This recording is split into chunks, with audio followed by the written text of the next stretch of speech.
Actually, the truth was always there, out there, but it was hidden. Now it's open again by our Kalyanamitra. Actually, the truth was always there, out there, but when listening to this Dhamma, you have to be very open-minded. And you have to come out of all the wrong visions out there.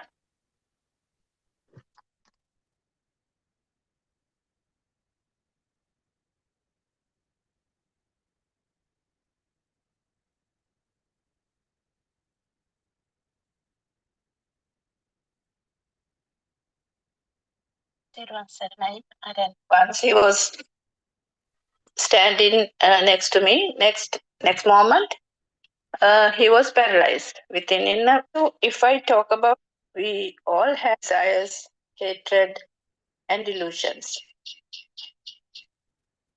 But once you are in the path, you will feel that the defilements are getting less and less.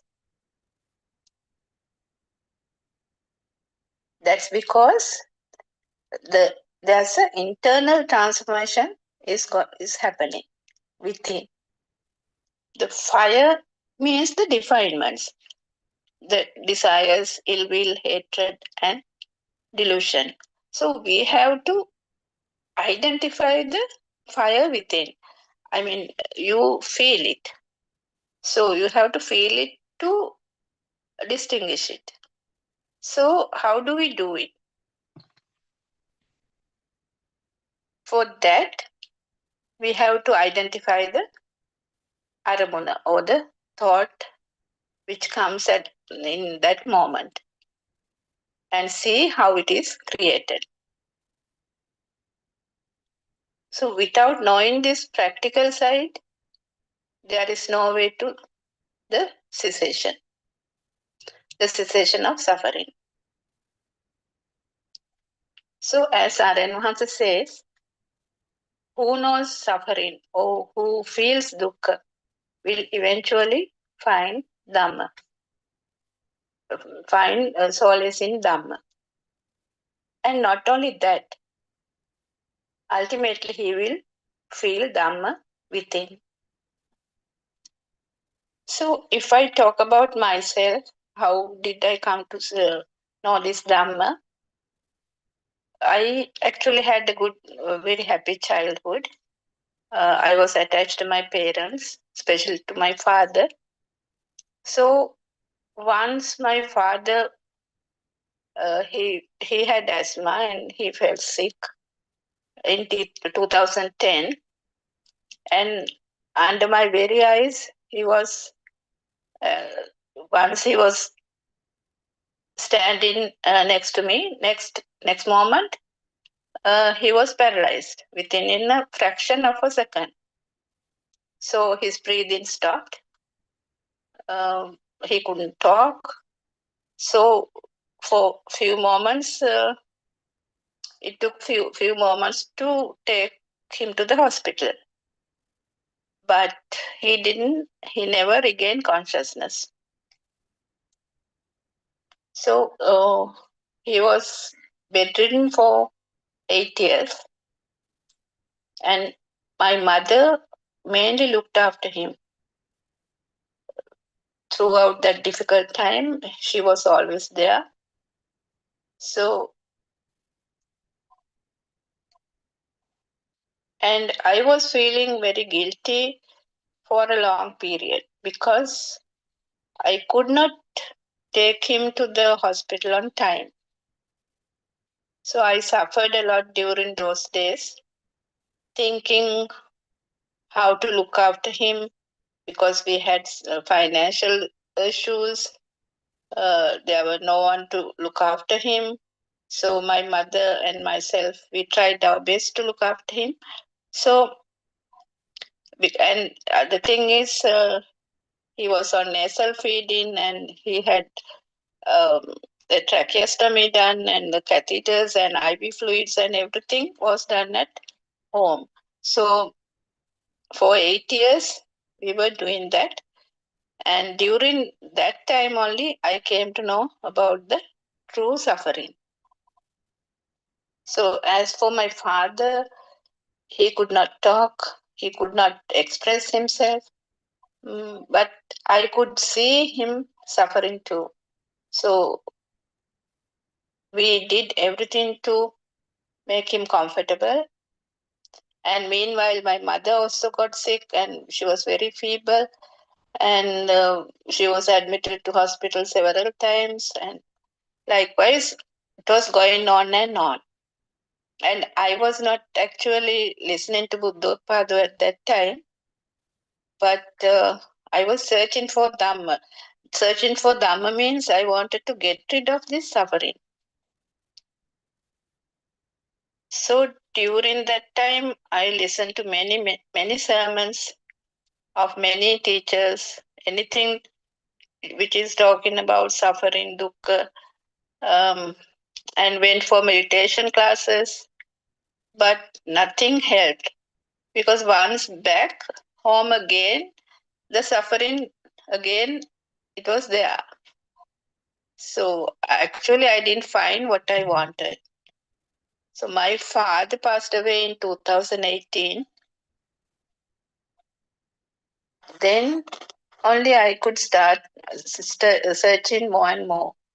Then in 2022, October, a friend of mine told me about the Buddothpado sermons. And after listening to that one sermon, there was no turning back. The sermon was, Hita කියලා දෙයක් නැහැ. There's nothing called mind. So I think I listened to it about several times. So after that, there was no turning back. And actually, my mother also listening to it now. So how did it change my mind? So I told you earlier that I had this guilty feeling.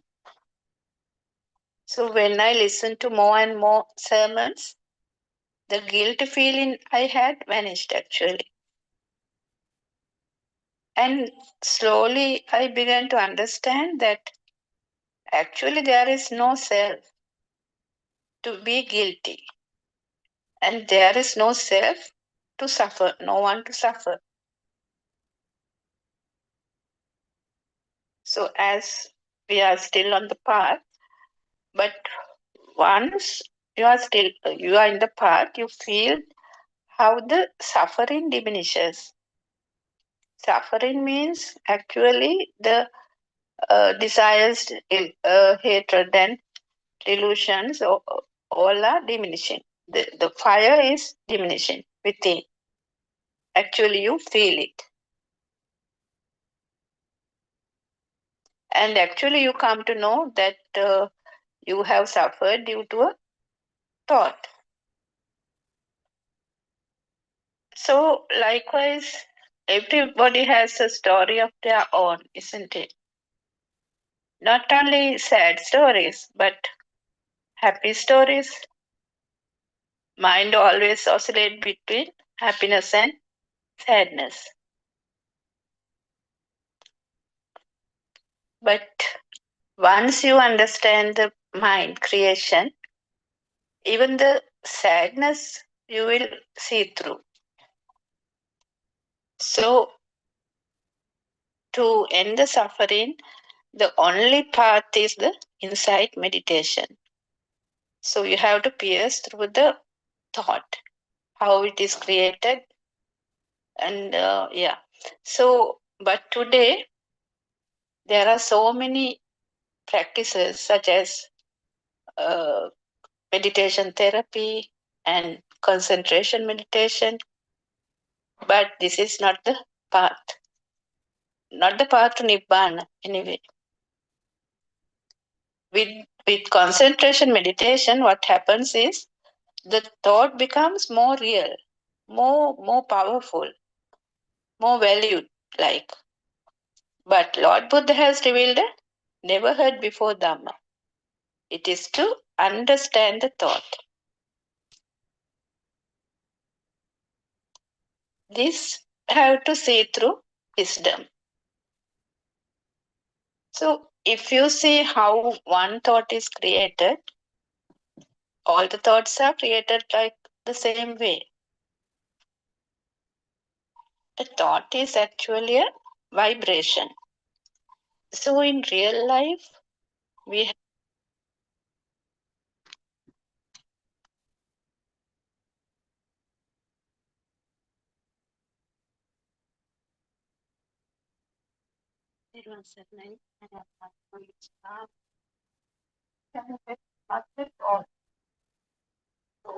the more you think, you get more power to that particular thought. Thought is a vibration. So what happens is the thought becomes a thing, and you give, as long as you give a value to the thought, it becomes a thing. It gains more power, more powerful, and also it becomes more real. So one can do anything to keep this thing.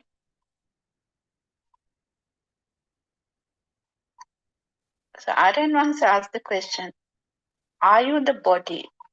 Are you the mind? If you are the body, so can you feel the, not feel the pain? So say you are hungry. Can you stop it? Say you are thirsty. Can you stay without drinking water? Or likewise, can you not get old? So obviously you are not the body. If you are the mind, this mind stays in one particular place. You want different things, isn't it? So if you eat something in the morning, say milk rice, you can't eat milk rice again for lunch. So you find a different thing. Sometimes people go around the world. So mind can't stay in one place. It gets attached to anything and everything. So we have a friend. So he has traveled to almost 180 countries and still traveling. So if you are not the mind or you are not the body, who are you? So Aryan Hase says it's a vibration. So how much you give a value to the thought, that is your story. So this vibration, the thought is not outside. It is like it happens then and there. You can't say it's outside. It happens then and there. That's why Aranhasa says Nibbana is that we are sitting on Nibbana. Nibbana is here and now. When we talk about suffering, we can't we can't forget the story of Patachara and Kisa Gotami. Can we? It comes to the mind. So Patachara,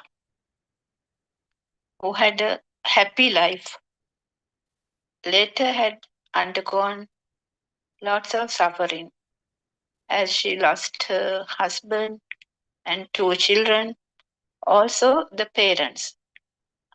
So likewise, Kisa Gotami lost her only child. These are not merely stories, isn't it? These things happen in everyday life. We see them every day.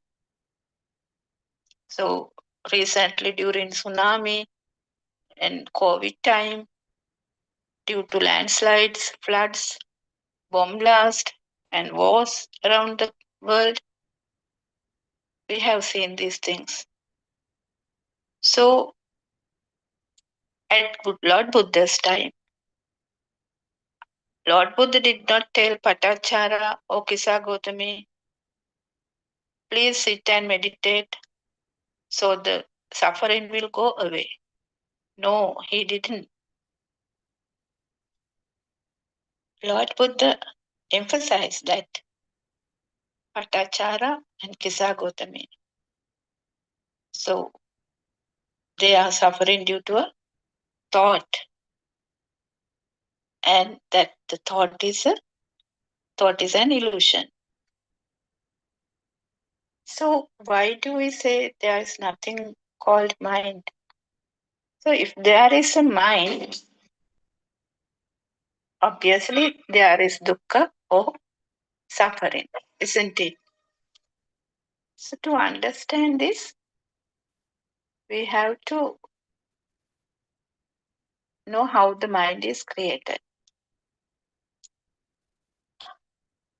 For that, we have to go back to our small age, which means, the baby in the cot. So we can't remember that. So we will imagine the baby in the cot. So we say the baby in the cot has a radiant mind. Why do we say that? Imagine you are just born. So did you know who are you?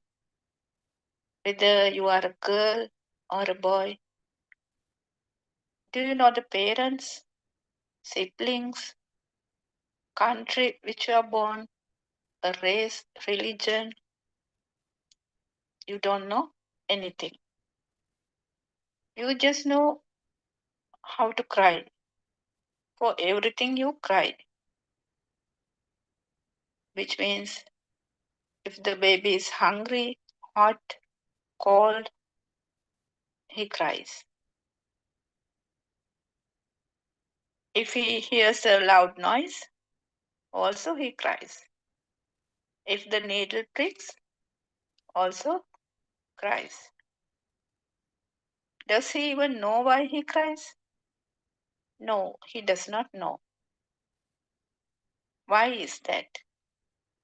That's because the mind is not yet created, isn't it? But he has eyes, ears, nose, tongue, and skin. All are functioning. So he sees something, hears something, smells something, and also feels something. But he does not know what is it. He has no idea. He has no idea what is it. So later he will feel mother's presence. So that's why the babies stop crying when the mother is nearby. I think you have noticed it. Though his world is not yet created, but the Shastra or the glue is already there. So that's why Aryan Mahansa explains when a toy or a phone is given to the baby, when the mother tries to take it back, the baby clings to it. The Shastra Svabhav or the attachment already is there. A small power is generating, but the power is not yet fully developed because the mind is still not functioning and the thoughts are not yet created. So the radiant mind has the glue, the taints. So if we take the early childhood, when the child is about 3 years, the Montessori time, the colors and sounds are introduced. That also not at once, one by one. Sometimes we have to repeat the same thing several times. So otherwise the child won't understand. So especially with the colors. For example, red color, blue, yellow, we have to repeat the colors. So the colors and shapes are introduced. For example, red car. So if we say red car, the color is red and the shape of a car. So the red car is created as a thought.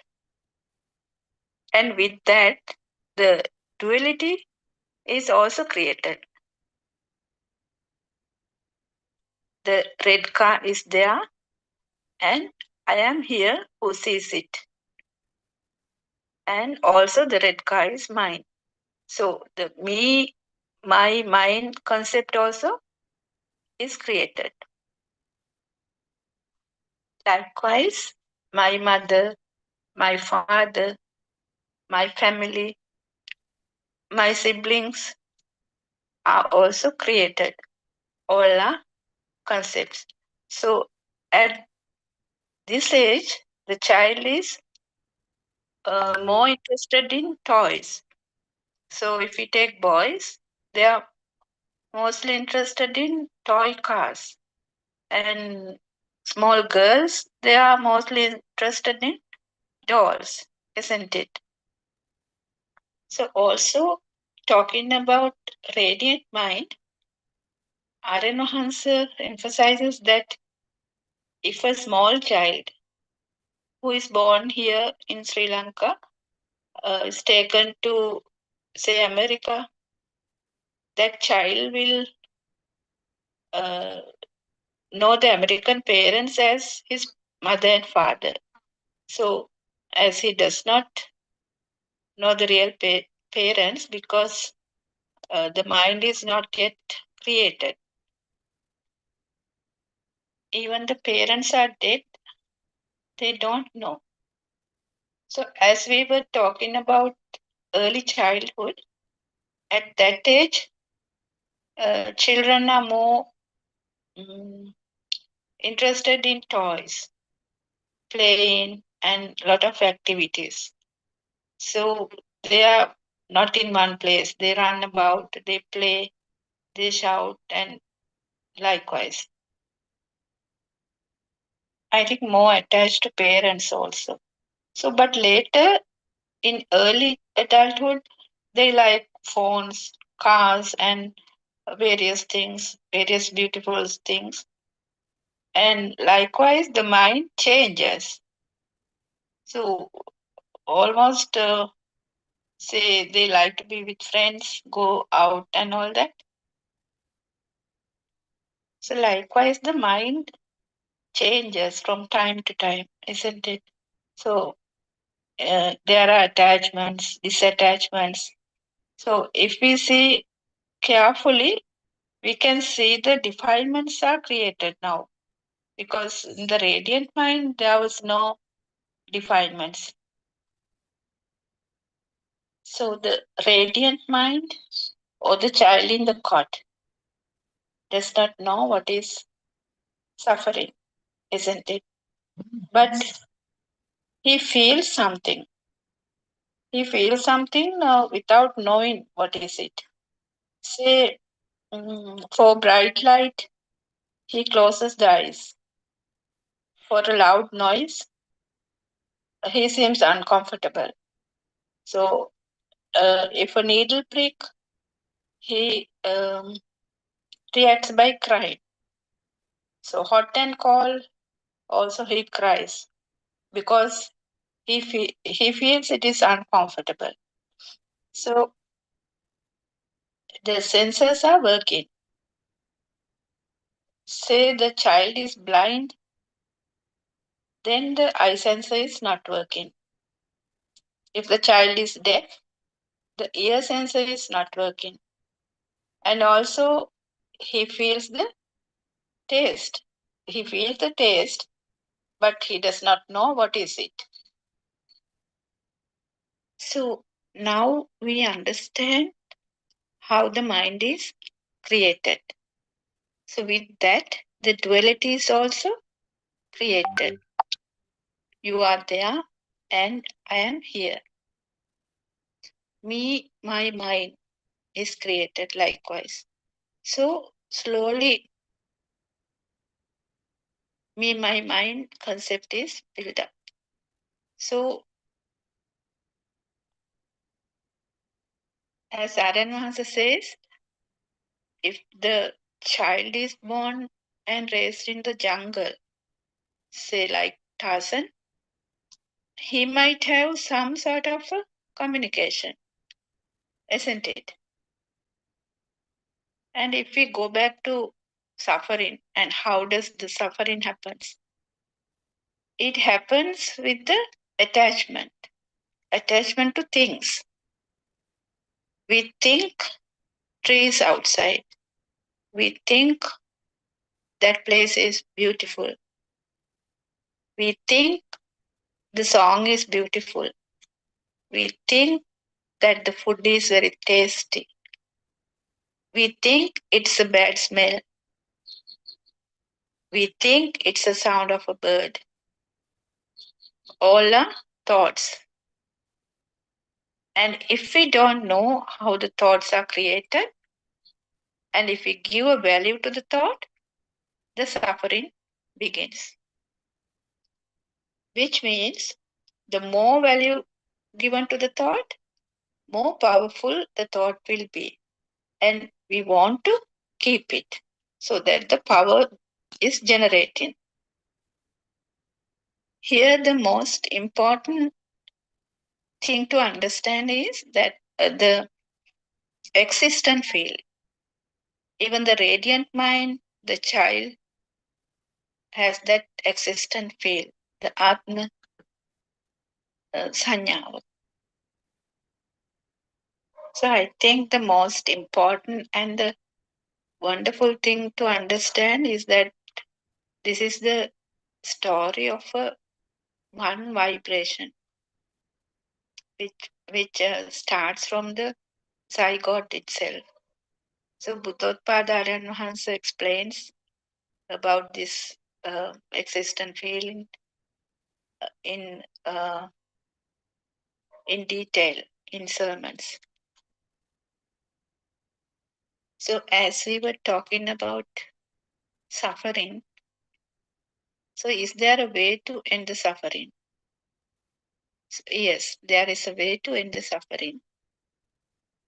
Aranvasa says that there's a way to end the suffering. So to end the suffering, we should know how the mind is created. That we talked about earlier.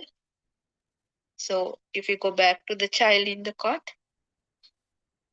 so his mind is not yet created, but he has a perception, a sanya. So we are all still actually associating with perceptions.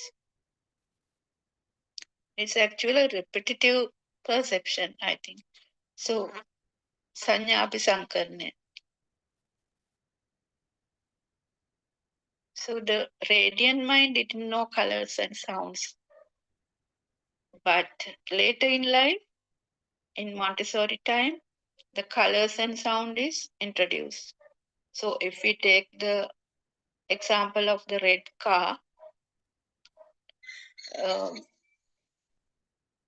the red car is introduced at the Montessori time. So now we know it is a red car as soon as we see it. So, but the eye can't identify it. Eye is just like a camera. So sound of a red car. So we get the impression of a red car. It is a thought. So if we go into detail, sound is a perception, the car. Color is a perception, red.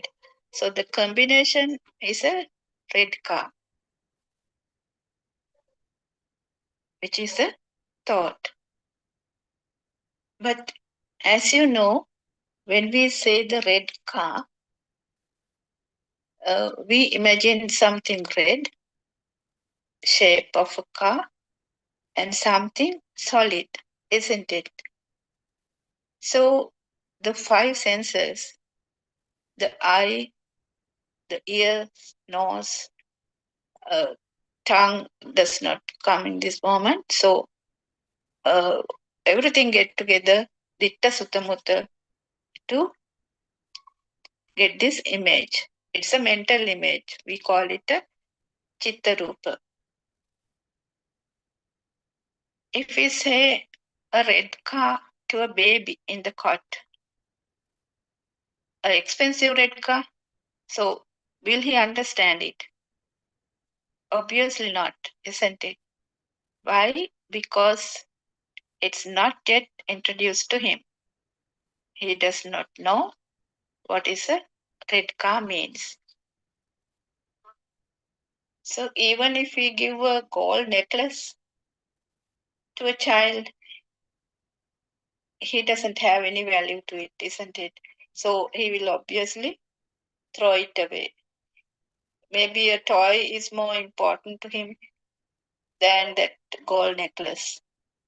So once I know a child of my friends, she was about 3 years old. She has swallowed the gold ring or something, a ring or a chain or something. So they don't know what is it. So yeah. So that's why Aryan Mahansa says that if something valuable is broken, say a camera or something, the father might get a 5,000 watt charge. Meanwhile, the child would never even notice it. So yes, so we have practical experiences in our life, isn't it? In our day-to-day life. So I remember this story. Once a father has bought a very expensive car, and one day he saw that his small child is writing something on it. So without second thoughts, the father started hitting the child and shouting. But later he came to know that the child has written, I love you, father. I love you, dada. So here, actually, the father has given value to the car, while the child has given value to the father. So value also differs, isn't it? Okay, some people value money, some value knowledge, some value friendship, some value parents, children, cars. So whatever we value, we have to remember that the value or the attachment takes us in the samsaric journey. This is a story of one vibration or one thought. As Aryan Mahans emphasizes, if we see the structure of one mango leaf, it is like we are seeing all the mango leaves because all the thoughts are same. There's nothing in a thought. So how do I experience this Dhamma? So as I said, I used to suffer a lot due to thoughts mainly. So yes, not only my thoughts, but thoughts of others. Even seeing a dead animal by the roadside, it gave me suffering. I used to think a lot about it. I did not know how to erase those feelings, erase those thoughts, really. And seeing sick people, sick patients, make me suffer even more. Actually, I used to cry when I saw some children who is suffering. It was bothering me a lot. Also, other thing is I wanted everything to be neat and tidy. I got agitated when I see a mess. Everything should be perfect, like slippers should be perfectly kept. Likewise. So it also used to bother me because I was tired at the end of the day cleaning up everything. So when driving especially, I wanted everyone to drive perfectly. I was always irritated and restless. So yes, uh, now I know maybe it was a nuisance for others as well. So now after 3 years of listening to Buddothpado, the true Dhamma, it's all like diminishing. I feel the fire is slowly extinguishing. As Aranwasa says, it's a feel. It's difficult to explain. Um, Still, I am exposed to those situations, but rarely get irritated likewise. Even then, I recognize it, and at the same time, it subsides.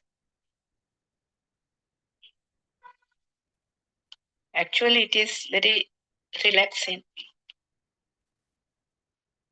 And I think the most important thing is whoever around you, they also feel it. When you change, they also feel it. So after listening to Buddothpado, I came to know how the mind is created, how the senses are working, and I knew that I was suffering unnecessarily. Senses are anyway working. It is not me doing, not I am doing. There's actually no self anywhere. Only some senses are working. Thoughts also comes and goes. It's also sense creation. Yes, so what one should know is that as long as one feel as the outside world is true, there is a birth.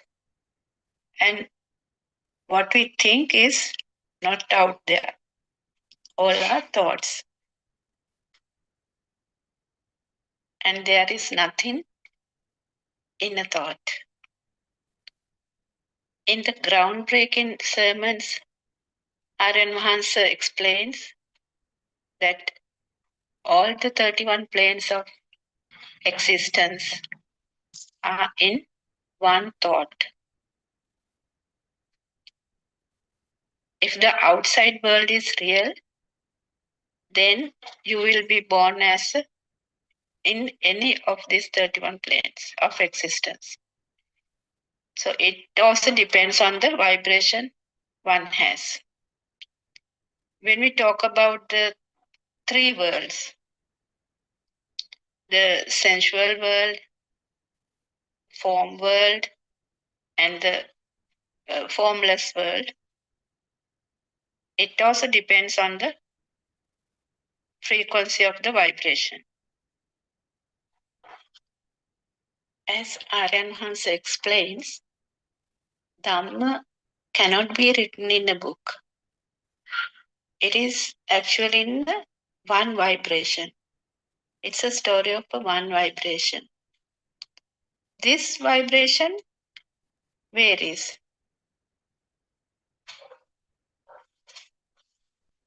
So more vibration, more ego. And less vibration, less ego. Still, if there is a vibration and it is your birth. So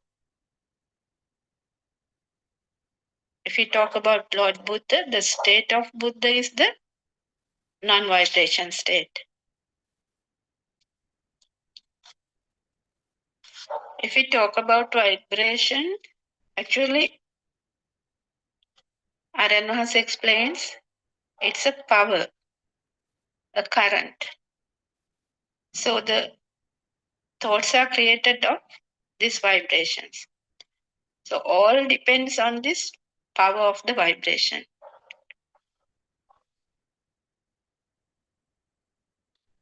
Because of our ignorance, we don't see of this truth. So when in Dhamma path, if someone gets more knowledge, that means more the ego. Ego covers Nibbana. So what we have to know here is that if one feels the outside world is true, he is not even in the right vision. So he gives more value to the outside world, outside things. So how do we reduce this power to the thought? What we can only do is to understand how the thought is created and actually feel that there is nothing in the thought. Then, of course, the value, the power given to the thought starts to diminish. It happens very slowly, but we feel it as the fire within diminishing. We feel it as a fire. We may feel that we don't get angry or irritated or sad for things because now we know how the thoughts are created. So, like two sides of a coin, if we feel that the outside world is as real, in the other side of the coin, we is also created. It actually happens automatically. Me, my mind. That's how the non-existent me is created. So also Aranvasa says one can get this from knowledge or the mind. So, but it's not the correct path. Correct path is when one feels it. So in this path, what one feels is the power to the thought or the value to the thought is diminishing. So in this path, there are many pitfalls also. One might think that I am in the path, I am in the correct path. And one might think I have already attained Nibbana. But Aranvasa says it's all in the mind. From knowledge also, one can say that I have attained Nibbana. So you can't attain Nibbana from mind. Aranvasa highlights it. One can't attain Nibbana from mind. Actually, Nibbana is a state. state where the non-vibration is. So, how do you know you are in the correct path? You know that you are in the correct path once you feel that your self is diminishing.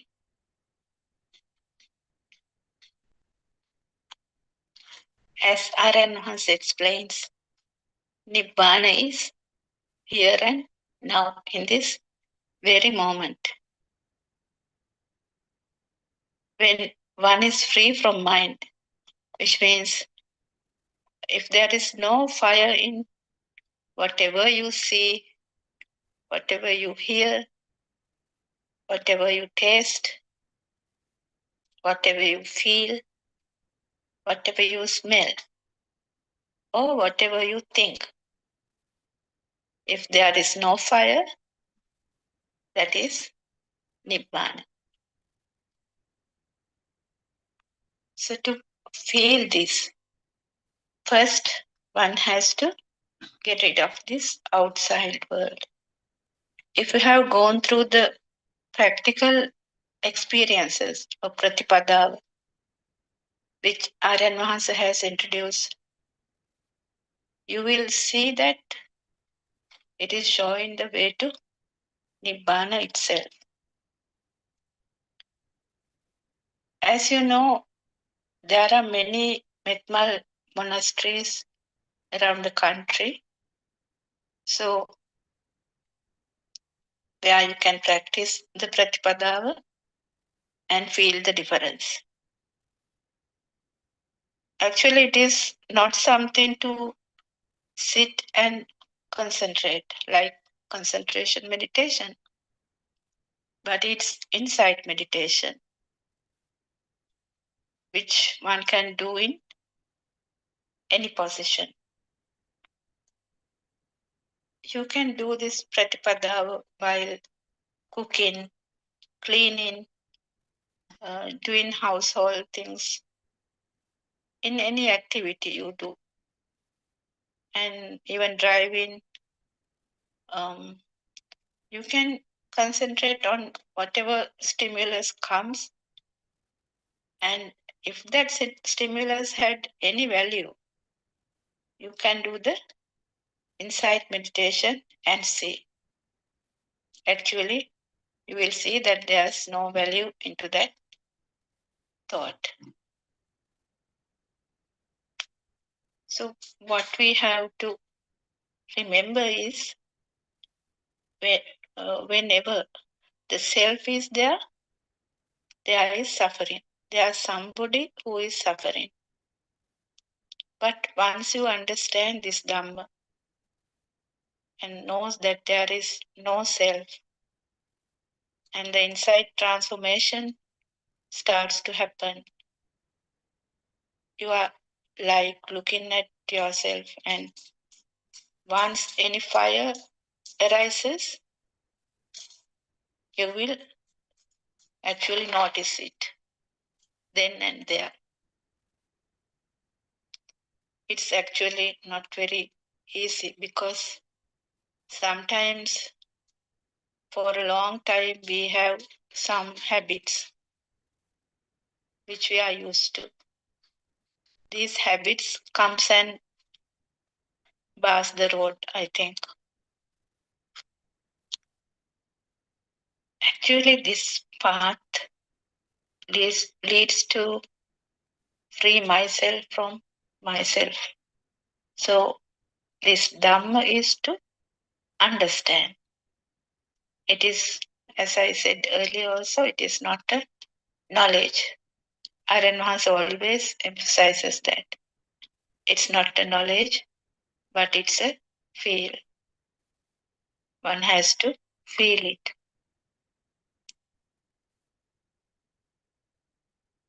So when in the path, how do you know one is in the path? So when one is in this path, one does not get deceived by the stimulus.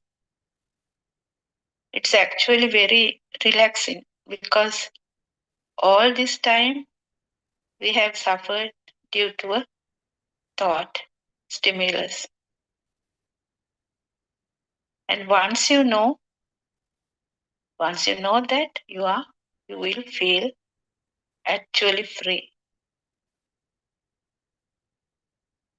So if you want to be free from samsara, there is no other path other than Buddothpado. Freedom from suffering, freedom from mind. That's the path to Nibbana. You also can listen to 24 hours Dhamma discussions through this channel, English channel. And also you can attend any Metmal monasteries island-wide. There are several Buddothpado Dhamma books, English and in Sinhala. Also, there are Zoom sessions starting from 5 a.m., 9:30 a.m., 1:30 p.m. Sutra Deshana, 4 p.m., 5:30 p.m. Youth Zoom, 7 p.m. groundbreaking sermons, 9:30 p.m. So you have enough Zoom discussions to join in. Also, there is Buddothpado TV, which goes on 24 hours, where you can listen to sermons there, discussions and sermons. Also, every Friday at 8 a.m., there's a Tamil Zoom discussion. And on TV, Karma TV, PeoTV 113, at 8 o'clock in the night, there's also a sermon going on. So we invite you all to join and join in the Zoom discussions. You can also join to the English Zoom discussions as well. You will actually feel the difference. Thirwan Saranai Aryan Mahansa, we are very grateful to you for giving us this Dhamma. May I pay homage at your feet. Thirwan Saranai Dhamma friends, Thirwan Saranai Aryan Mahansa.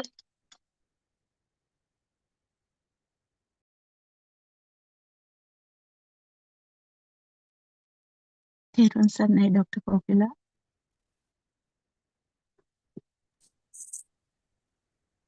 Thirwan Saranai.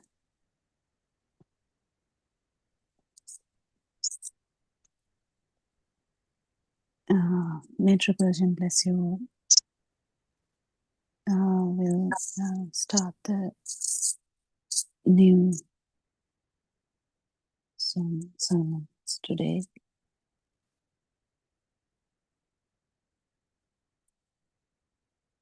So Buddothpado Aranase has started this English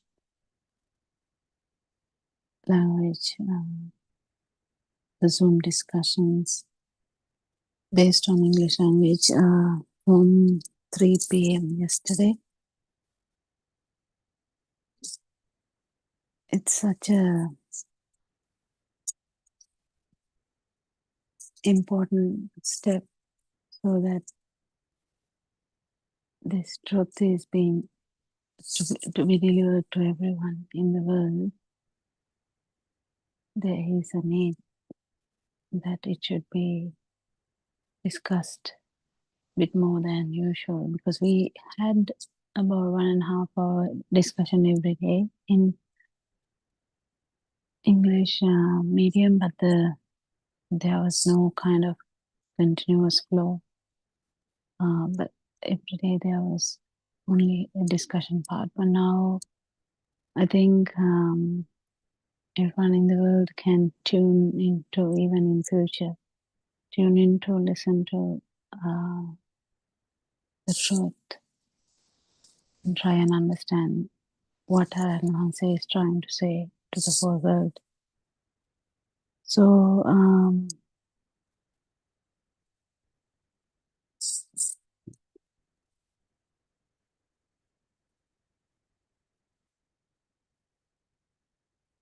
I think everyone who has started has tried to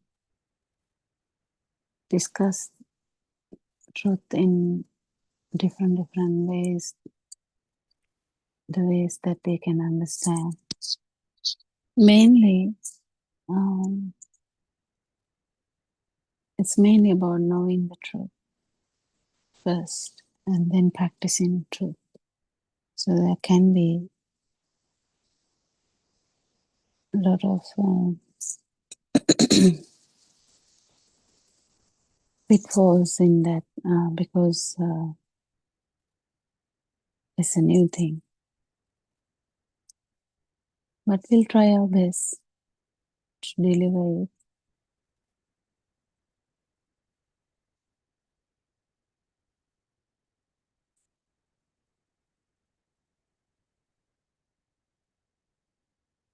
When we go back to Lord Buddha's time, Lord Buddha actually explained the truth.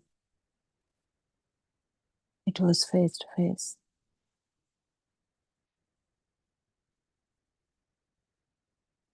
But nowadays, it is delivered online. So there is a chance that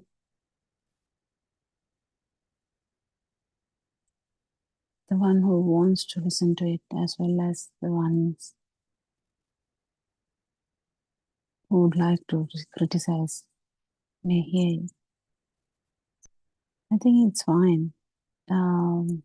Whether you want to criticize it or whether you want to actually listen it or whether you don't want to do anything with that. That's okay. It's just a delivery of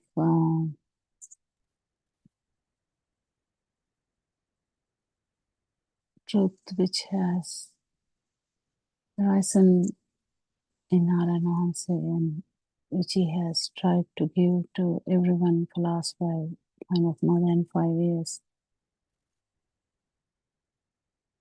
It was mainly done in single language. So this is an effort to deliver it in English language. So if we go back to our to understand the mind, if you go back to our baby time,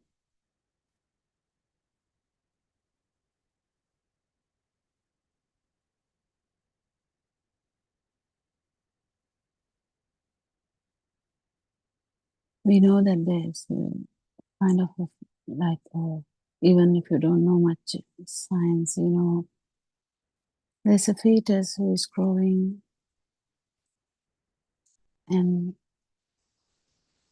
fetus also has minimal sensory inputs. Definitely fetus has the feel at the latter part. And when we call the baby is born,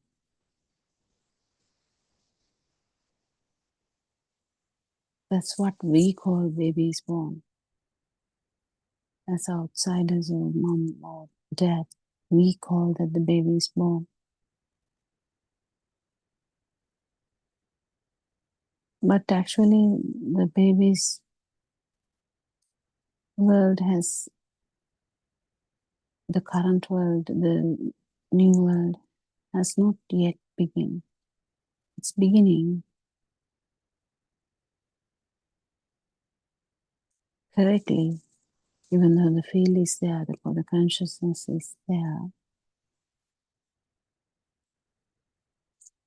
that baby's dream is actually starting from kind of 1 to 2 years of age, because that's the time the mind starts. Mind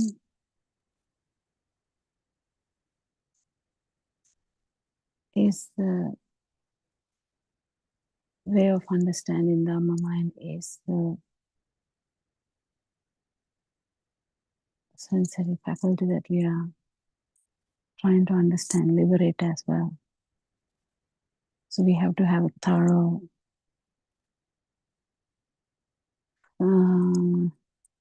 clear understanding what this mind is. So the baby had a feel, baby felt things. We definitely know baby is feeling things. How? If we poke at him, if we stroke him lightly, if we give him a cuddle, if we give him milk, baby would be smiling, suckling in laughter, beautiful. It's very beautiful to even keep looking at, isn't it? So there's definitely a life field there.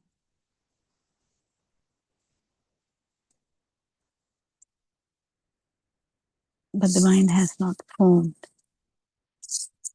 So what happens when the mind forms?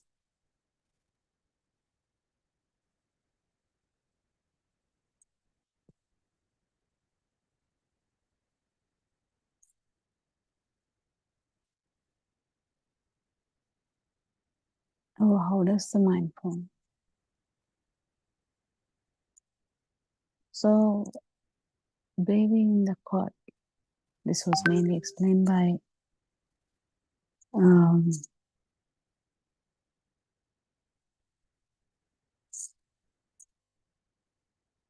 don't know how to say it really beautifully in single language.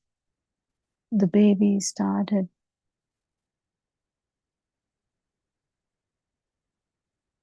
having the sensory faculties vibrating, synchronizing with each other. What does that mean? So you hear a sound. That sound is so unique to you because you have heard mother's sound all the time, even in the fetal age. You have heard mother's sound, but mother may be trying to sing a song to the baby in the tummy, but the baby doesn't know whether it's mother or whoever, but there is a vibratory effect that the baby feels. And now the baby is used to that. It's a familiar vibration. So as soon as the baby hears the same vibration, same, we call it sound, but the baby doesn't know it's a sound, but baby feels there's a vibration. That level, there's no even perception of a sound, because we have to have a perception of a sound. At this level, there's no kind of perception that it's a sound, but there is a perception of something, because there is a vibration. But it becomes familiar to you. But then how does the thought form? So the familiar sound vibration occurs. There's a different thing happening now. What? First, the baby's eyes are starting to function.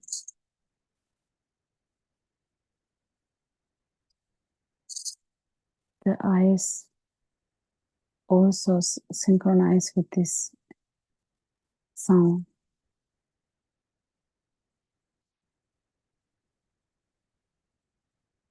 It's always coming at the same time.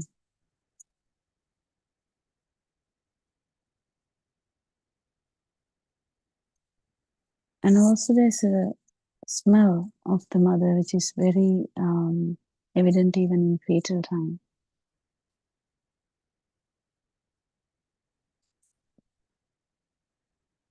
Late fetal time. But then when the baby is born, baby continue to smell mother. But does the baby know that it's mother? No. It's just a vibration of the no. Familiar one, yes. So all these start to vibrate at the same time, and there are so many other features that vibrate at the same time. When that figure, the light figure comes, the sound also comes, mother sound. And when those are coming, you get milk too. You get fed. This is a perception that will start. There are things that happen with mother. So slowly things fall into place. And now mother tries hard. Mother is basically shouting at this baby saying, mother, mother, mother, mother. What is she trying to do? She's trying to get the baby talk.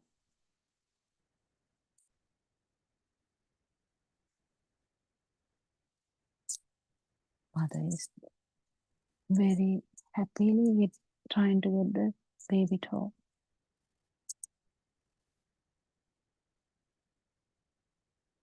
So she's basically yelling, shouting, or even murmuring, saying, mother, tell mother, mother, mother.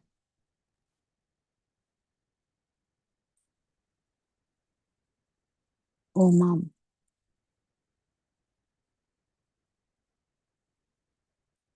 Or she might say different things, like she might say, point at dad and say, this dad. Sometimes, for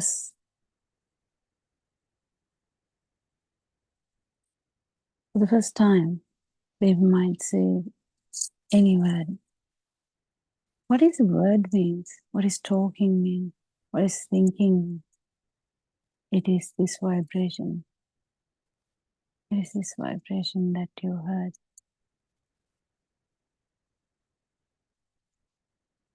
Now can you understand? This is very critical for understanding mind. To understand that the mind is a vibration.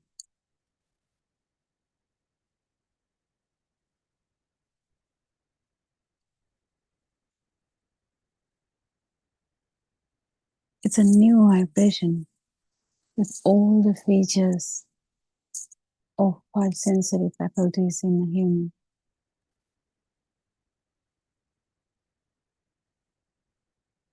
The 5 sensory faculties are the eye of the baby, the ears, the touch, the smell, and the taste. So these 5 sensory faculties, they were working at the same time. They just vibrated at the same time. Doesn't necessarily mean which one.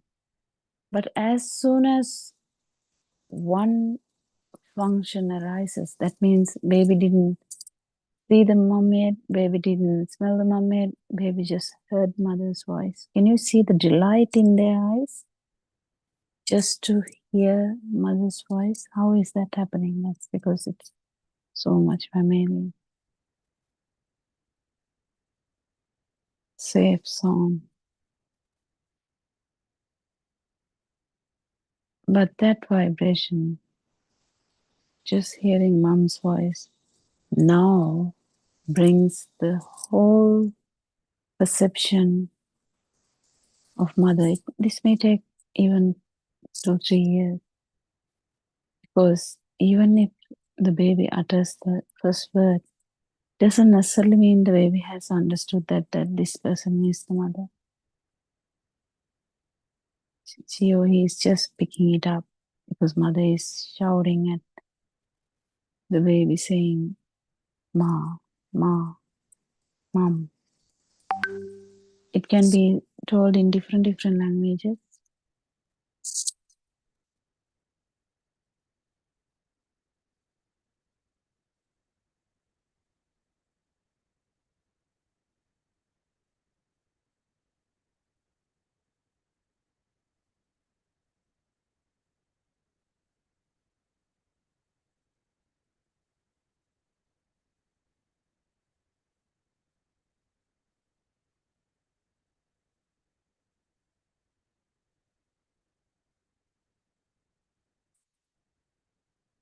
So you understand, even though mom word comes out from the baby's mouth,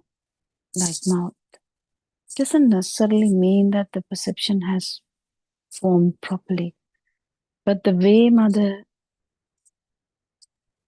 gets elated and mother reacts to that word, baby, who is so bright with the newly forming mind, clearly gets the idea that whatever the word that is, whatever the sound that is, that makes this structure move, this structure change, this structure is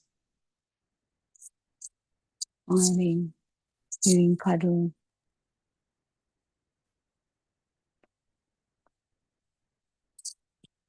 So it gets the idea. It feels that. So that means baby is actually feeling that the word mom has a meaning. Suddenly it has a meaning. The word didn't come from the mouth because there was a meaning. But now, slowly, baby understands that mother word or mom word has a meaning. Whenever it comes from his mouth, everyone acts, everything changes. Someone is running at you. Someone is giving you attention. You might get picked up, so you feel the mom's feel, which is so familiar. You know, most of the babies just stop crying when picked up by my mother, even though she or he doesn't know that it's a mother. It doesn't matter whether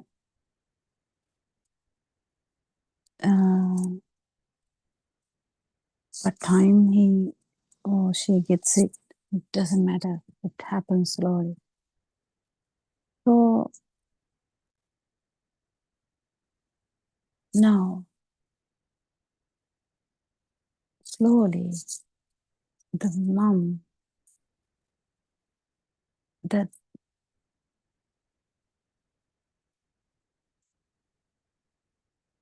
word slowly becomes alive, slowly becomes meaningful, slowly has so many stuff attached to it.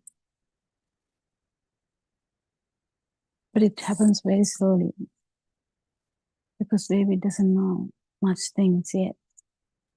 It just picked up one word, but even that one word feels heavy because now it has a meaning. No one has to actually tell anything to feel that. There's another miracle happening when this happens. What's that? That's the miracle with the ignorance. As soon as you actually identify that this is mom, with that heaviness, with that understanding, definitely there is a feel that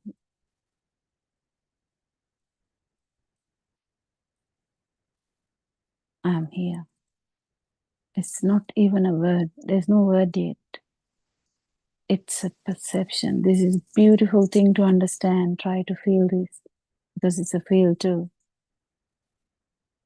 As soon as you get the perception of mom, the perception of self comes, the objective, subjective phenomena has arisen.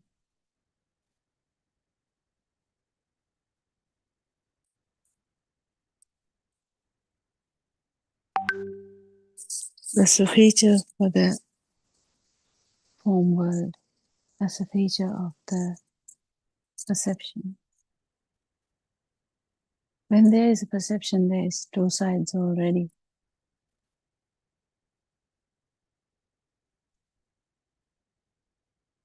Here and there. In and out. Me and mom.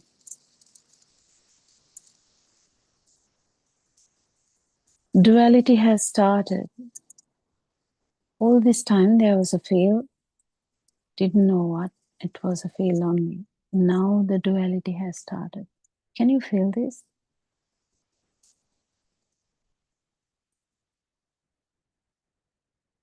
Can you feel the baby getting entangled in this so-called self-perception? No one has to even teach that there is self.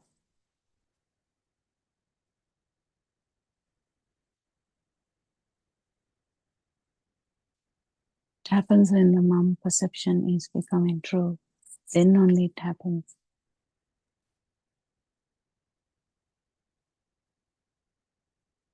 And we say baby is growing. Baby is now picking up the clues.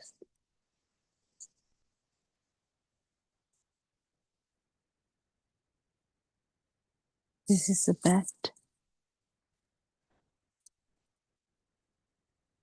It's not only a word. You have to be careful when you say that. It's not only a label.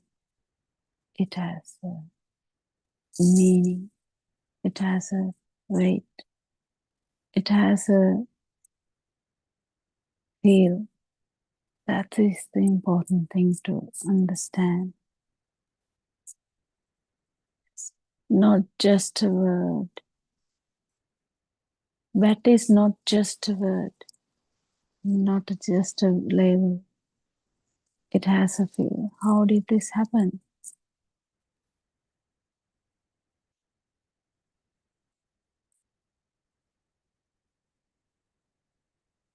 That is how that is. You had the consciousness before. In the consciousness level, it's just a feel.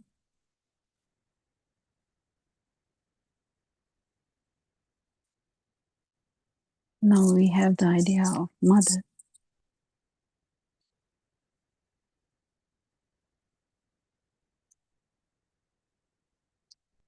It can start from any sensory faculty.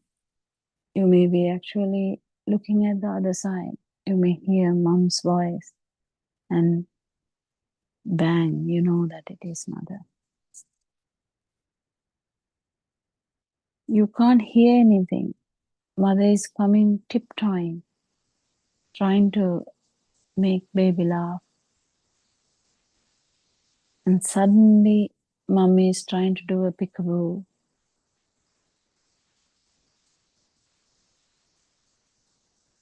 And baby see mother. Bang again. Here comes mother. This takes time though. It doesn't happen in the beginning because baby can smile even without knowing that it's mother. So even in the consciousness level, there is a reaction in the baby's body. That's how we see it. We have to understand it. That's how we see it. To the mother, it's my baby, darling baby, my precious, my life, You name it, you have it. You can say, if you see a mom loving the baby, that's a kind of purest love we have.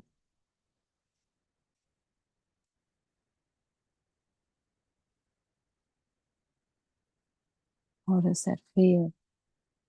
For the baby, it starts with the radiant mind where there was no perceptions at all, only the feel.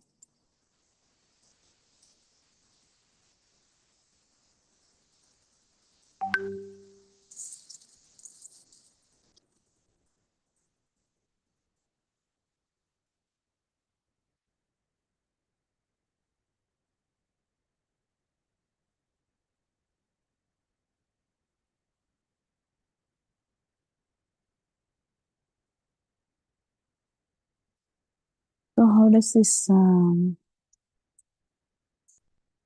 work? It just keep adding. So when you see mom, you're not actually hearing anything, you're not actually smelling anything, you're not doing anything, but as soon as your eye takes the shot, everything comes. That's my mom. And the emotions around it too. That's the beauty of understanding them.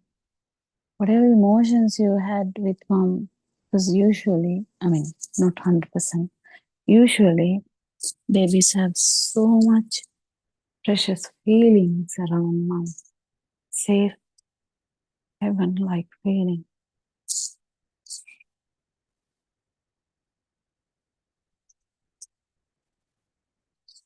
You get fed, you get warm, you get tickles, you get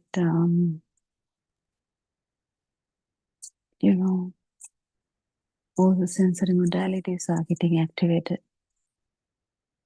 Now it has a meaning. Slowly it has a meaning. This is my mother. How did that happen? That's the beauty of this truth, if you try to understand. Slowly, how did this happen? This is my mother.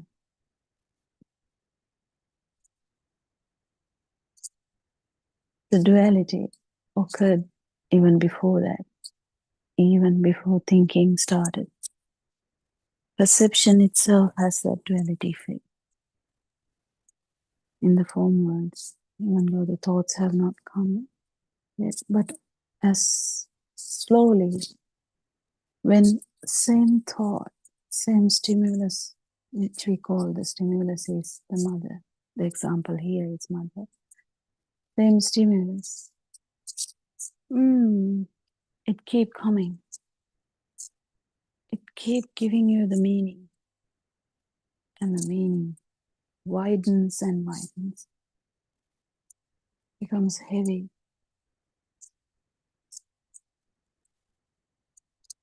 Even now you can understand if you see someone on the road. You just saw that person, you don't have a recollection, but you see that person every day. Every day when you're going to work, you see the same person, maybe even a beggar who is sitting at the side of the road. That becomes a perception, even though you haven't talked to a person at all.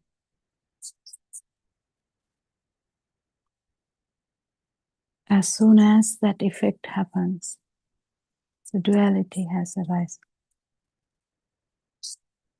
You can feel it. It just has to come again and again. And it signifies the duality effect. And slowly, me factor or my factor or I factor comes. Nobody has to even teach that to the baby. Mom might try to teach it. You know, mom may try, or family may try to tell, your name is this, or your name is Buddha. And how does mom teach a child that child's name is Buddha or Dua or whatever the name that is?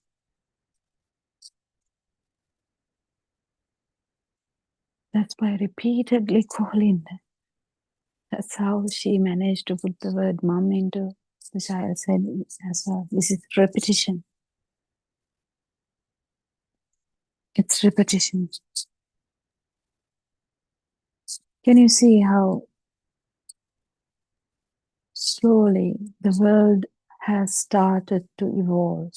Whose world? The baby's world. Mother's world is already complicated. I'm talking about the baby's world. The radiant mind is slowly getting complicated, slowly getting. The clear water is already getting muddy. The empty paper is starting to get a lot of dots. And the koalas too, they start. So the mother, father, brothers, sisters, home. This is my brother's bed. This is my bed. Wow, that's how it goes on. The world evolves. The child's world evolves.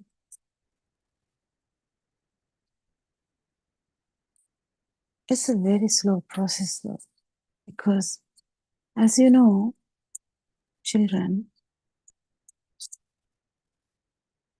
they don't have an idea that, you know, the bat is mine.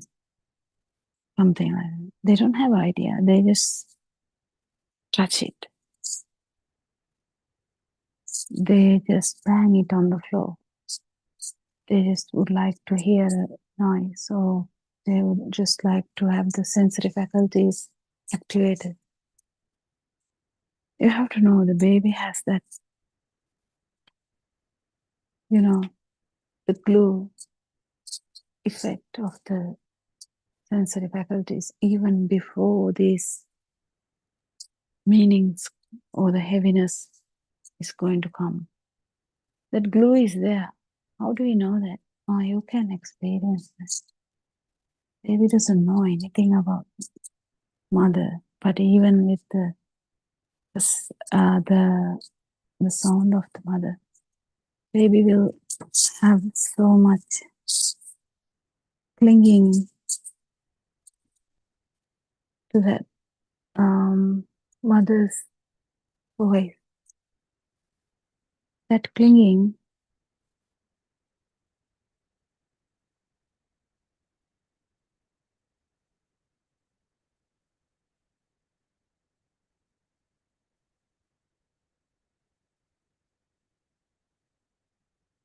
is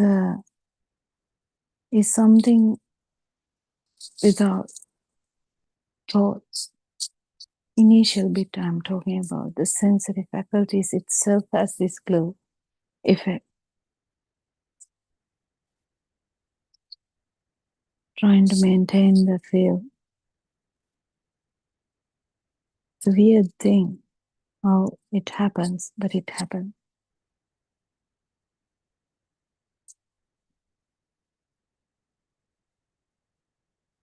If you try to take the baby from mother's lap, baby doesn't like it. How does that happen? And if you are actually If you have taken the baby out of mother's lap and now the baby is crying, you're trying to give it back. And as soon as the baby feels the secure zone, the baby is silent again and happy and laughing. So you just have to be aware that the sense faculties have this gum effect. And in English, we call it tense. In Sinhala, we call it sasa.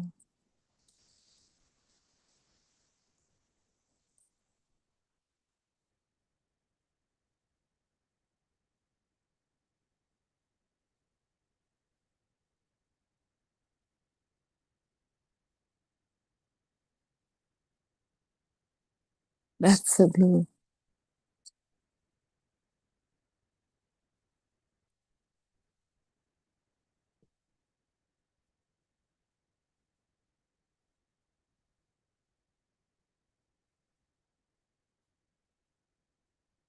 Is there anyone doing it? No, it's just a sensory function. But because there's a vibration in that system, there's this glue effect. But with the formation of the mind, now directly it is mother, father, bat, bowl, milk.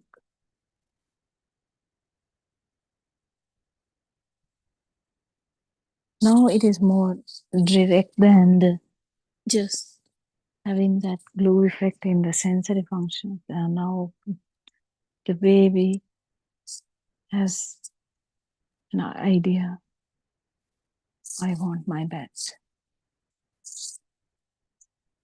Don't give my bat to anyone else. It's mine.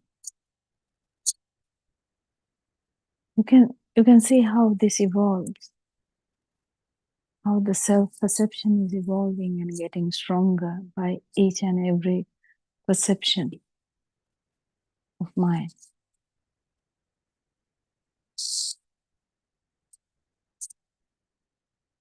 This evolving, we call it the child is getting to know the world better.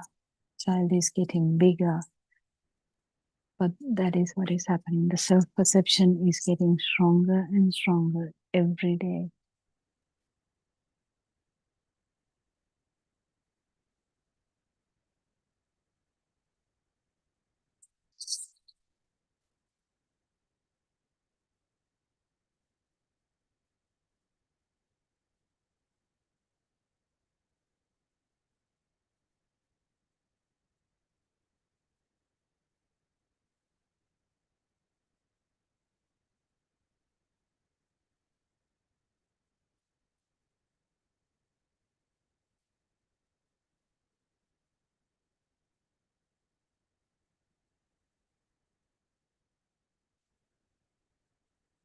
You feel that how it happened, how the perception has occurred, the mother, the father, the mom, dad. So the language, when the language is different, the perception appears different, but the effect it has on formation of self-perception is the same. It doesn't matter what the language is. Whether it is Chinese, whether it's Japanese, whether it's Sinhalese, whether it's English, doesn't matter. As soon as a perception is formed, there's a self-perception too. So what happens here? When the perception becomes a thing, or when perception becomes real, self-perception is inevitably there.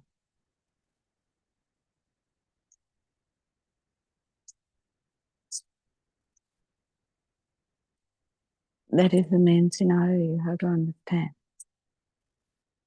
Inevitably there.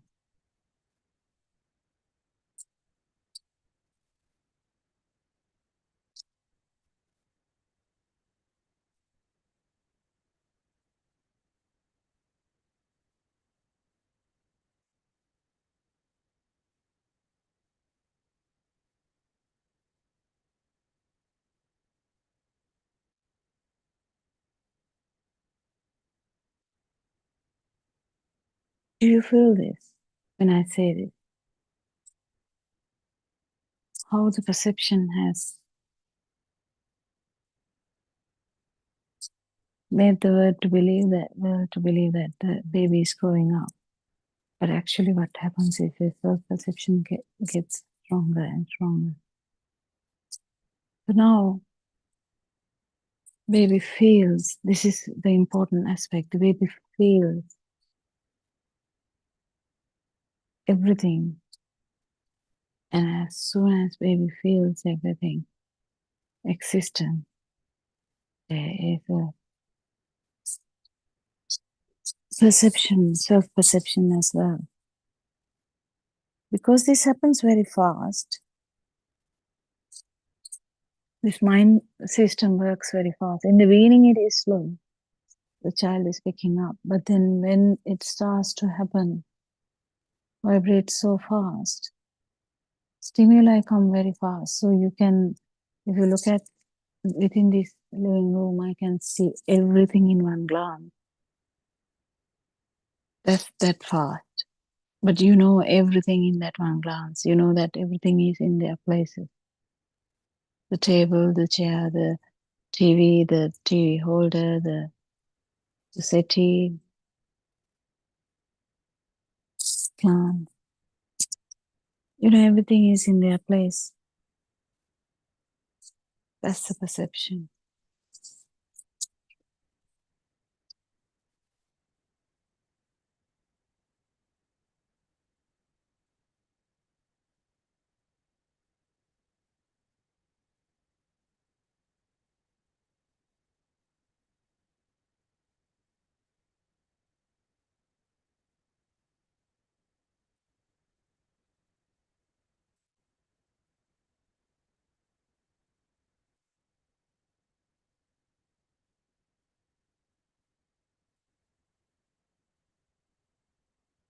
When the self-perception improves,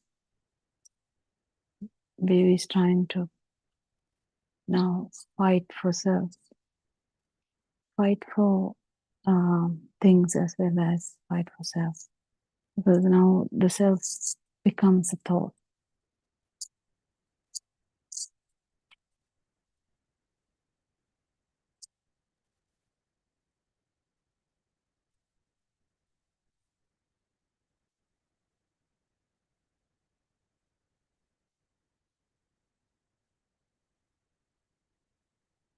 It becomes very important for you to identify how this self-perception works. Because it has no grounds. It's like a mirage. It's like any other perception. It's not actually real. Can we talk about that? So if you take the chair,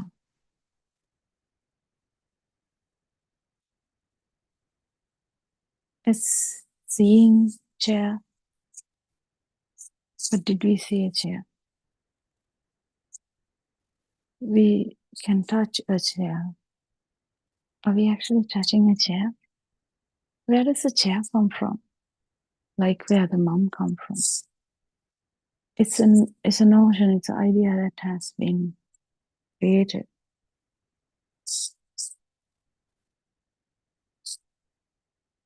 It's being created. Someone has to tell you that. You have to hear that song. And it's being created now. Now it has become true as well.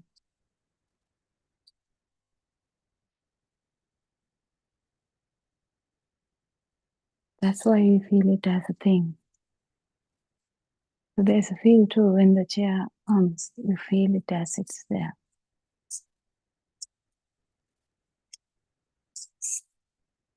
That's how this duality works.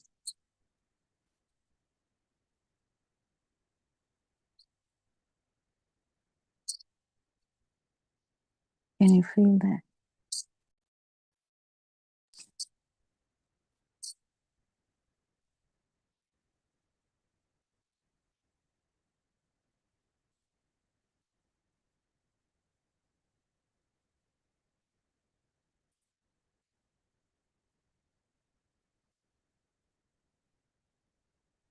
So the children in different countries or different world parts, they have different perceptions, kind of. Yeah, the language is different perceptions, because there's different things in that life. But what doesn't change is the self-perception, because even though it is unique to that system, it arises without any other help, just from the each perception. Chair, table,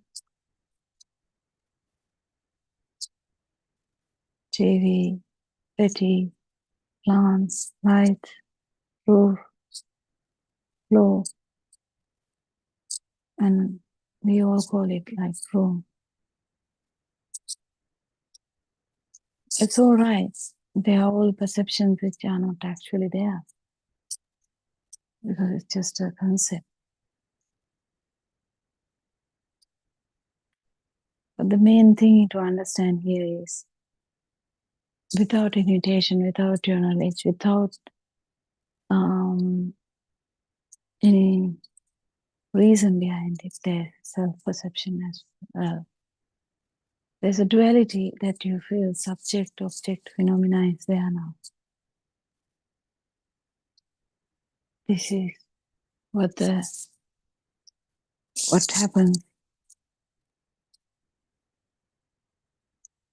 That effect is in this dream of a room. You can feel that everything is surrounding you and you are in the middle now, standing, trying to tell this to you. But can you feel it? Just a beautiful mirage that happens. It's a feel that happens.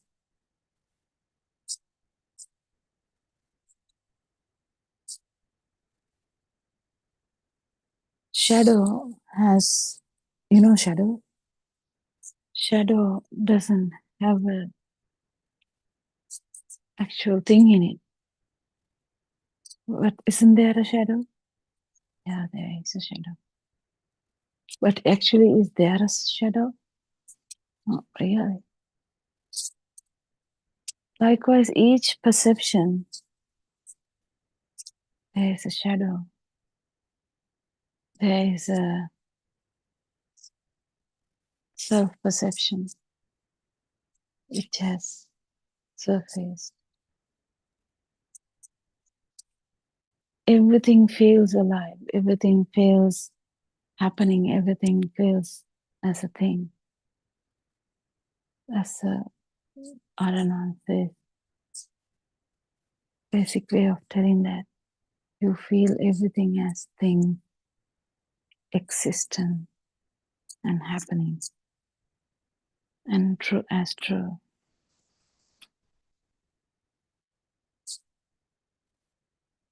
That's the basic problem here. That's what we are trying to understand. And if you feel this, oh my God, that's how the self-perception has happened. Yes. Yes. It's like a shadow which has never existed, but it is there. So what are we trying to understand here? Saying true Dhamma, true Dhamma, true Dhamma. We're trying to understand. Yes, there is a shadow, but it's not actually true. When you talk about the shadow, it is easy because you know that shadow is not there, actually there anyway.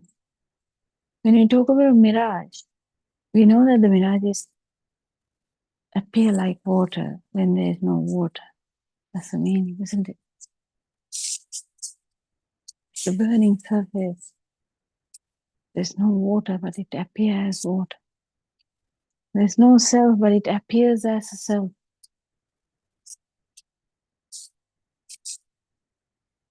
So everyone in the world, do you hear me? It appears as water. but there is no water. It appears as self, but actually there has never been a self. If you get this clearly,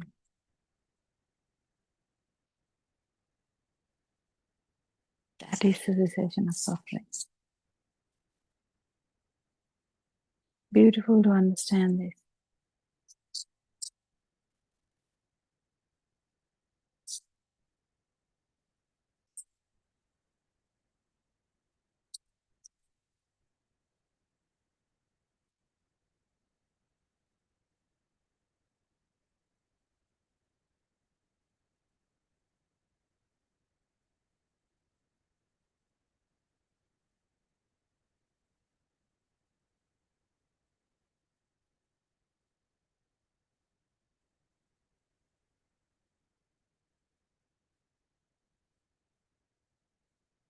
If you feel this happening, you are more than sure about how this self-perception is a perception only. Because all the perceptions are not true. The tree, the chair, the table, they're not actually there. So the perception itself is, Lord Buddha has explained itself, is similar to a mirage. It appears as there. It appears as water is there, but there is no water. It appears as the chair is there, but actually there is no chair there. It appears that when the chair is there, when you feel that the chair is existent, it appears that there is someone in this side.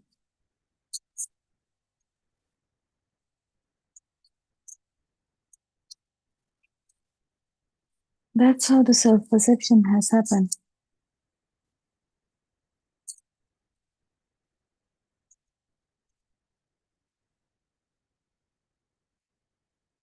That's the beauty of this truth that Lord Buddha has explained, and which is being explained by Buddothpado.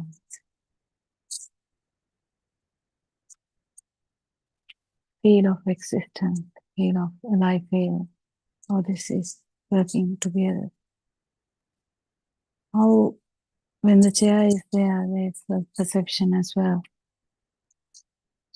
So the perception of chair, perception of self, they are like different sides of same coin.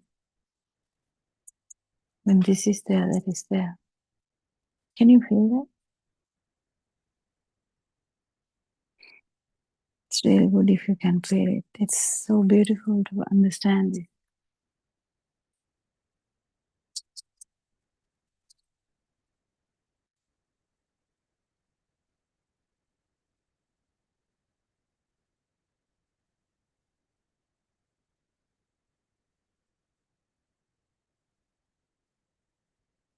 Are you okay? This fact that it is a mirage, the self. Yeah, it is a bit tricky, isn't it? Believe that there is self very strongly, that you have you fight for self. You fight for a lot of things. You even fight for liberation.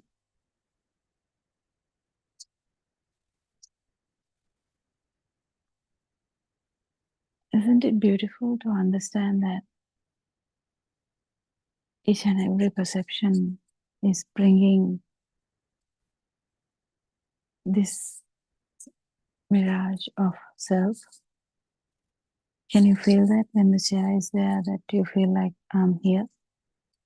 Even before it becomes a big thing in your life, because the repetition only brings things really strong in your life. But even without that, just knowing it's there is the same thing as a perception, because you feel that it's existing. Chair. If the chair is there, definitely in the form world, I'm here, it's a perception. It's a shadow which is not actually there. You know, you can't touch the shadow, you can't, but there is a shadow, yes. But there, you can't do anything with the shadow. Likewise, you feel as there's me here.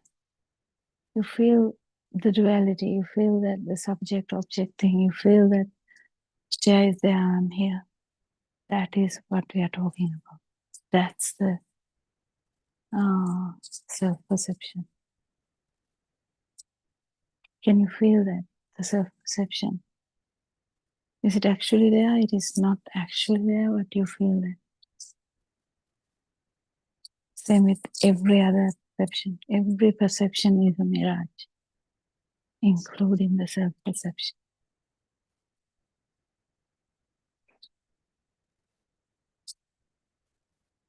Really important to understand these things.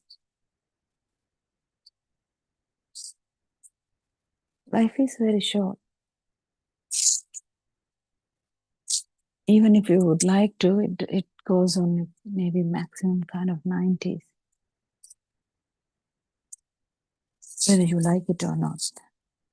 I repeat that because I don't want people to feel it as really, yeah.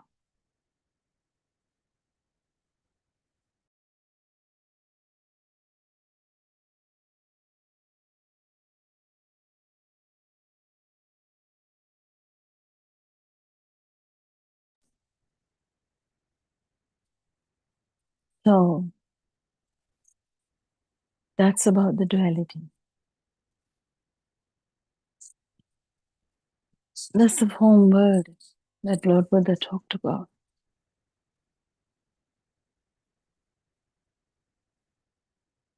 And what about the feel? Yeah, you feel it as existent. You feel mother as existent. You feel chair as existent. You feel the bat as existent. How did this happen? Well, that's what happened to everyone. This is mixed with ignorance. No one told you that this is what happens. But folks, you hear it now. You hear it now. So maybe try and understand.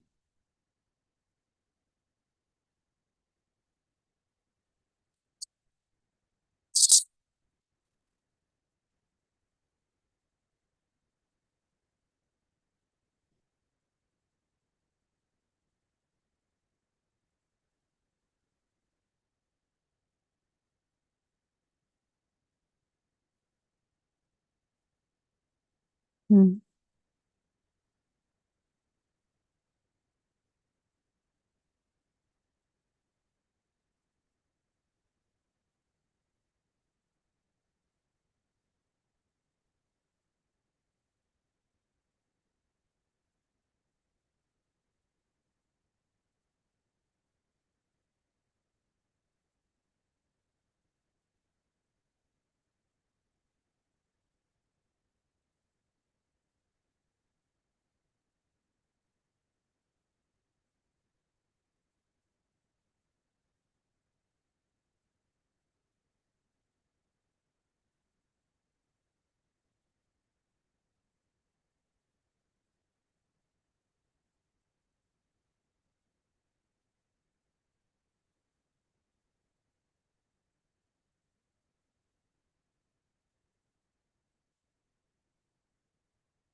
What do you think about that?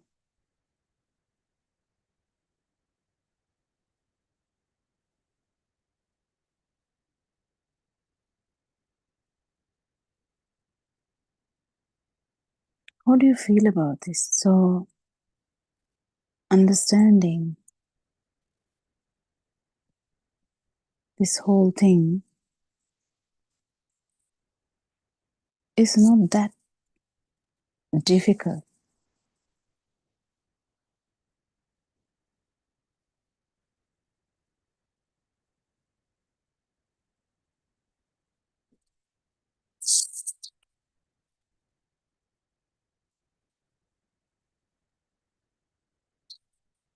It's difficult. So when you say this Dhamma is too complicated, no, it's not complicated. It's not complicated at all, actually. But the way you look at it must be very specific. The angle you look at it, it must be very specific. Understanding the perceptions and understanding how this works. What is any perception true? We talked about how mother arises. So the perception is, it's like a mirage, it's like a shadow, it's not actually there. You feel it as existent, and that is the life period.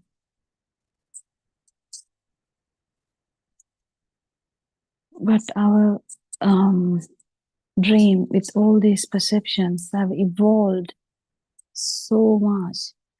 We have like a big story now. This happened at my school time. This is how I got bigger. I did this job, and then I did this job.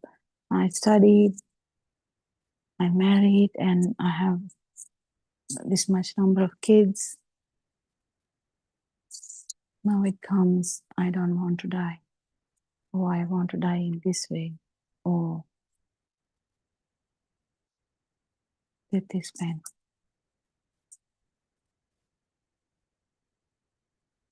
That's how the story has evolved. Can you see?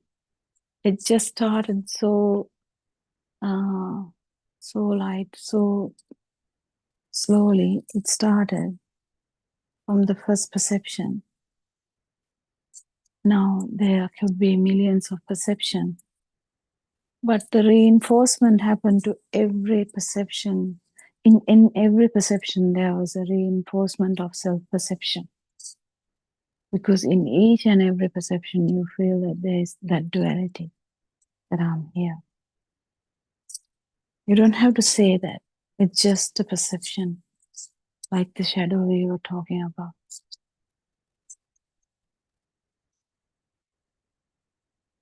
When this happens,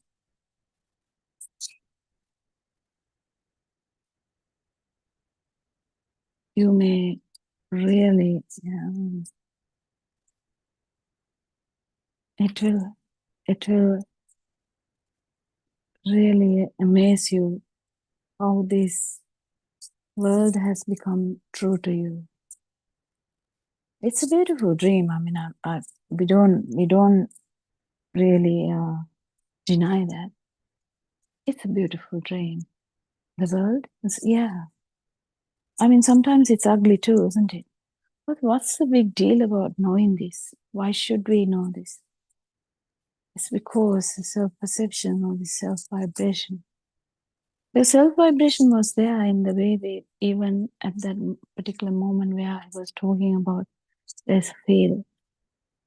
That vibration which vibrated to the zygote, it's still there. It is that vibration that which keeps evolving, actually giving power to this system.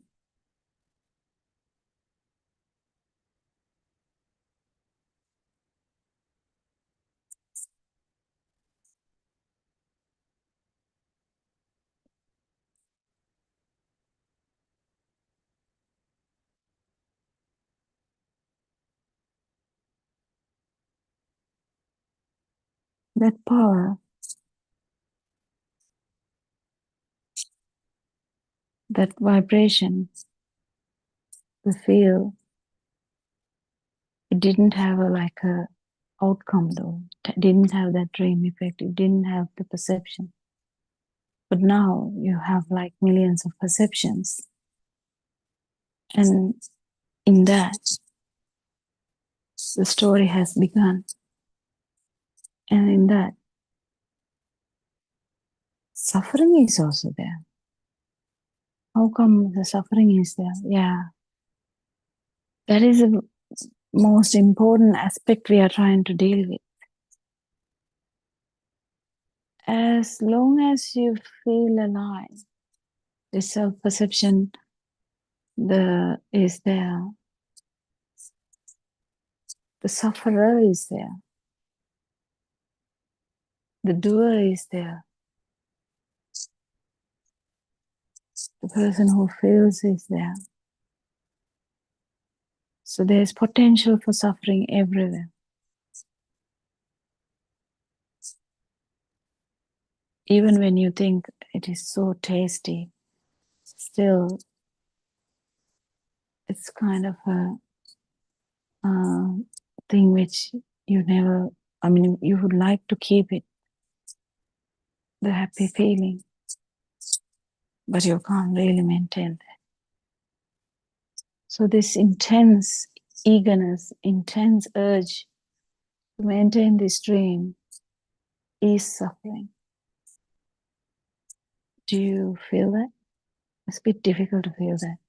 But as soon as you start to understand this Dhamma, you'll feel how this works. So we were talking about the baby. We're talking about how perception started.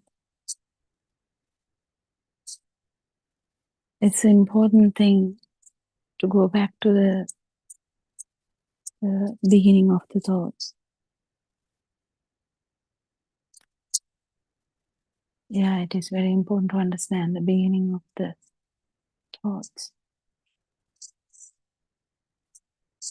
So then how does this now, the thought now happens?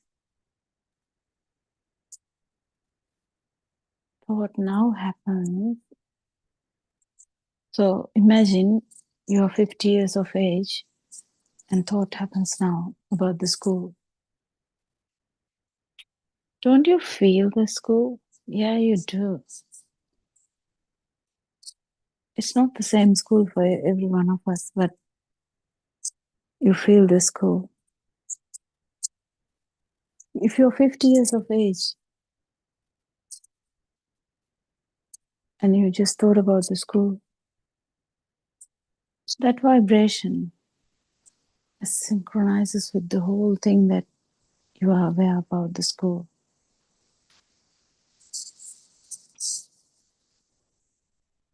It's the same vibration. But can you see that synchronicity? As we understand it is the same old thought. We understand that. But what happens at the same time? It reinforces the self-vibration as well. So this vibration, it is the same thing forever. You will shiver if you actually feel this. In the feel side, if you really understand this one thought now synchronizes with the whole samsaric journey, because it's the same vibration. Same vibration.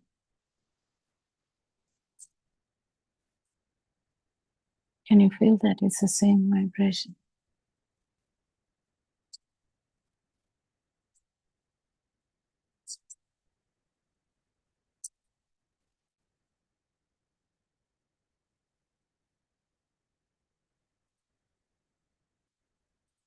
It's really important for you to understand this with each and every perception, how when Jaya becomes a thing, how the life feel is there.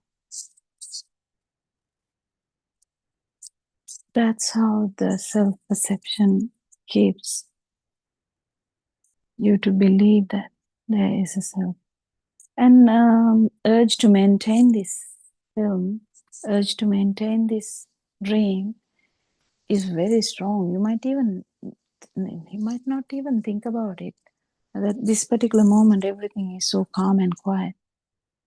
There is no flood which is carrying you away. There is no tsunami which is picking you up and hammering you on the sand. You know, if you remember, the tsunami waves actually picked up the person and actually bang on the beach or the floor. No, that's not happening at this moment. The lion is not coming after you to kill you. You're not falling from a 5-story building. You're not involved in an accident. You're not in a plane where it is coming down. So now, at this moment, you feel so calm and quiet. You feel comfortable, very comfortable. So there's no problem. Yeah, true. You don't feel any problem. You feel very comfortable. But as soon as there's some calamity out there, accident, you're getting a sickness, you can't breathe, whatever problem, here comes the urge to maintain this dream without that problem. It's very strong. How does that come from? That is the suffering. How does that come from? That is from self-perception. We know shadow is not actually there. We know shadow is actually not even related to the tree. If we are talking about the shadow of a tree, it's not even related to tree or even the sun. But there is a shadow, isn't it? Yeah, you feel like it as a thing. Same way, you feel as you feel the self.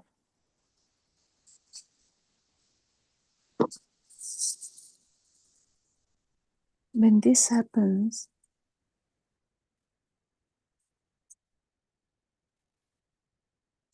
the urge to maintain this dream in your way is also there. Suffering is inevitable if that is the case, isn't it? So you're trying to maintain a shadow which is not actually there. How about that? You're trying to maintain a self which is not actually there. So the suffering is forever.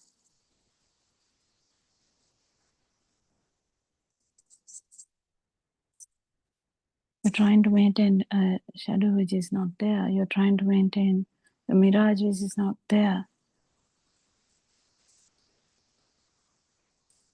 Same way, you're trying to maintain self which is not actually there. That's ignorance. So will everyone be will everyone like to be in the ignorant field?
If you can feel this would be miraculous.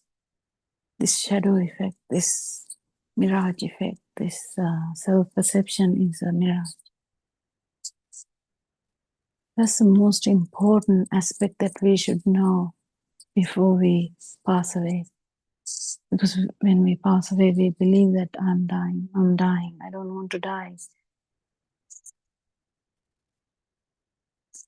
But we are trying to maintain something that is actually not there. We are suffering because of that.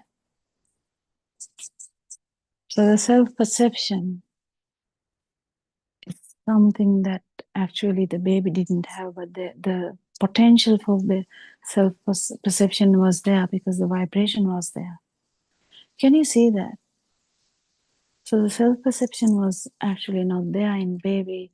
Baby was not thinking about herself, but the actual potential is there because the vibration is there. It's a feel. You feel it as existent. That's where the consciousness is. You feel as consciousness is happening.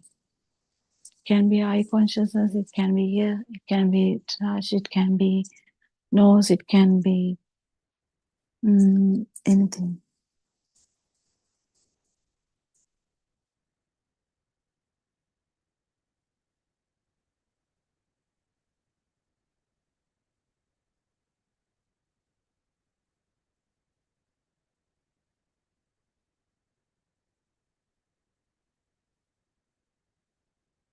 So it's important for you to understand this self-perception is kind of something which keeps this power running. And what happens when you die? You think everything stops suddenly? Not really. Why? There's an additional power here. There's a shadow which has some power in it, which is not even relevant to that system. So the system stops respiration and the system stops happening, the thoughts stop to occur. But this power that telepathized to somewhere else, that's what the samsaric cycle is, which a lot of scientists are grappling to understand.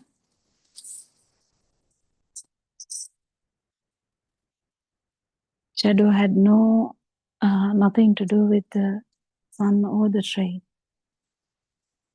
If it's tree shadow, but trying to maintain this shadow, there's so much power here. Can you understand the self-perception or the alive feel? There's a fight, there's so much power. Trying to maintain that. That's all due to ignorance. It all happens in the field of ignorance.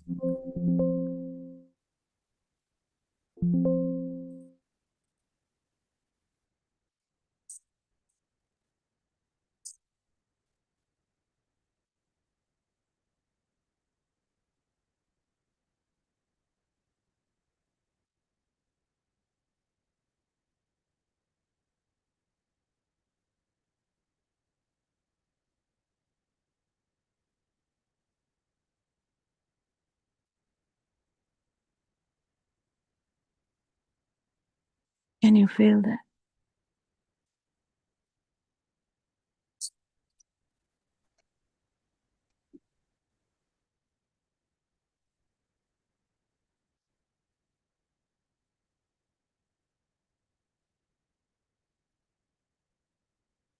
So this self-perception, it's not actually there, but it is there.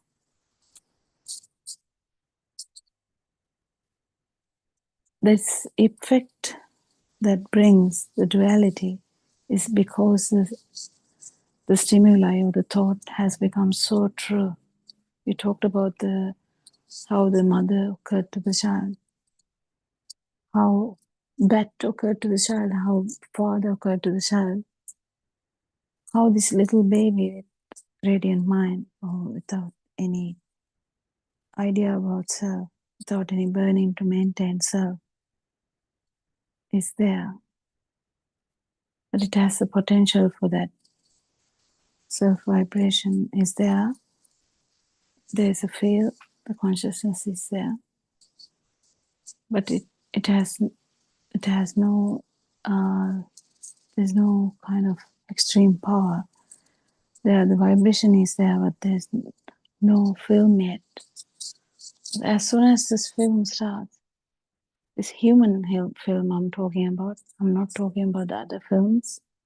The human world, or the world starts slowly. Mother, father, sister, brother, family, home, milk, rice, plate, shirt, pants, frock, whatever. Doesn't matter. Slowly, the world starts to build up. And each and every stimuli, when it's becoming like a real thing, and it becomes true to that system, feels as existent. Definitely the life field is there, self-perception is there. So self-perception, it starts with the other perception. It never starts alone. So some sensory function should be there for the perception to happen. Some sensory faculty should be there.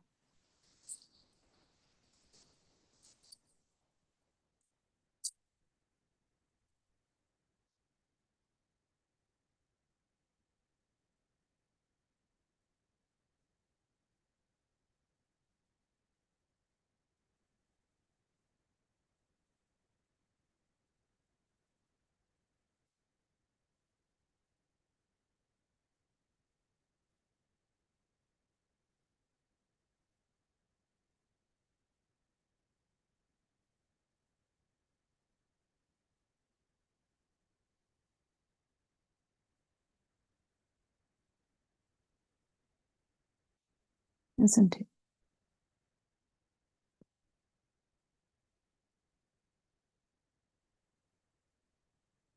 So when you feel this, how this duality has arisen, how this me and share has arisen, it's really interesting how this power has evolved as well, trying to maintain the share. So when the power evolves, it's very important. When the power evolves, it actually increases. We try to maintain the chair also. That's a real calamity now, because there's the unknown desire to maintain the self as well. Yes, but now it extends as trying to maintain the chair. You're trying to maintain things in the dream. You try to maintain people in the dream. You want this dream in such a way, in your way. Isn't that so tricky? You're trying to maintain a shadow in your own way. It's very tricky, because you can understand that it can't be done. Can it be?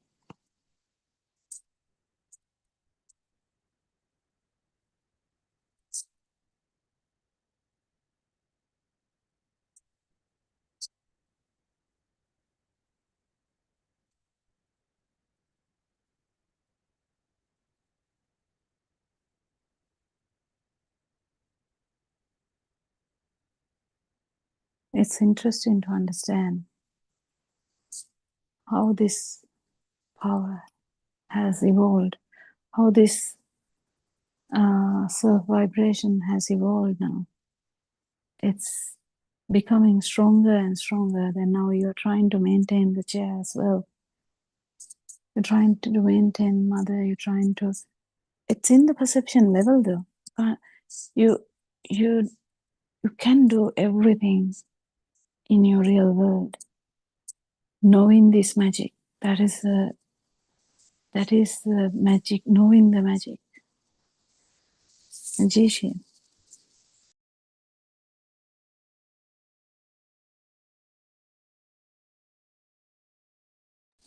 So you know the magic. You know how it is performed. And you keep doing that, it's fine. Because there has to be things that has to be done. If you're feeding kids, you have to keep feeding them. Because they are in that trap too.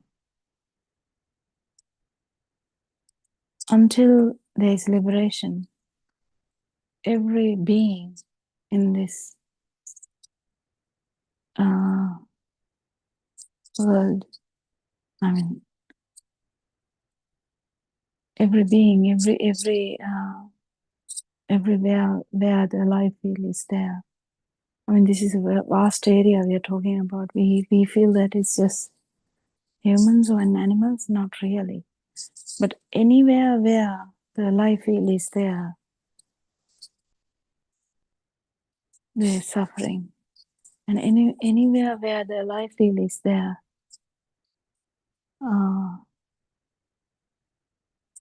ignorance is there. But when there is zero ignorance, we call that system an arahant, or someone who has attained nirvana. Can you feel that? It's really important you feel it, because it's tricky otherwise. So if you know the magic,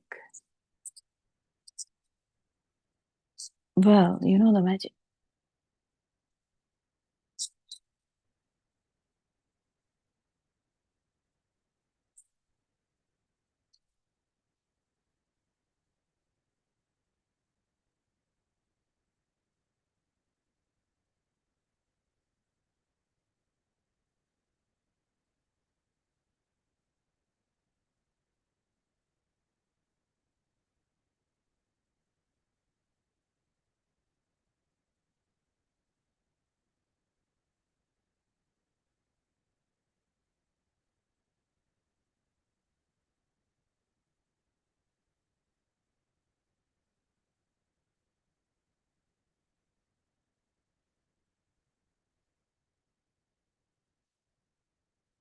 So we'll keep discussing this every day, because we can't just finish this anyway. And we have 24/7 English Zoom discussions, not discussions as such. There's a discussion time also, but it would be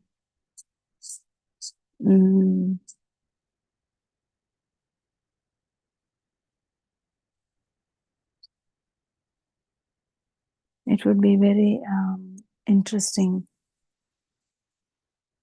if you can understand that the shadow effect, which we had forever, self-perception, which we had forever, is just a perception, just a shadow, which is actually not true.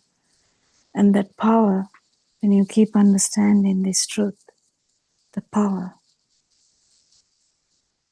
which got augmented in each and every time that you call living. Living is what? Living is the process of stimuli, or thought. It can be an action, it can be talking, it can be thinking, it can be seeing, it can be hearing, it can be a touch, it can be a smell, it can be a taste. It doesn't matter. It's just stimuli. And that is what is called living. And in that, it's important to understand that self-perception had nothing to do with these things, but it is there, like the shadow. The duality is there. If the chair is there, I'm here. If it is there, that phenomenon arises spontaneously. No one has done it. Nobody has done it. You didn't do it.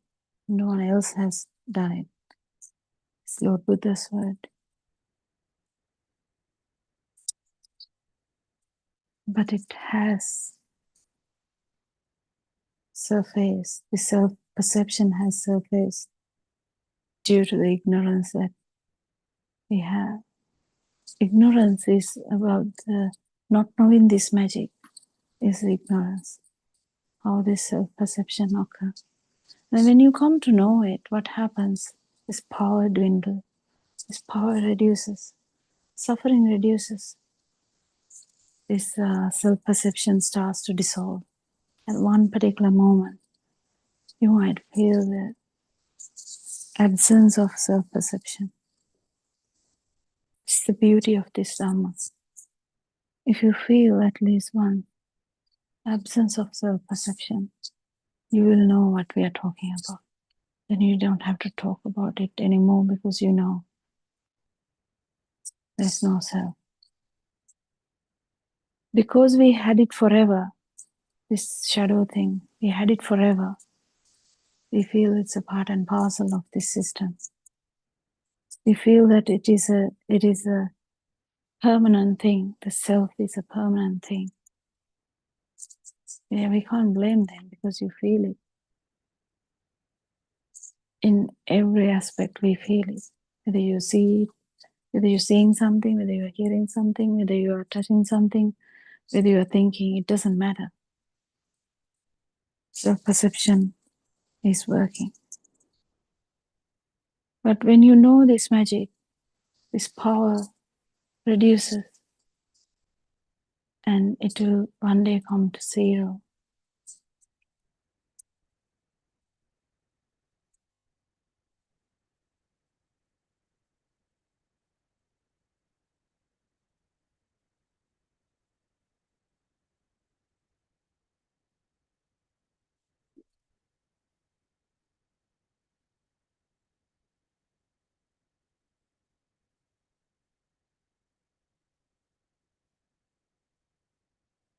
You get this point.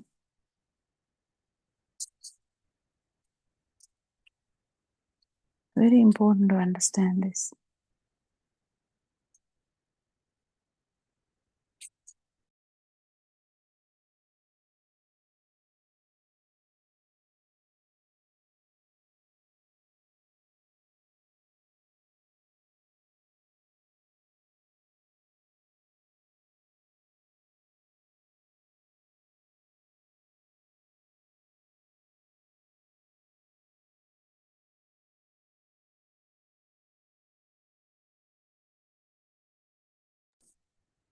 So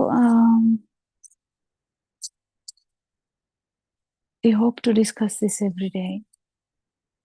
Discuss into how you feel alive, how you feel that the self is here.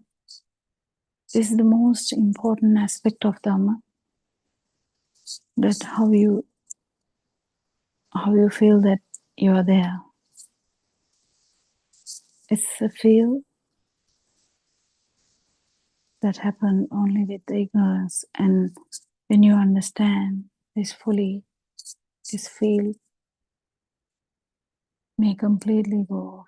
But at least if you feel it in one particular stimuli, you know the story. The magician knows how the magic is happening. Like that, you know how this shadow is happening, how this self-perception is happening. And you definitely has to feel this no self. The feel that you have when there is absence of that self-perception. We call it no self-perception, but actually there is, it's not a new vibration. the absence of the vibration. So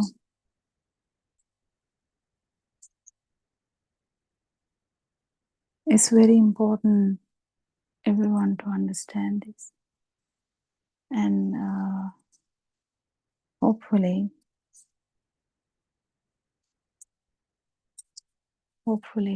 everyone will slowly tune into this, because this is a tuning process. You know, that we tuned into the world as a baby. We tuned into the world really nicely.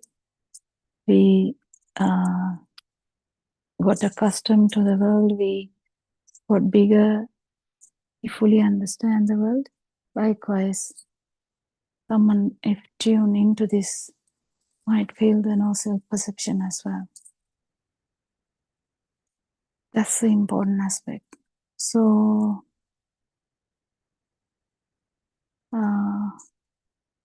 it's 7 o'clock from Australian time now. So I have to stop this talk for now. I'll continue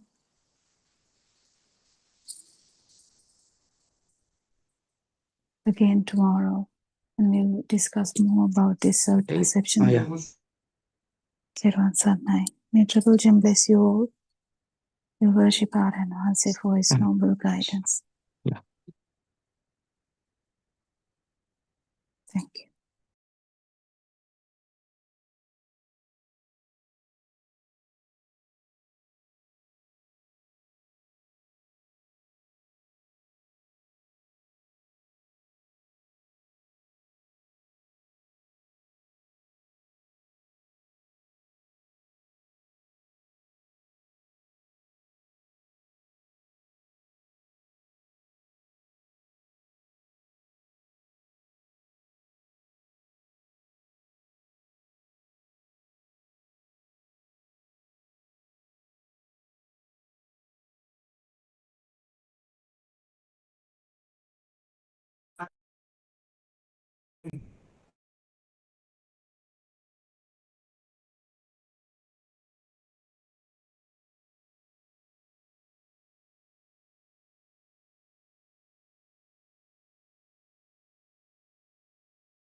Because who is doing?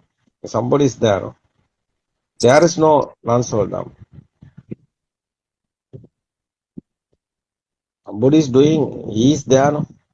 How is talking about non-soul? That is why.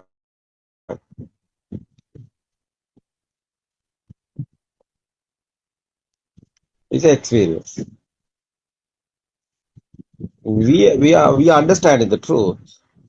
What is the truth? How is creating the lights? How is creating the sounds? How is creating the smell? How is creating the taste? How is these senses are creating? How these senses are created?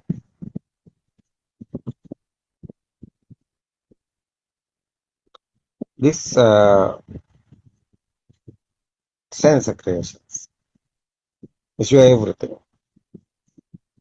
You haven't experienced without sensing. That's it's normally guys, they are in the world. What is this world? Their own senses systematically. So it's a creating. The effort is your senses. Your senses given this lights, this type of 7 color lights. Your eye creation, eye is a sensor, and your sound, your ear creation is a sound also. Otherwise, your taste, smell creation, your nose is like a factory. It's a product. Your nose is a sensor. Yeah, it's a product. There's a process is there. It's a creating. Important this understanding is realizing very important. You know this the final what is the final one? You see the eye creating sound is the eye creating the picture is the product. Is okay. Is the ear creating is the sound is the product. The nose is creating the product. The effort is your systematically it's happening. Nobody is doing smell. It's a mouth also. It's a tongue given you to taste spicy.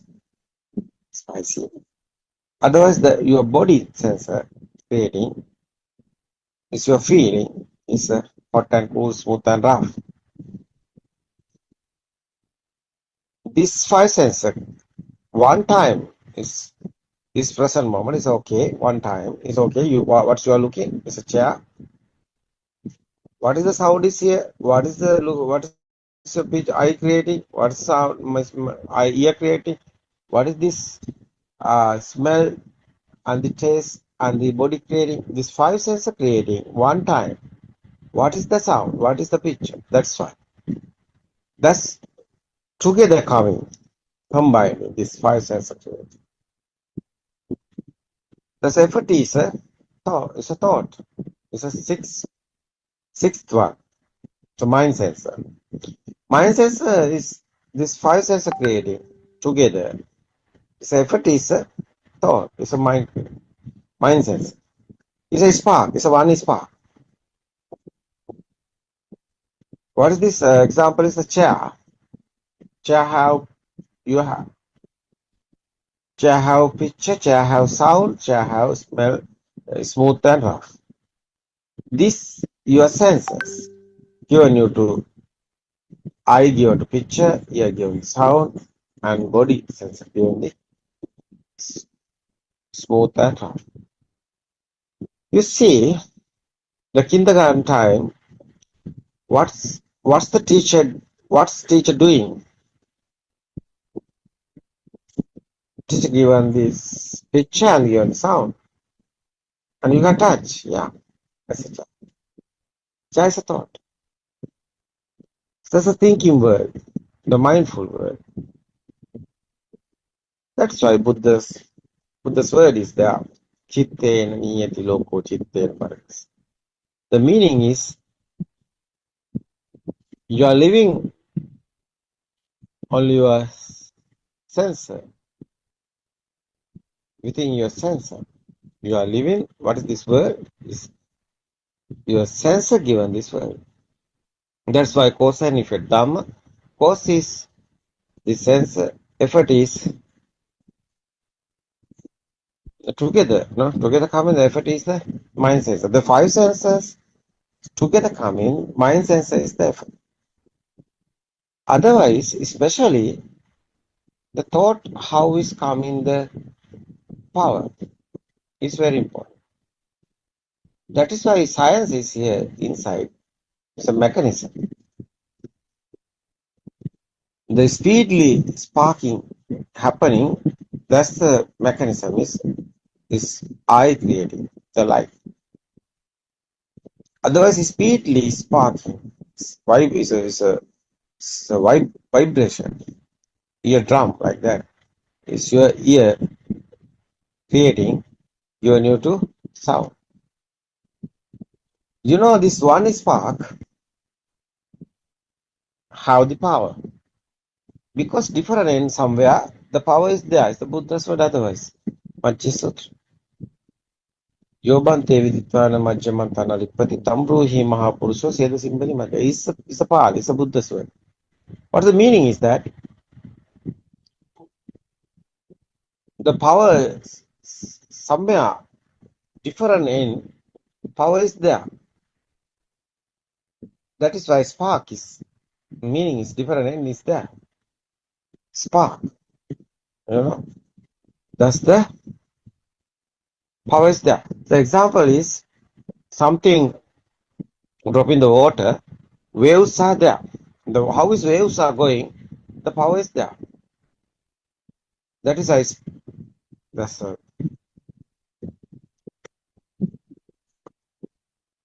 why is waves is happening. That's something drop in the water. That's a spark. No, that's why power is coming. That is why different in somewhere. There's a power is there.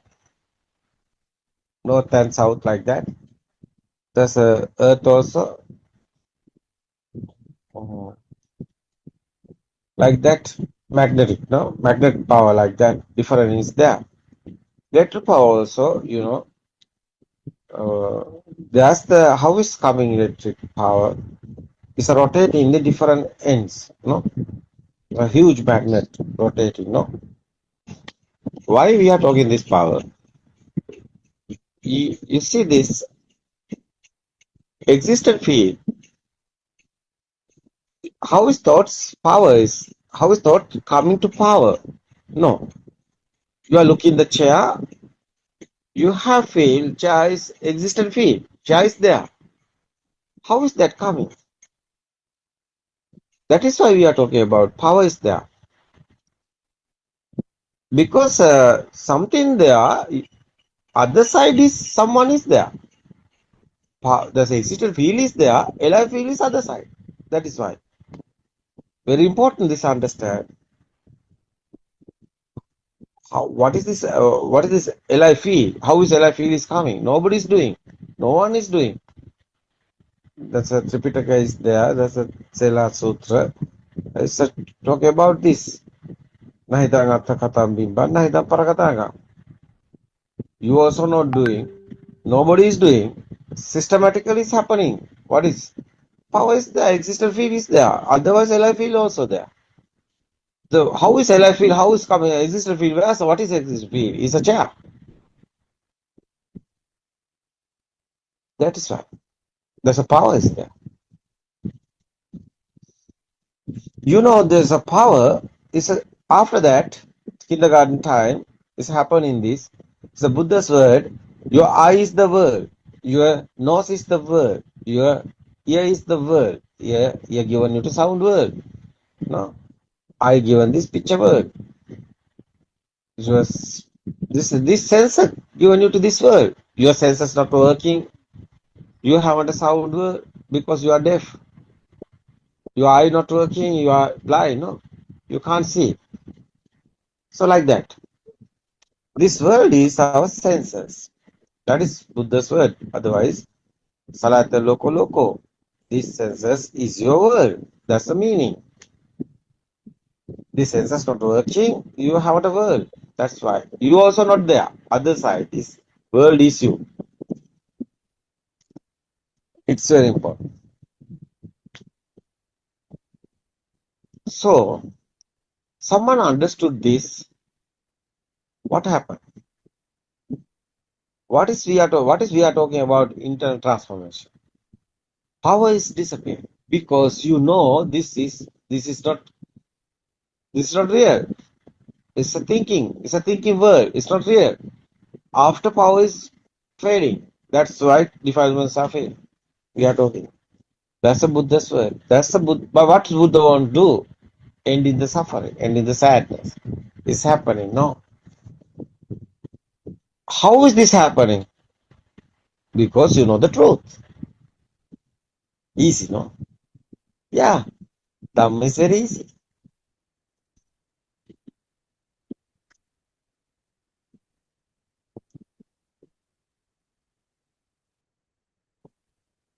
Truth is to be feel. Yeah. Truth is not to understand. Truth is to be feel, but truth won't understand. First, you won't understand. Second, you can feel it. Feel is the truth. Feel is the truth. Knowledge is not the knowledge is the knowledge is in your mind. Yeah, knowledge only in the mind. It's not truth. Knowledge can be changing. Yeah, it's not. Yeah.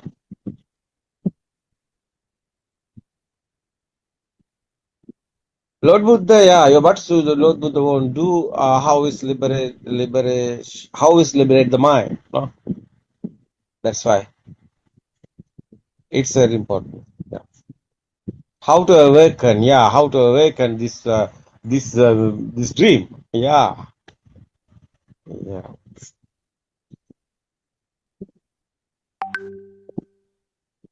How to feel beyond the sense is very important. Yeah. Yeah, it's okay. Otherwise, this is a freedom now. How after that is a tranquility. No, it's a peaceful mind. It's coming final. No. Yes, because someone understood the truth. He have a cage because no ego is there. He also not anywhere. Everything is like a nature because he know nobody is here. This is a system. It's a creating.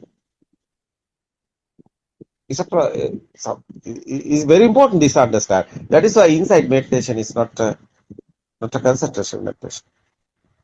Inside meditation is understanding one. That is why dependent origination very important to understand. First Dhamma discourses Buddha's one is Dhamma Chakrapavatana Sutra. Is the Tripitaka is there. You can realize Buddha's word. What is the Dhamma? Dependent origination. What is never heard before Dhamma? What's Buddha explained, the 5 teachers? It's not concentration matter because 5 teachers already know that. This important thing is experience. I think someone won't find the truth. He is doing concentration meditation. It's okay because he won't experience. After he know this concentration meditation is not the way. Yeah, it's okay, calm and cool is calming, but it's not permanent. It's impermanent. Your posture is leg cross sitting and you are doing exhale and inhale and you are doing concentration, at that time is okay. But after you wake up in the bhavana, what happens? You are in the normal life. You are in the normal life. There's the defilements. Defilements are not gone. Defilement is there. How is defilements are fading? How is defilements? Oh, you won't stop in the defilements. How is that happening? Understanding. Understand is the very important. But you don't misunderstood. You don't misunderstand because understand only this process someone want first you won't understand, but it's not the final. Final one is the feel. What's the feel? You are understanding how is this mind is creating, how is this alive feel is coming. After you can experience your inside, is ego is fading. Defilements are fading, same this. That's why your inside come in tranquility. It's peaceful mind, calm and cool. Because nobody is here, you understand after what's happened is okay. You haven't any inside any pain, inside any vibration, not happening. That's why finally you have cool mind. Mind is normally is happening. It's okay. Thoughts are normally coming. You can't stop it. But thought power is disappearing. That's the happening. Understand now.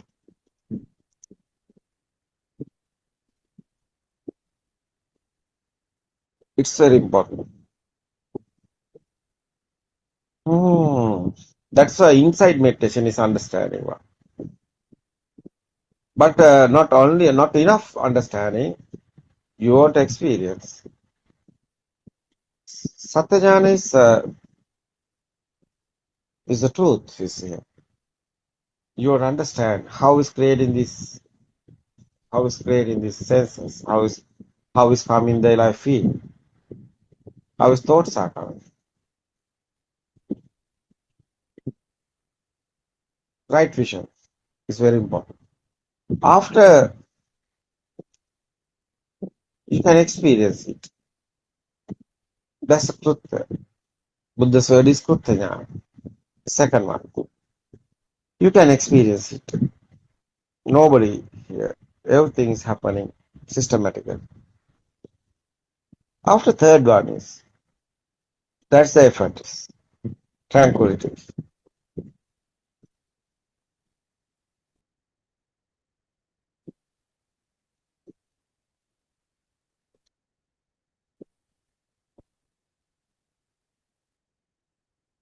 It's very important this one.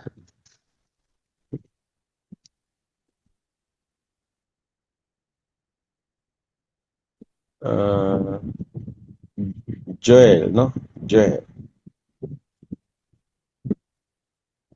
Yes, Joel, do you understand what I said? It's experiences. Yes, sir, thank you. I want to feel it more.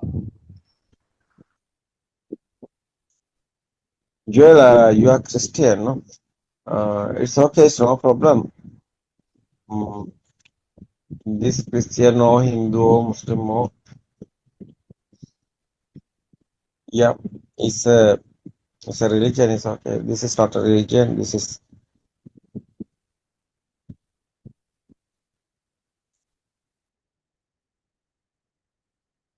Joel,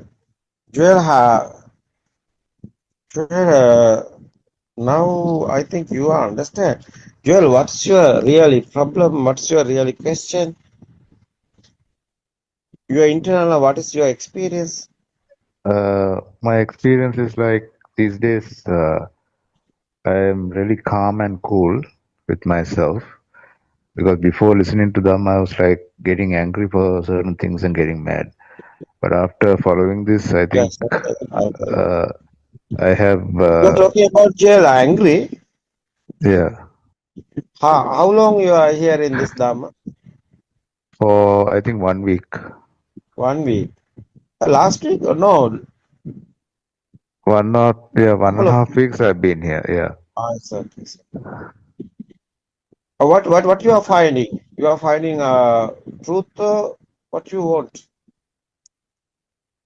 I Yeah. mean, like that, just to come out of the mind and live out of the mind without Come getting out, stuck in the mind. come out of the mind and what are you talking? Come out of the mind and Come yeah. out of the mind and come Yeah. out of the senses and live in that, nice feeling, peaceful feeling. No, Joel. We are not talking about like that.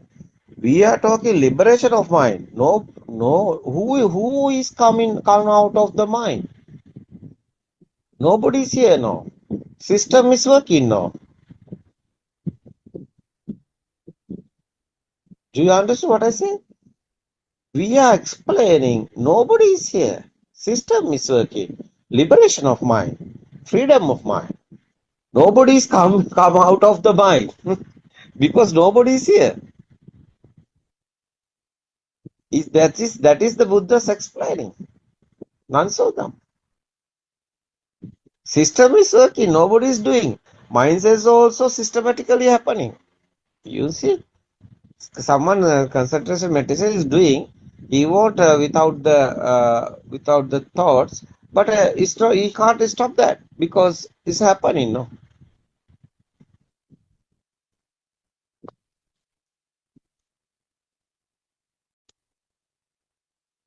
Do you understand what I say? Yes, Aryan. Yeah.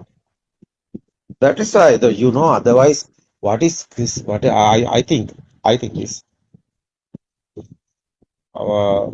what is Christians? I think it's a Jesus.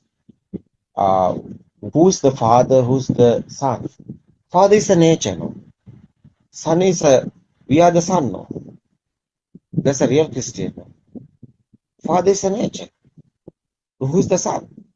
Son is everybody is a Son, no? Because Father is a nature. System is a nature.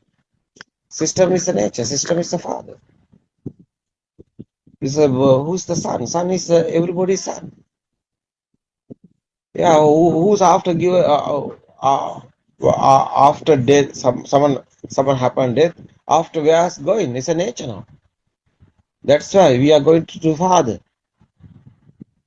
So why we is a Christians are is doing Papa Char is a word is singular word is Papa Char.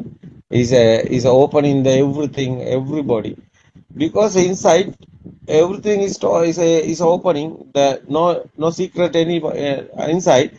That's why nobody is here. That's why it's opening the everything. It's okay. Ego is disappearing. After no powers the thoughts. After what happened, that's the nature clause. That's why coming to the Father. That's a real Christian. No, nobody is doing this. Systematically is happening. But Jesus, no Jesus. It's a beginning. He's a there, no, what's the word? He's coming to Himal. So 14 years age, I think. That's the concentration doing. After going back and he's talking about the truth. What's the truth? If we are the son, the father is he's the father is who's the father? Father is the nature. That's why we are the sons. So otherwise, loving talking about Jesus. What is the loving? Jesus talking about the loving. That's nobody is here. Everybody is same. That is why it's a real loving. Is asalvasita premakaram is a singular word. Is Buddha is talking about no Jesus talking about loving, loving to everyone. So after I think is first I think is this is the I think is the My feel. My feel is Jesus talking about the Dhamma, same Dhamma, truth. Jesus talking about. But people write in the book, various of books. Hindus are talking about the other book, Muslims are talking about the Quran, other book, and the Christians are talking about the other book, and the Buddhist guys also today also write in the book and talking about, but not the book reading here. The nature is the everything. That is the truth, I think. Religion is, I think, it's a fail. 100 years sometimes it's okay. Religion is over. I think it's the coming to truth, whole world, because religion is a lie. It's not truth. It's not real, because it's a programming. Hindus are talking other programming. Muslims are talking about the other programming. One God they are talking about other one, but Christians are talking about the other program. Buddhist guys also talking about the other program. This is not a program. That is why truth is no programming. No programming here is a blank sheet like that. Nobody is here, no one is here. System is working. That is truth. Someone understood this. How what is this happening here? Is okay. No problem anywhere, because nobody is here, or nobody is here who's suffering, who's sadness. Nobody is here. No, who have sadness, who have suffering. No suffering, no sadness. That's why tranquility is here. The system we won't understand is a system. What is the circle of birth? After death, nothing happen. Anything is not. It's not a truth. Someone is thinking after that everything is over. Everything is over. Someone's thinking, yeah, we don't want religion. Someone is talking about after death everything is over. I think it's not that's not the truth. You don't know the truth, because the science is here. Is a vibration science. We are talking about the how is talking about the waves, vibes here. Vibes is power. Power is over. Is a circle of birth is also over. But circle of birth is happening because vibe is here. It's like a waves, like a electric waves, like a the satellite waves is a TV waves, radio waves. Our phone also waves have like that. Everybody humans. We are talking about 800 million all world 8 billion humans. So they all of them have phones. The meaning is they have the numbers, phone number individually. The meaning is that that's a wave, no? Everyone have a one wave. Everyone have a wave, no? Your number, what is your phone number? Everybody can call you because that's your wave. That's your number. This example is the phone number. But you know what I want to say? Does your mind also like this wave? This wave is systematically is happening. It's like a power. But power is disappearing. Your wave also disappearing. That's your end of the circle of birth. It's not happening. It's happening to everything. That's why we are explaining that because we have experience. We know that one is the happening here. That's why we are talking about that. We are not talking about the religion, because religion is a Latin word. It's a religion after death. You are going somewhere. That's a religion. But Buddha's word is not that type of. Buddha's talking about that after death everything is over, because you know the truth. Truth is nobody is here. You understood. It's a power is disappearing. It's over the wave. Wave have the power. That's why. This is not a religion here. It's a truth. The religion is we are talking about. Latin word is after death. Where are you going? The question is wrong. Why? Someone understood truth. You are not going anywhere because you are not also here. Nobody is here. No one is here. System is working. But wave is there. Yeah, that is you. That's your circle of birth. Wave is there. Power is gone. Wave is disappearing. After you are not anywhere. That's the truth. It's not a religion case. It's a truth. True Dhamma. It's not a Buddhism or anything. It's everybody is same. Everybody won't know the truth. Someone don't know the truth is like a blind. Otherwise, someone is talking. I don't want religion. I don't want religion. It's okay. You don't want religion. It's okay. But you are something happened to you, fever or something, injured or something happened. You don't like to death. You want to still here. Why? You are inside. Why? You want to still here because you are here. You are thinking, someone thinking after death everything is over. He don't know. He's talking. He don't want religion. But something happened to him. He don't like to death. He won't still here. But it's not happening. He's in suffering. He's in sadness. Sadness is there. Suffering is there. He's not ending the suffering and sadness. He's worried. That is why. The silly mind is very important. This truth, someone understood this. Everything is happening in this present moment. You are thinking something. Future is present moment only the thought. You are remembering something is a history. That's this present moment only the thought. Otherwise, this present moment, one thought is here. Someone understood this. How is these thoughts are coming? That's your mind. No, that's your thoughts. How is coming? It's not real. Sound and firm together coming. That's the thoughts. Is power is sparking power. Is combined. Is coming this more power. Exists a field. That's the life field. Nobody is here. No one is here. After what happened? You are living only the 1 second. No? This present moment. It's not real. No pain. No anything. That's why I awaken to the moment. Because this moment is the everything happening. They're like you are wake up in the dream because something is here, something you have is a common history or any, that's type of term. That's why tuning fork like that. Same spark is here. Today how is coming the chair? When you are baby, is a chair.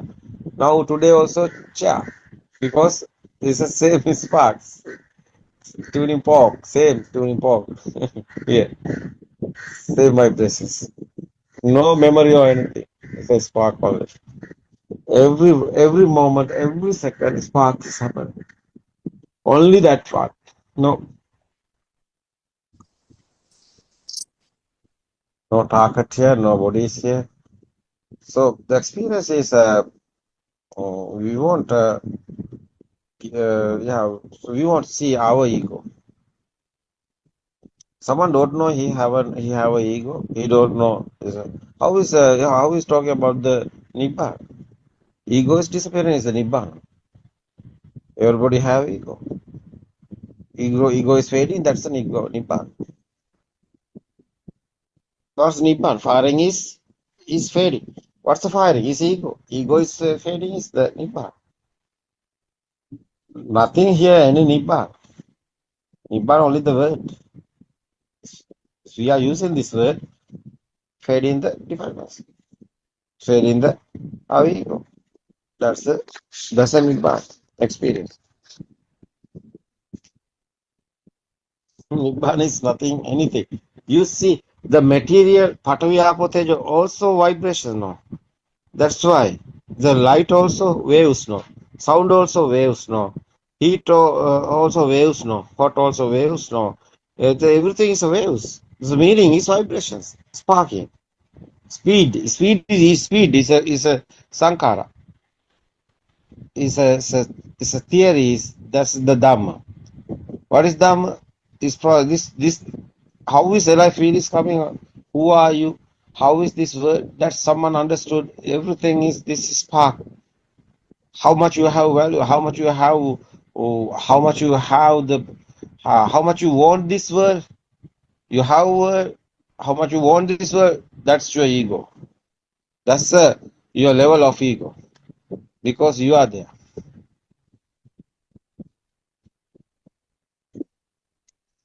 So your eye given you to a mountain, no sun, no moon, everything is your eye creating. And something happened to your eye, is you are blind, no? You think you are first time this world is coming, what's the date? That at that day also you are blind. Have you sun or moon? Have you earth? Have you galaxy? How silly. You know, insect have the world. Insect haven't the Jupiter anywhere. Okay, I Anything. found this on the web, but do you know how the world? Check it out. What's that? Circus system is coming. He's a AI, I think. It's okay. It's unbelievable, no? This Dham is unbelievable. I know this many guys who were other religion have question because they are talking about they are in somewhere galaxy or universe or somewhere, but this Dham is not that far. That is why we are not talking about the religion. Religion is why they are talking about religion, because they are going after death somewhere. But this Dhamma is nobody is here. Who's going? This is not a religion. This is truth. And after feeling this truth also, you can go to the church, you can light the candles, and you will be with your family, you will be doing everything, and there you are. You're not you just do that, the function of the system. That's fine. Oh, otherwise, so we are thinking this this body is me. We are thinking. Death also thoughts. Birth also thought. So only the happening excel and in here is system. Nobody is here. What do you think about God? Yes, sir. Who have death? Who have birth? No death or birth is here. That is why liberation of the mind. Everything is, you have freedom. You are not in anywhere. That's a real freedom. Everybody is you otherwise. Because you are not in here. Everybody is you. That is why Asal was into Premakaram. Is a Christian. Jesus are talking. Jesus, I love in Jesus. Why? I know he's a Buddha guy. Why? He's not a religion. He know the truth. Why killing the Jesus? Because he is talking about the real one. But after writing the book, it's not a Jesus one. Real Jesus is truth.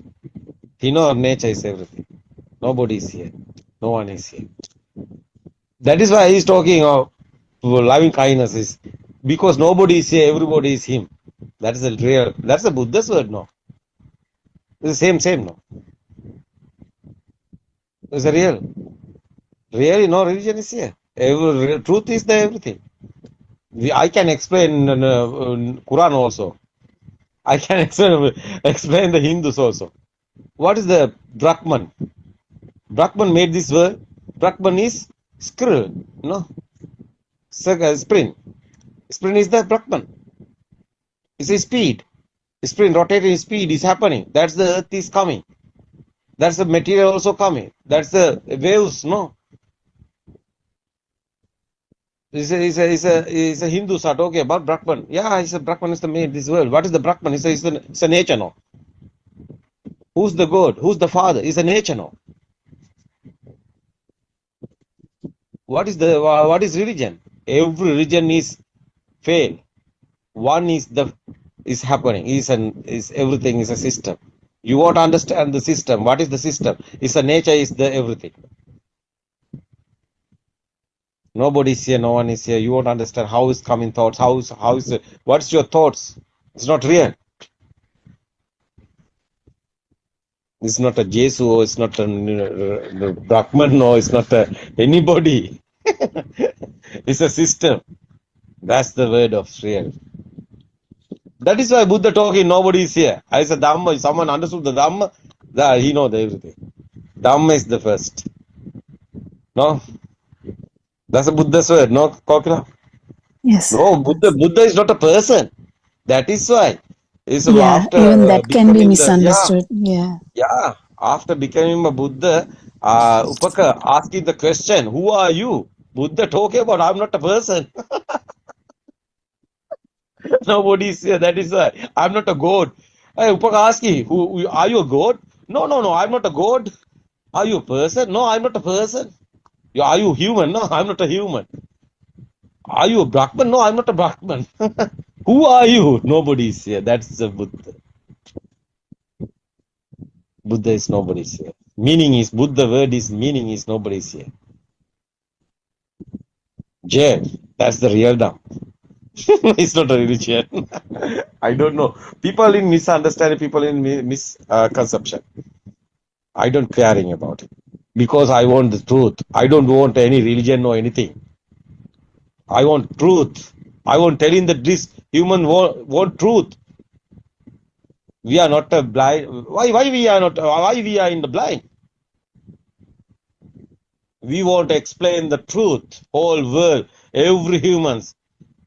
No religion is here. It's a programming. We don't want our program in humans' mind. Why? Human mind, more huge mind is human now. They can't tolerate. That's why they are thinking after death they are going somewhere. Why animal have a religion? No more mind. Feel is only the feel. It's nice feeling, no. What do you think about Suranka? Yes, Saran Mahansa, very beautiful. Yeah. And the more and more, I think I remembered Maat ekka mama gamanak yanawa because even in the Buddha's days. Yeah, you can speak that English. I'm going with me. So, After, I mean, even during the Buddha's days, the Prince Nanda also went in search of something. He thought he can gain something, and in the process, he listened to the pure truth and lost someone himself. knows, Suranga, someone know the pure truth? What is your board? Christian no, Buddha or Hindu or Muslim? That's only the board no. Yes, On the programming no. Wow, we are silly. No, we are not a silly. We can understand what is happening here. That's okay. Circle of birth is happening, misunderstood. Circle of birth is happening, misconception, guys. No, it's a mithya dusti. Yeah, it's a dusti is there. It's a power is there. What is this dusti? It's a misconception. Yeah. Misconception. It's a dusti. Otherwise, the power. It's a wave. That's a circle of birth. That's like a sirasa, like a dharana. It's a waves. It's a radio waves. It's a mindful waves. It's a chittaro waves. What is this? Waves. We can explain. Body is not you. Mind is not you. Who are you? It's a power. What is this power? It's a waves. Waves is not easy stopping. Yeah, it's a body is okay. Collapse is okay. One day it's a death is over. We are talking. Yeah, body is over. Exhale and inhale is the last briefing is here. It's okay. You don't know the truth. His power is there. Because he's thinking this world is real. The power is there. It's a waves. Like a sirana, that's a radio waves like that. They like the phone number like that, no? The wave is not stopping. Yeah, somewhere this is telepathy is the same tuning fork like that. It's the same vibe is there. It's okay. It's this one is a body is a collapse. It's okay. Other body is there. It's okay. That's a zygote is there. It's okay. Mom's zygote is there. The vibration is same is there as you. That's the circle of birth. How is this happening? It's a power. How is this power is gone? Yeah, it's a vibers. It's a waves. It's a system. This system we can is stopping. How? Yeah, power is over. This system is over. Nobody is here. No one is here. It's a waves. How is there waves? Waves is there. His power is there. You are the power. Power is disappearing. Nobody is here. That's the real Dham.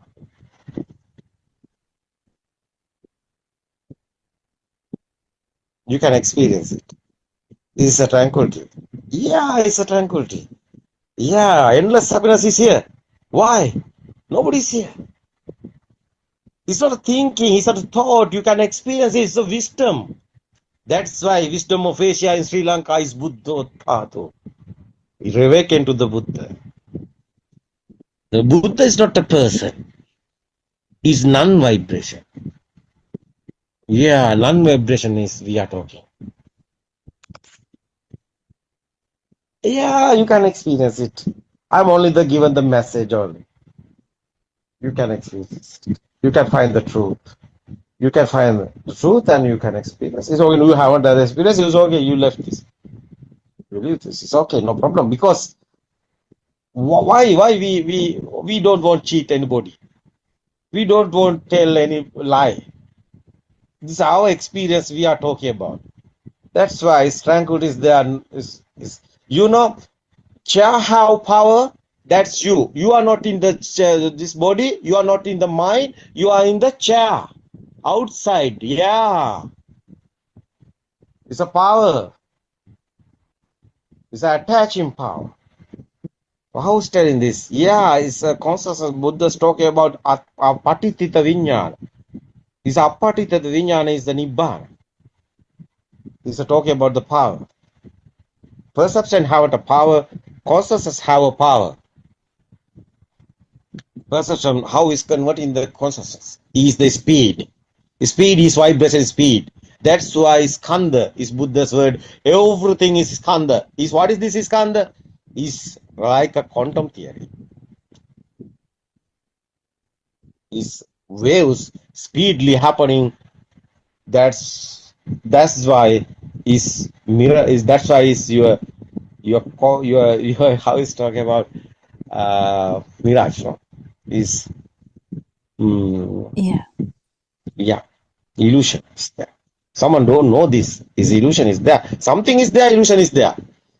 Someone understood is how is this happening? This like this lighting ball circling the speedly. This circle is there, but not circle is there. But you can see the circle. How circle you can see?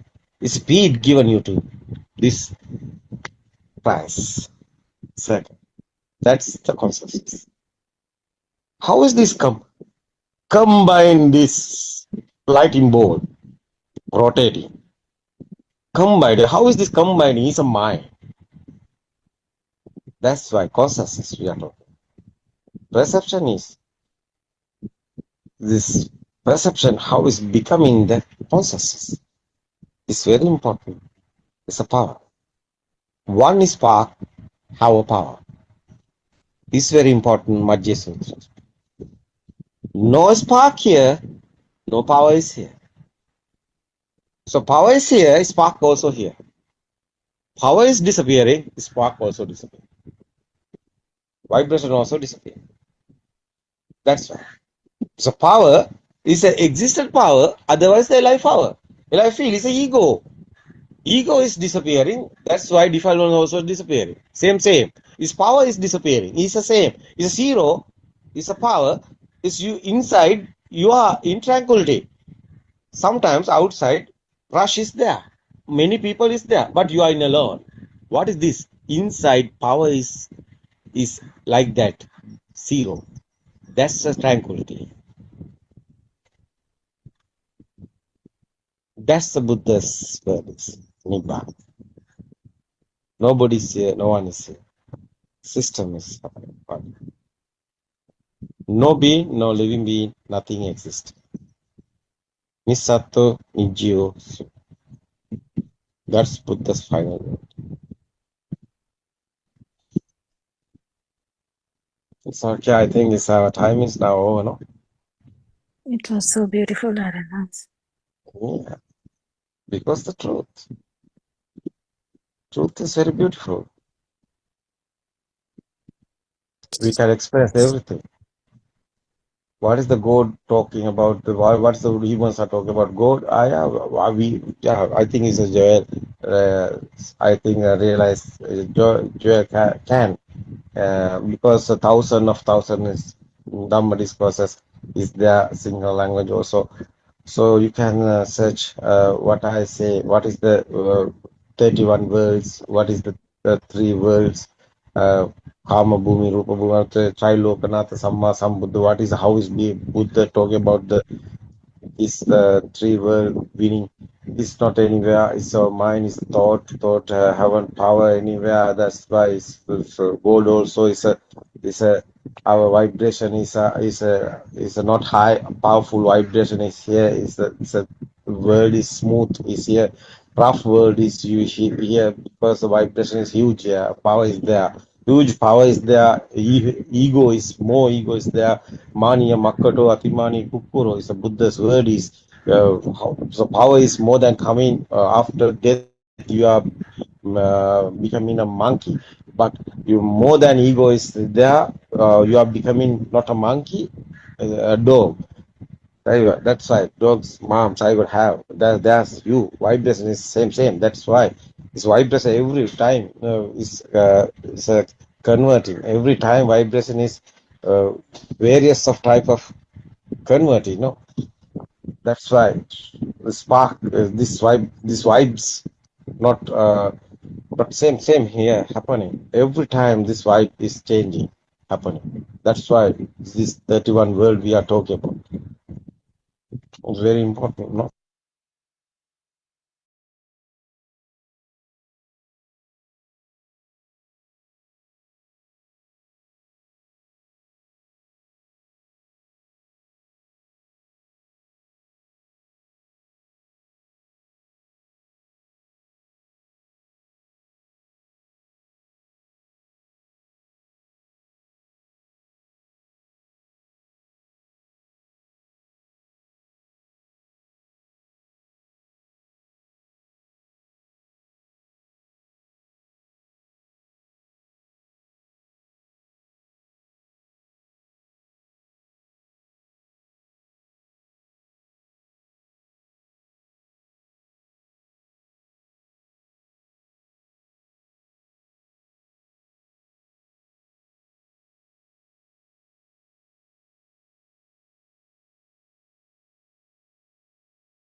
Iran Sarnai. Homage to Lord Buddha, the Dhamma, and the Sangha, and to Aryan Vahanse for all his guidance. I thought of sharing my experience in the journey of trying to look for this Dhamma. All my life, I have been looking for something deeper, something to realize who I am. And I've been in the search for many, many years. And I actually started listening to Buddothpada and Mahanse since the mid of last year. And it has been, I would say, the best thing ever happened to my life. I kind of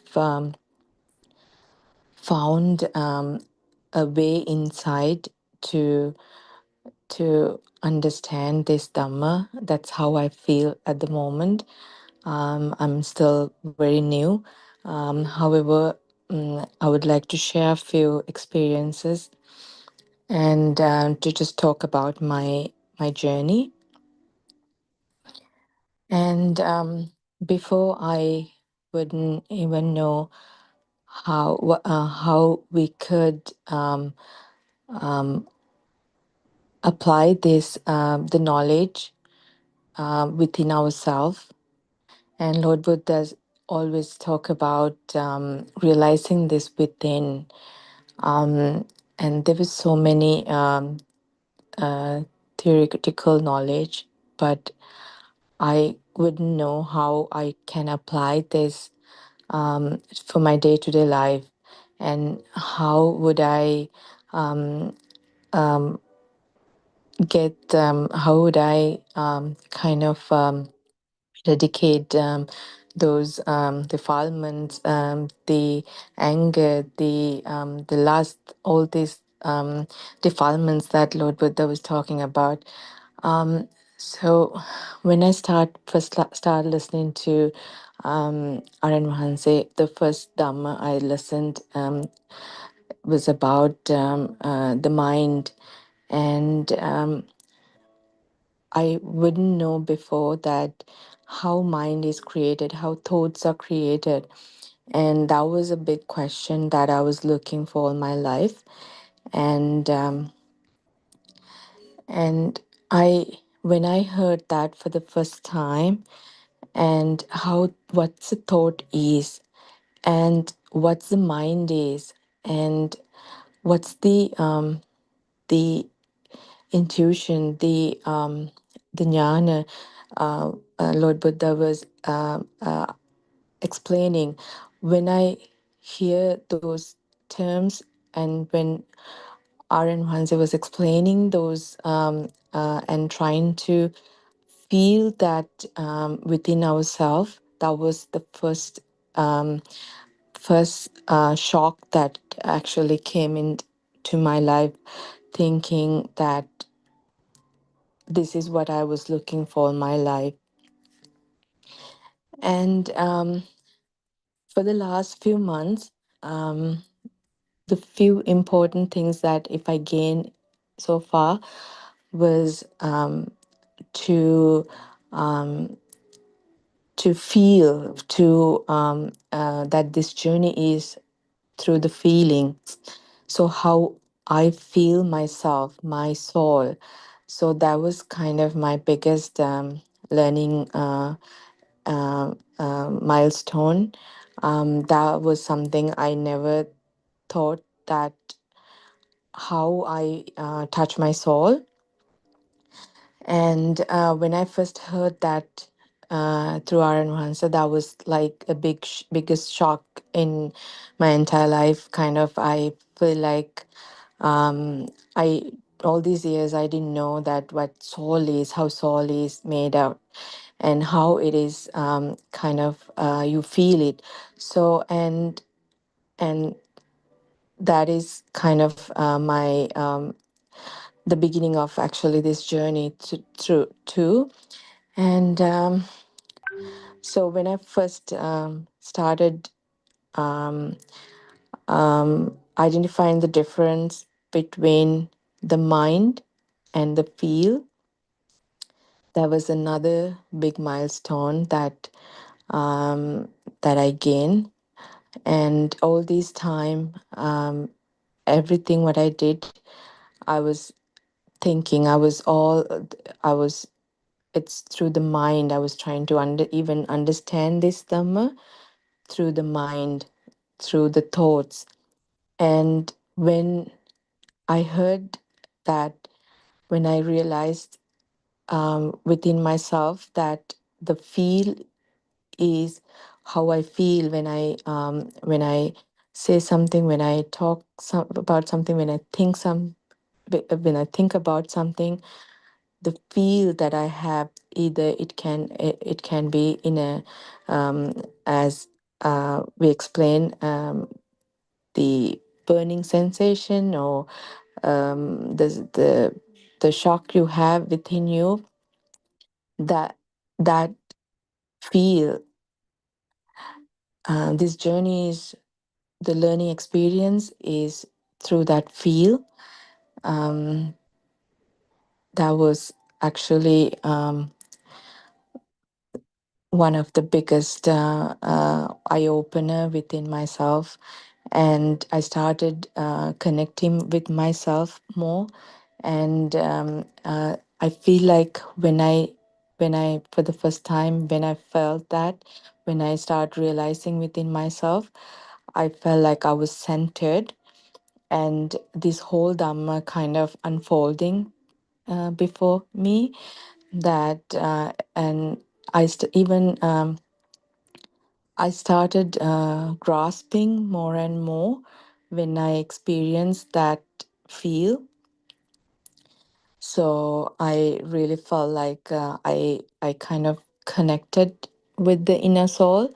And right now, actually, every day is like something that I uh, I understand. At the same time, I feel like it's like walking through steps towards towards finding you. And there is so much to kind of learn and understand and realize within you. And that was actually the things that I wanted to share. That this has been, as always, as the Lord Buddha has been explaining, the gem, the triple gem. And now I understand that there are no valuable things in this world. Rather, we find this gem, and it is within that gem we can only find when we start realizing, when we start connecting within ourselves, and finding who you are. And this is that's the journey that I wanted to share with everybody. And um,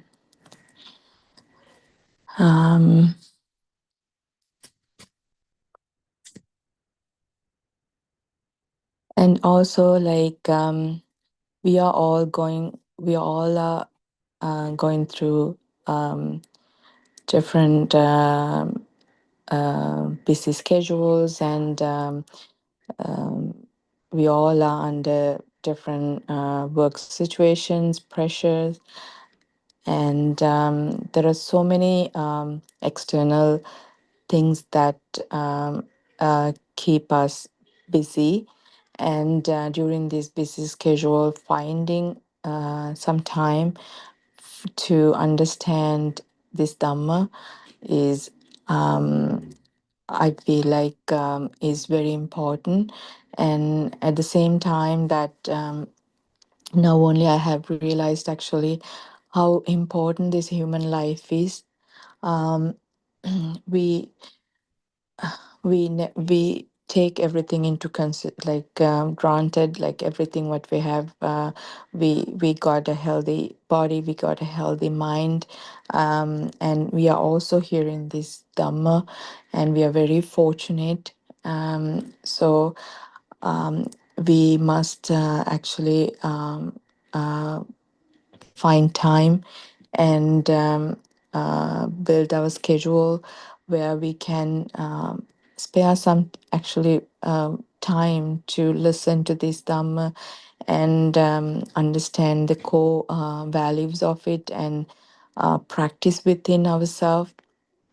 And another thing was all this time we used to listen to Dhamma sermons, and we hear them, but it's just all external. It's very little that we used to grasp inside and let our program run through whatever the knowledge we gain. So but now I actually but I feel like when I start listening to the Aran Wahanse Dhamma, they actually start.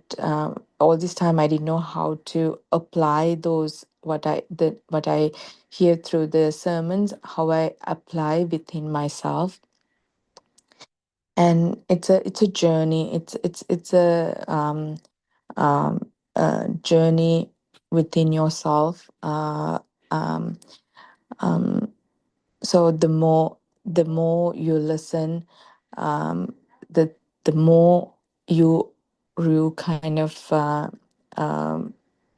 relieve from like within yourself. Actually, it's just a journey within yourself.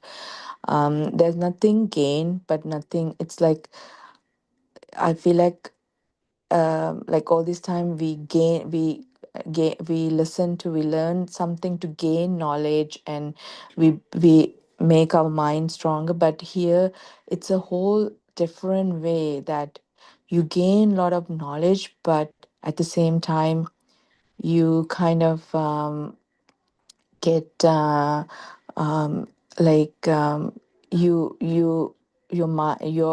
your own person, like you how do you call, like it's it's the mania, we call it. It's your ego. That's the ego that's keep reducing day by day. So all this time I used to hold myself a lot. Like i i i, I look for appreciations. I look for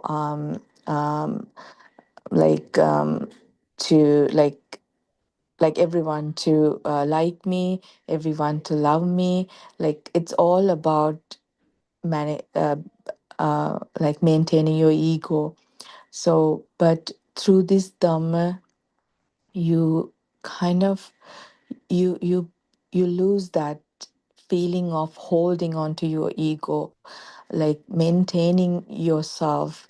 Like you feel like before, like everywhere that you go, you expect that yourself to be highlighted. You expect everyone to respect you, everyone to kind of like you. But now I actually the more that I start listening to these dhamma and start seeing myself within, I feel like it's just that maintaining yourself has become no importance. Um, that I feel like there's nothing that you kind of have to be respect, like there's nothing you have to keep maintaining in the world anymore. Like, but at the same time, when the hold that you hold onto your ego, when you start losing it, when you start when a thing start reducing, that the thought of holding your ego, kind of like. I feel like that a lot of things it started coming your way more. That certain things I used to plan a lot. Like I used to plan my day. I used to think that everything has to be according to the schedule.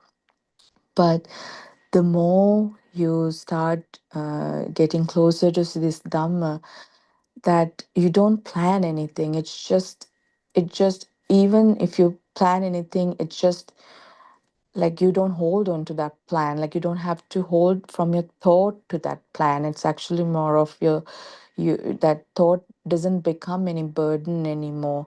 It just goes, like the burden is like goes away. And the moment you get when the moment that those burdens um, like goes away, everything works so perfectly, even more than to what you have planned. But that that whole that thought of like holding on to something is gone, and but you feel so everything just works as like even better than what you even plan. So at the same time, there something I have learned is that everything just happens. Like you don't have to like you're not the creator. There's a system happening, and the moment you start to become that creator, there's more pain, there's more burden, there's more suffering. And the moment you let the the system to flow, everything works so perfectly, and you become the observer, not the you become the observee, kind of like. It's not you're part of the thing anymore. So when you start becoming that observer, rather being part of the the things that's happening, you it's everything becomes so easier. And the few things that actually I have gained through the sermons are those at the moment. And this is a and thank you for and Hanse for letting me share these with everybody. And uh, and there are more to learn, and there are so many things that I still have to understand. um, and um, at the same time, um, there's another thing that I actually kind of gain to myself during past few months, is that before everything, what I said, what I did is based on like holding to myself. Like I had someone who's always there, like who's always trying to do something, always. So that person that I was trying to kind of maintain and keep and live, that force that I was trying to do. So that was kind of a big detachment. Through this Dhamma, I had that feeling of detaching from that person that was always there. But it's a system. So that the knowledge of understanding that two extremes, like there's a person who was doing it, opposed to it's just a a system. So that actually was a big realization. I wouldn't have actually, I never first realized that what is Sowan means. Like, I know I have heard that it's through listening to Dhamma, and now listening to Aryan Hanse, we have a kind of a clear path that it shows how we can, how this knowledge can be helpful to find what Lord Buddha was trying to give to the world, like for being to learn. Um, so it was like finding those puzzle pieces and building a puzzle. The knowledge was everywhere, but we didn't know how to connect them, and we didn't know how to apply that knowledge uh, to go through this journey, and so those are kind of um, few things that I wanted to share with everybody. And um,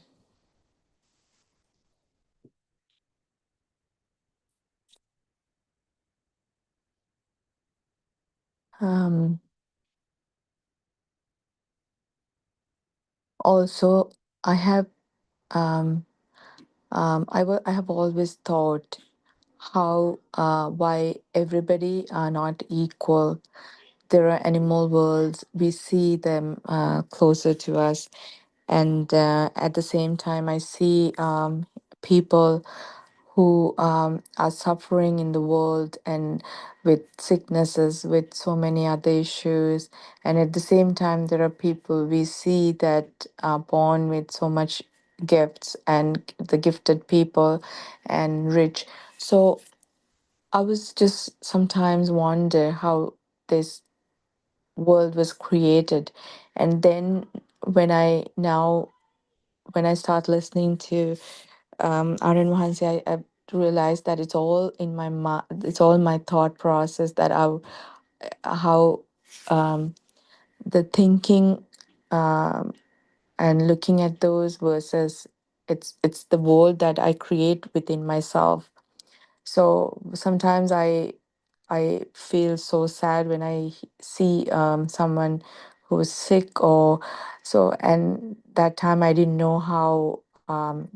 I always try to I always saw someone external, and now when I think about all that, I see that it's just my internal world. It is me who's suffering through my thoughts. So that world is within me.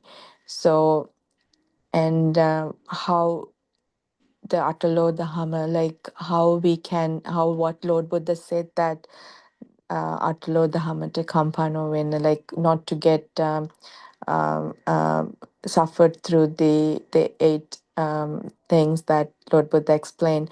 So so now every time I I feel kind. It's not that I'm not feeling for the other person. It's just that the suffering that I used to go to the extent of thinking about the incidents for days and months are kind of now reduced, because every time now when something comes up that way, I see that it's a thought. And first, that's how I started actually too. So first I start thinking, looking at it as a thought, and then when that thought, I at the same time I was I used to, now I started thinking that there's a person who think that. And so, and then when I saw that thought and the person who was thinking, and then I realized it's just beyond some, it's not something I do, or it's a system. So, and it was easier that way, that you start seeing things more clearly. and it was it took some time for me to kind of actually um, grasp it fully. I'm still actually in the journey of it's seeing that within myself, and so and before, when something happened and that thought, we didn't even know that it's just that you feel it through your five senses, and you feel it through your thoughts. So before, I used to think that it's everything, like I hear, I feel, I touch, I see, are all me. But then I started seeing that everything what I have are experiencing, it's through my thoughts. Um, and that thought, I used to take it as me, and then that me, who is me. So, like, I didn't know that the person who was thinking I was holding on to that person.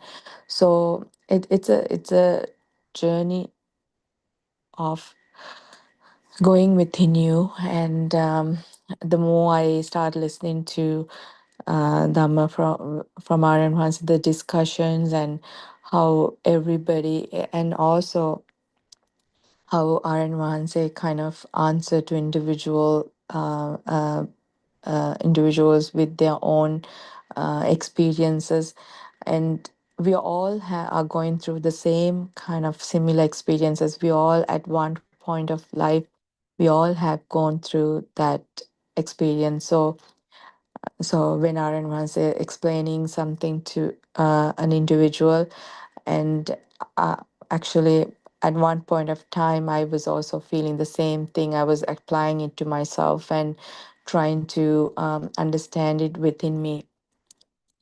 And other important thing actually I've learned through the sermons are that the knowledge that we gain through sermons, and unless you apply to your own self, and unless you try to um, uh, like unfold it within you, like how, unless you analyze those things, you wouldn't find an answer. So before, I used to just listen to Dhamma, but um, I wasn't analyzing it within myself. I was applying it to myself, to really understand what those sermons, the Lord Buddha's message was. So every time now, when something happens to me, when I experience some things, when a thought comes to me, I will kind of put that them into the filters that I have within me, and I try to kind of uh, um, understand like what it is and what is it to me, like who is feeling this.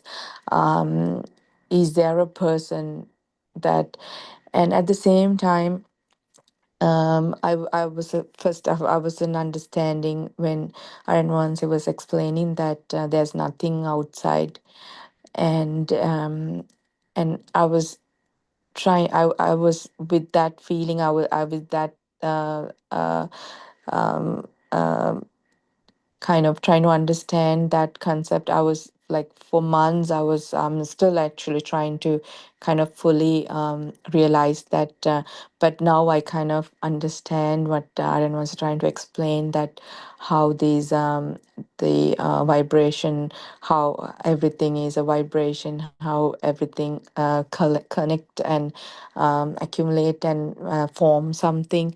And that too, like how my eyes see that and I take it as me, and how much I value those things, and how my defilements kind of give value to those things, and how my soul, my inner self, myself created with those the importance I'm giving to those things, and those are the raga dvesha moha that Lord Buddha trying to explain it to us.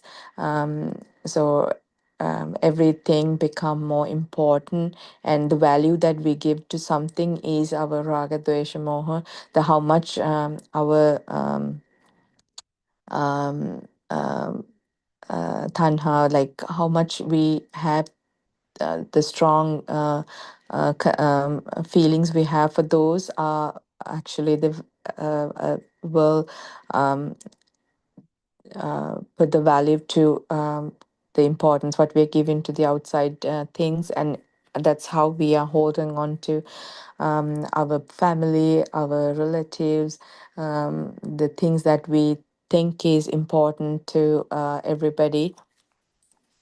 um, so it's the more you listen to this dhamma, and the more you start applying and analyzing those within yourself, and you will start understanding these concepts and these what Lord Buddha was trying to explain it to us. um,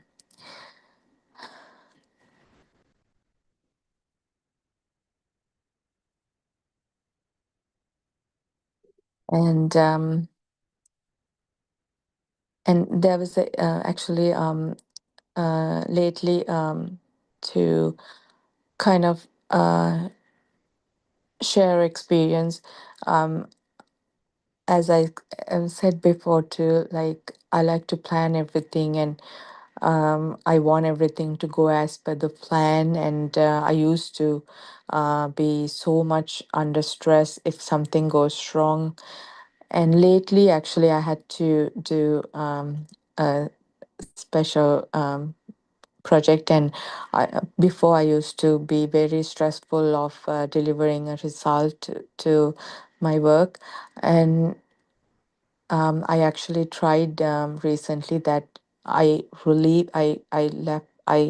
kind of separate my thought process. I actually, every time a thought comes and bothering me, saying that, oh, you have to do this, you have to do that, I start clearly seeing through those thoughts. And I actually, I saw there was no body here, like there's no and also the more pressure I have was the ego that I'm trying to maintain. I'm trying to show everybody who I am. So when there's no me, when there's no person in this end who are trying to be proved to others, and I kind of lost that pressure. I kind of lost that grip I'm holding on, and I felt that big relief. And actually, that was kind of a big realization that what this Dhamma has given to me at this time. That extra pressure that are holding on to everybody's life, like because we are trying to maintain this ego.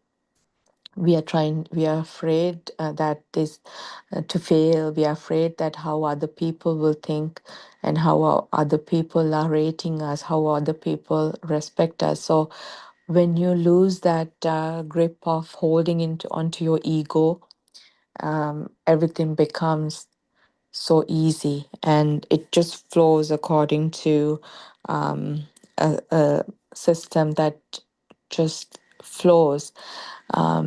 So this Dhamma actually has helped me in so many ways. It I used to get sad, angry, or sometimes like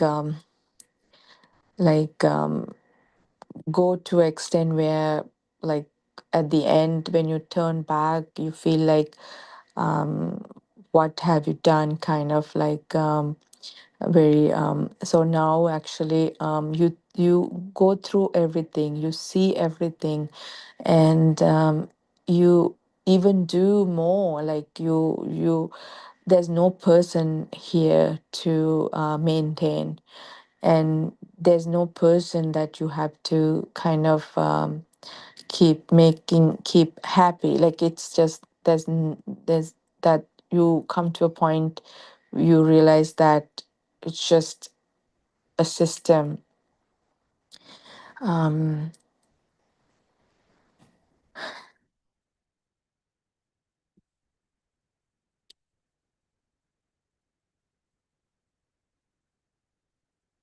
and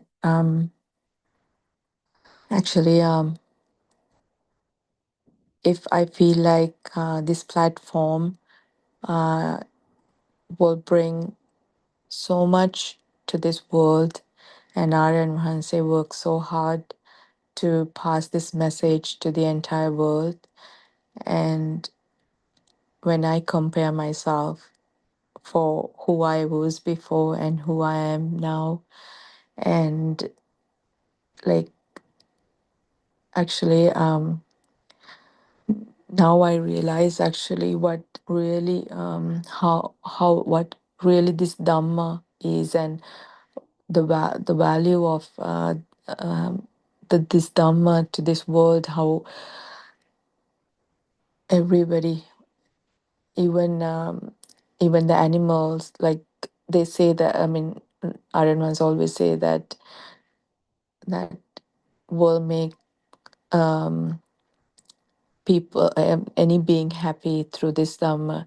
So actually, now I realize I I know that for a fact that there's nothing that will give us that permanent happiness or permanent peace. It is through this Dhamma, the understanding and realizing and applying those within you will bring you that peace and ultimate happiness.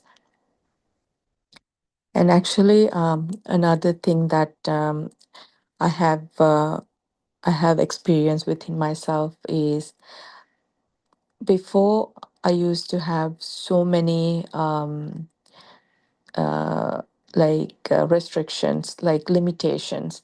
The limitations are like through my mind, through my actions, even with working with other people, how I interact with them, like those barriers that I was holding on to. Once you realize that there's no one in the other end to maintain, and there's no ego that you can maintain, those limitations, like you lose those limitations. And that's when I feel like you in this full human potentials. I've heard that the sky is the limit, because before that those limitations will always hold you, because there was a person that you maintain in the other end, and you always think about what that other person, like mean yourself, like what others will think about you, what how others will react to this. So when you kind of lose that ego, you become limitless. There are nothing will hold you, and and actually the sky is the limit. You are capable of anything and everything. Even when Aran Hanse asked me to talk today, and I know I was very nervous. Because I didn't know what I'm gonna say, and I am actually I myself is still in the process that trying to grasp this knowledge. But I felt like there's that person that I was holding, like there's there's no ego for me. So I'm just gonna say how I feel. That's exactly what Aryan Mansa told me to. Just talk about how you feel. And here I am, just walking through my feel, like how I feel, how I start my journey, and how it has helped me. So this is actually what this Dhamma has actually given to me, that I became that the limitless, that those restricted person is no more, kind of, actually. Um,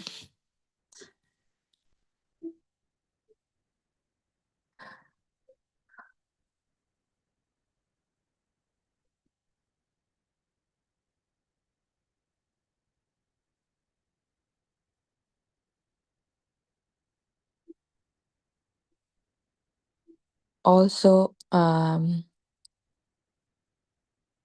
before I when I heard that the senses and it is not you, I have read many times. I've done those meditations many times.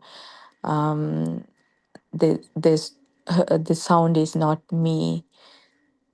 That thought is not me. But I never kind of realized that why I was just from the mind. I was doing that. Now I realize that all this time, all these things I was saying through my mind, when I connect that with my feel, this knowledge, when I start applying this knowledge, I actually start seeing that through me, that why those meditations, that time when we say that this sound is not me, I was from mind. I had a sound and I had a me, and I was trying to understand, having some person, some individual, and trying to understand that. But when you stay away from that, when you start learning that there's no person in the other end, actually that now everything just come into place, that this Dhamma, like it's just how that there's no sound because there was nobody in the other end too. So who will hear that? Who will experience that? There's no one to experience. um so that was another realization that I had experienced through this Dhamma. And when there's no one in the other end, actually there's no sound as well. um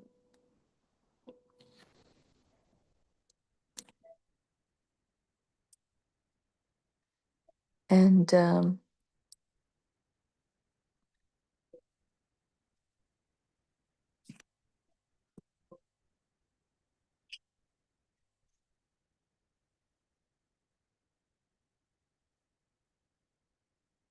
and there has been um so many experiences within myself. um when you actually start, um at the same time, before that, um we have heard that the soul is how what you feel inside the spark. So when I first heard that spark, the terms of spark, I was just trying to experience every time something happens. Oh, where's the spark? Where's the spark? And then I started realizing, even the person who was trying to find that spark, I was doing it through my mind. There was a person there who was trying to find that spark. And when you that so that's how I actually started applying this knowledge to myself. So when I hear something through a sermon, when Aaron once explained something, So I always kind of take something with me, trying to work through. Like I was writing first of all. First, when I started listening to them, I wasn't understanding what Aaron was trying to say, and I started writing them.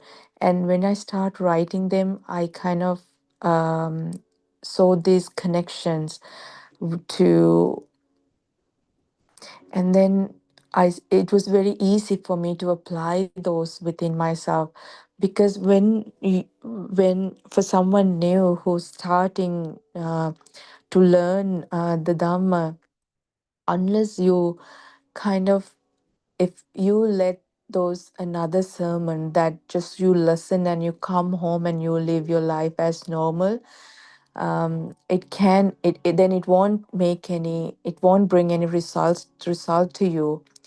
But when you listen to a Dhamma, when you try to understand, if you're not like, when you're trying to understand the core of that Dhamma, when you start writing them down, and then when you're trying to apply through, it became I mean, it at the beginning it was like I spent a lot of time doing that, and but I know that it really helped me, because when I know what Aranwansi was explaining, when he was explaining the Dhamma, and like when those points, when I kind of understand what, when I write them, when I trying to understand within myself, when I take them with me and start applying within myself, after some time they become you. Actually, they just, you know exactly was what teachings was there, what takeaways were there from those Dhamma. So as a now, as someone new who's trying to understand the Dhamma, I it really helped me. Also, every time I write those notes, when as in my leisure time, when I go through those notes, sometimes I even kind of realize certain things. Even like every time I read those notes, I even realize something new within myself, because this is a huge, like, I mean, a very different, very like a vast knowledge, but you feel like it's simple message, but there are so many breakthrough, like through that you have to realize within you. So unless you can skip anything, like first when we hear that it's a thought, I know that I learned through another Dhamma when I was listening, that people, we are skipping when we try to, when something comes to our mind, we skip thinking, oh, it's just a thought, but we don't really go in and analyze it according to those concepts that we learn. And unless you go through that process, you wouldn't really find the root cause why that thought came to you, why it became something to you. So you have to do that process, like it's like you have to find the root cause. So once you go in and you start analyzing those within you, you actually find that root cause, and then ever say after that, those things will not bother you again. It just not become something to you, and at the same time it will not make something from you, like you, it will not make your ego, it will not make that there's someone in the other side that experiencing that. So that really helped me when I first started learning the Dhamma.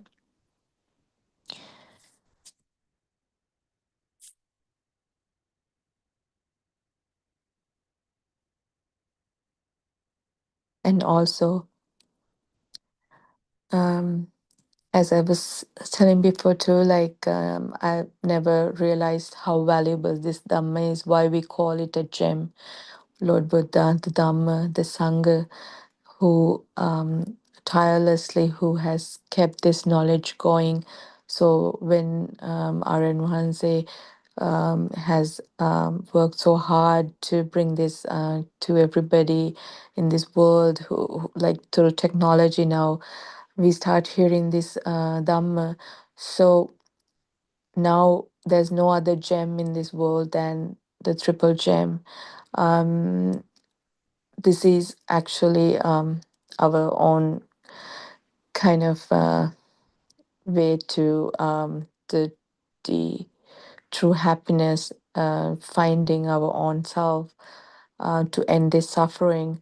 So there's so many terms you can say. Um, at the same time, no one can make you realize it. So it's all you have to do by yourself.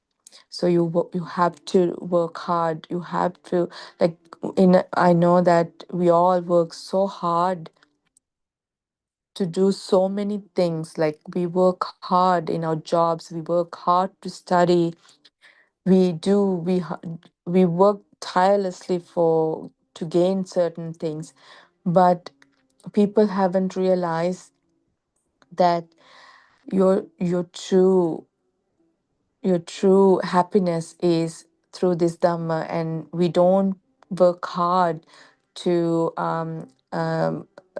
to listen to this, to understand this, to apply within yourself.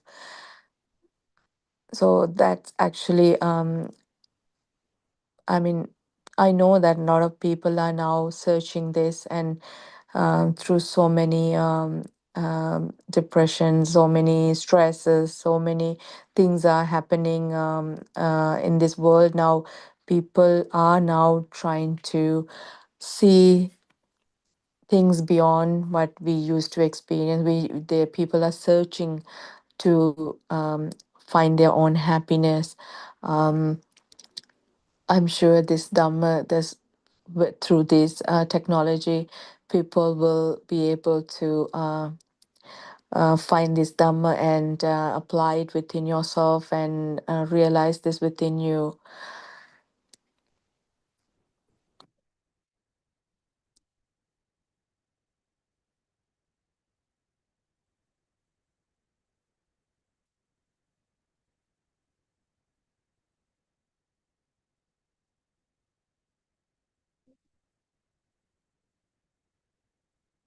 So when I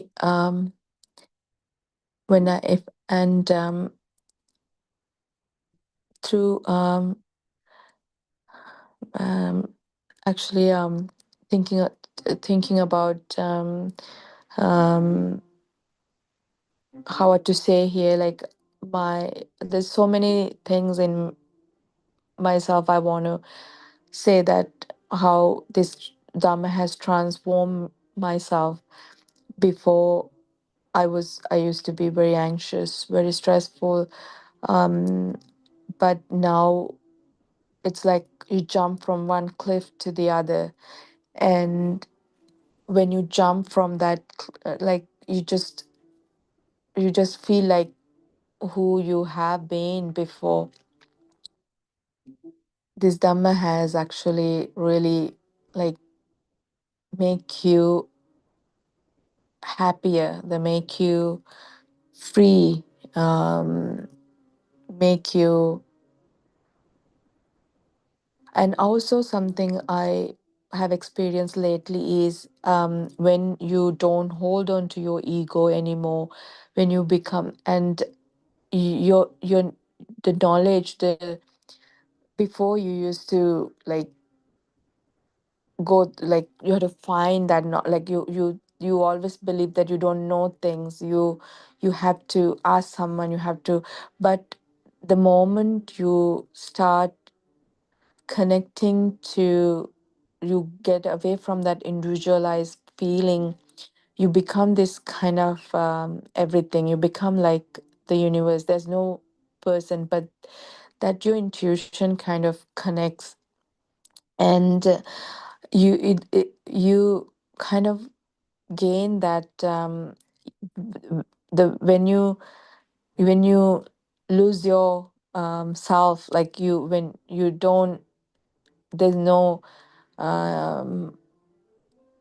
ego, you're holding on to your person, you're holding on to you, just know everything, kind of, you connect your intuition. And that's when I, at the same time, I feel like when you become that, this, even the dharma comes very, like, it finds your way. The messages, every time that you think about something, that the next day you hear it through another sermon, kind of, it's unbelievable, actually. It's just, you become that whole universe. There's, like, you become that superpower. I don't know what it is, how do you call it, but yeah, the moment you don't hold on to that, your limitation, your individualized, the ego, you become that whole universe. Like, you, at the same time, you actually start feeling the other people more, like you are able to be that kind of, like,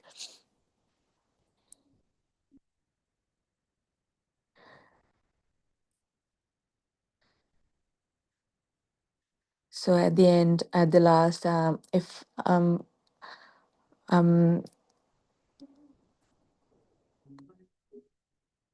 the Dhamma has actually really has helped in so many ways. It just,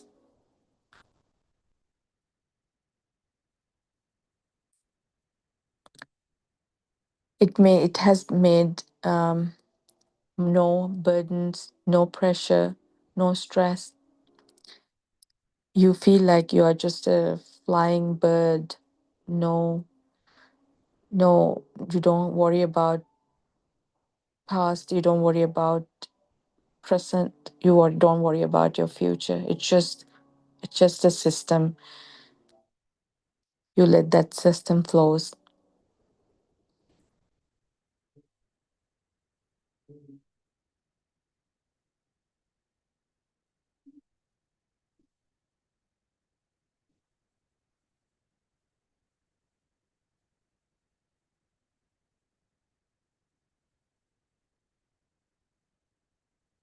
And there's no other victory, no freedom, no happiness when you lose that ego you were holding on to all your life, just trying to maintain someone, just trying to prove somebody. You don't have those, there's no other true happiness than that feeling.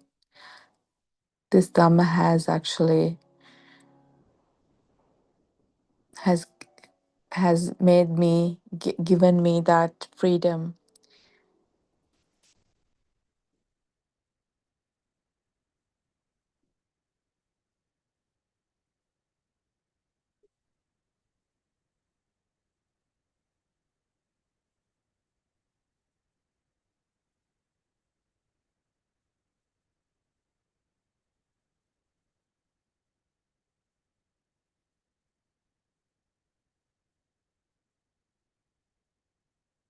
And I wish everyone a blessed day. Ayan Wahansiට පාද නමස්කාර කරමි. තෙරුවන් සරණයි.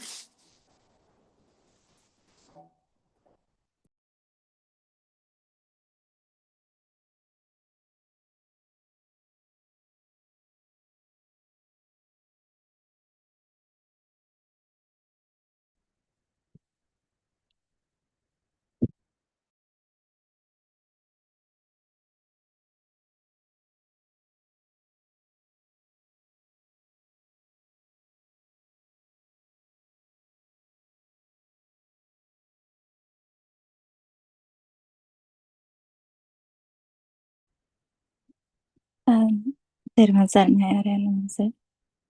May the blessings of the Triple Gem be with all of you. In this Dhamma talk, first I want to speak about why did I say Thervan Saranai, and why did I use the word Aryan Vahansa. So I mention Aryan Vahansa because he is a noble friend to us. Without his guidance and the experience he has gained on this path, it would be impossible for anyone else to guide us. This Dhamma continues in the world because we receive it through a noble friend who is not an ordinary person. Whether a monk, a nun, a layman, or a laywoman, anyone who has reached this level of wisdom can guide others. I can remember when I was contacted Aryan once in 2022, as I remember, I already knew that there is no self inside this body, no inner soul or personal essence. But in the same way, when I explore myself, I also understood that there is no separate person called me.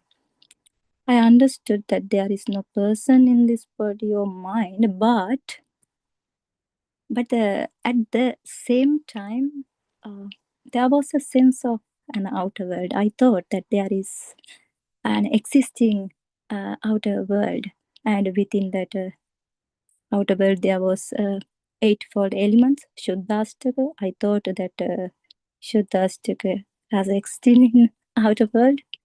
Those days when I was searching for more Dhamma sermons in YouTube, internet, I could never find any sermons, especially based on Sammaditthi. All the Dhamma sermons I listened to were based on the internal and external world. I was searching more and more Dhamma sermons those days. I also heard that the four great elements exist externally. And I thought that the Shuddhastaka, Satara Mahabhuta, great elements are existing externally. But in the middle of all that, I sensed a certain subtle nature within myself.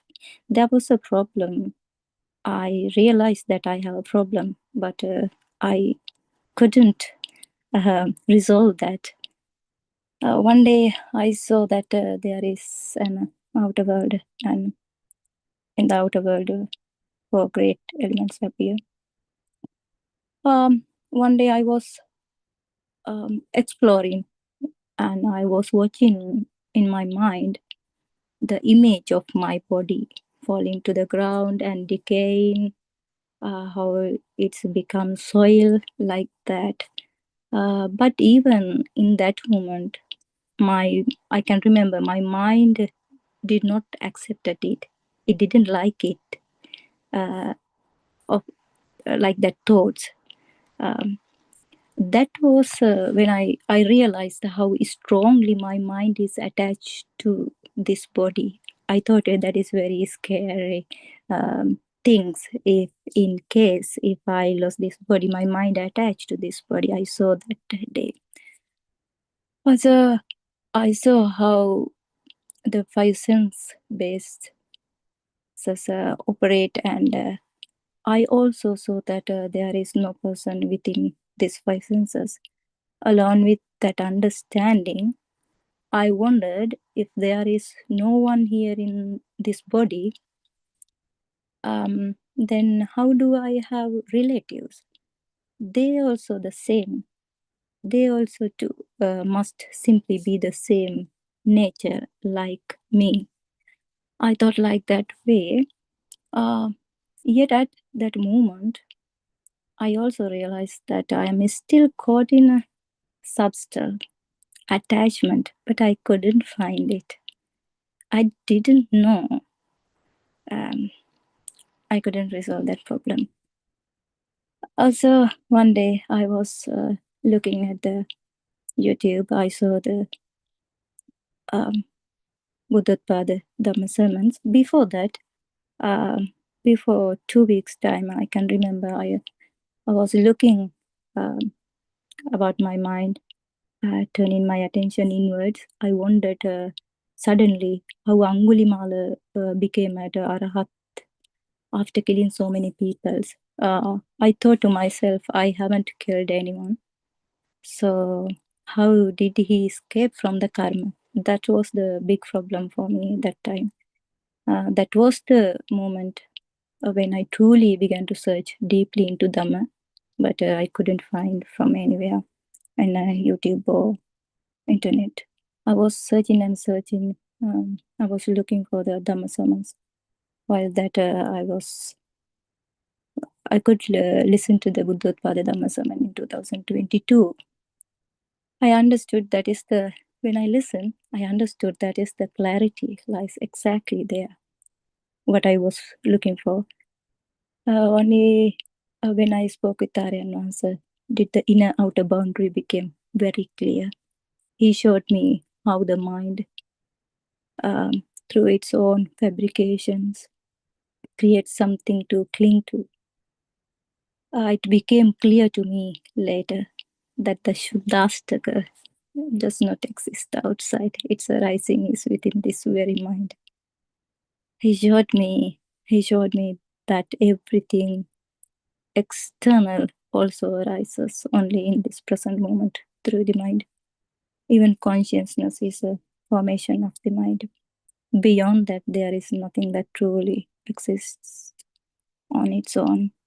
It is wonderful. And then when I heard that Dhamma sermon on that day, I can remember I was vibrate. Oh, it was a very powerful vibration. I felt that on that day. I never heard that, and then I resolved all the problem at that time. This is why I mention this story, because why to mention the importance of the noble friends.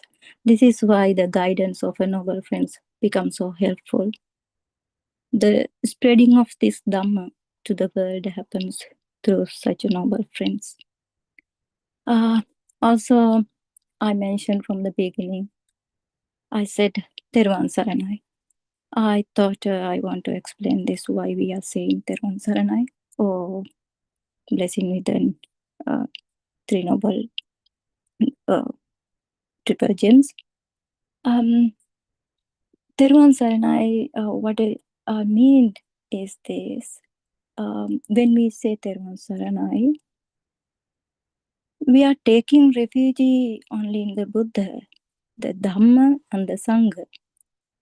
Only they can protect us and help us break free from this samsara cycle.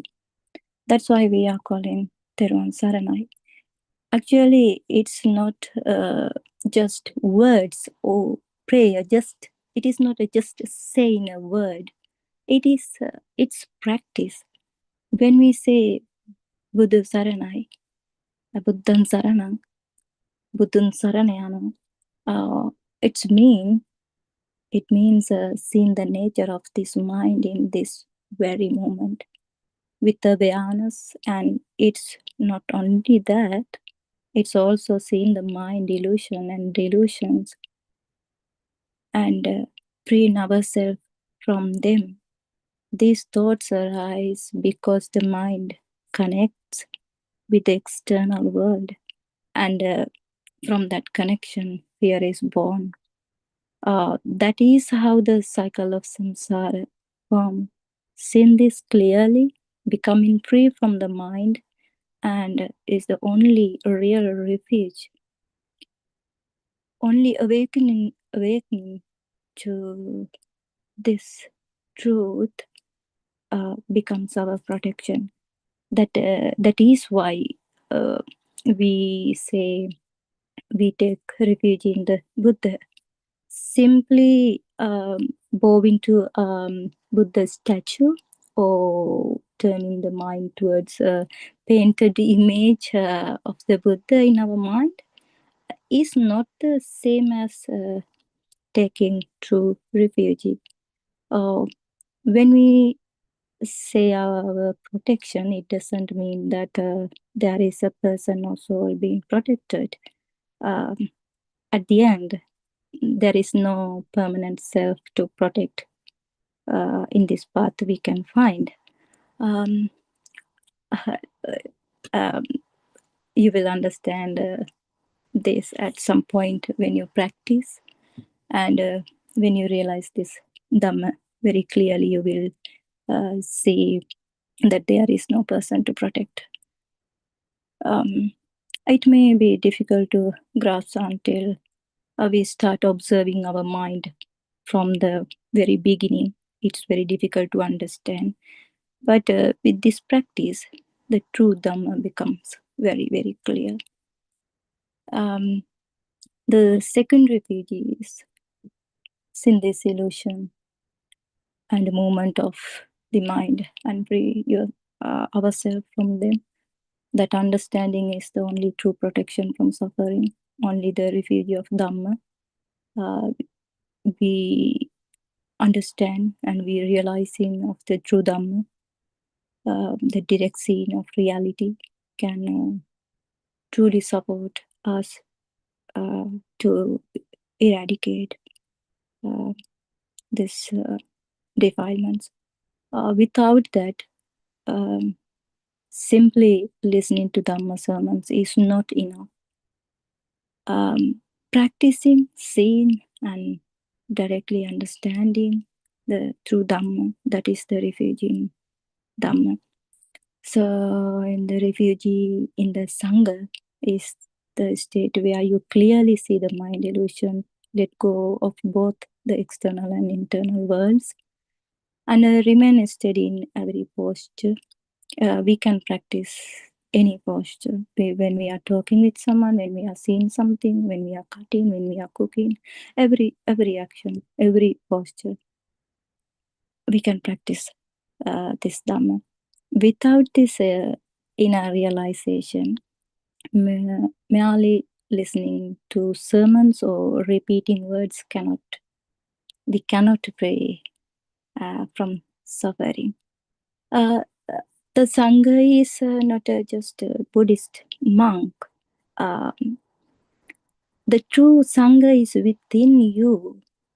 It is the understanding of how our own impurities arises and the path you take to free yourself from them. This inner seeing about the truth, this practice becomes your protection. Buddhist monks can guide you, they can provide Dhamma sermons, they can explain the path, and they can help you to understand about this Dhamma. But the actual refuge, the real internal transformation, happens only through our own practice. Whoever practices the qualities of Sangha, awakening to this moment, can be either a layperson or a monk. That is why we take refuge in the Triple Gem, because we need a noble friend who has completed this path to guide us. Someone may not understand this at first, but gradually, as they look into their own mind, they begin to see what real Dhamma truly is. When we observe ourselves very carefully, you start to recognize how your six senses bases keep creating this playful, deceptive, and illusory world. Through that internal transformation or inner seeing, you will realize for yourself that you have been living inside an illusion.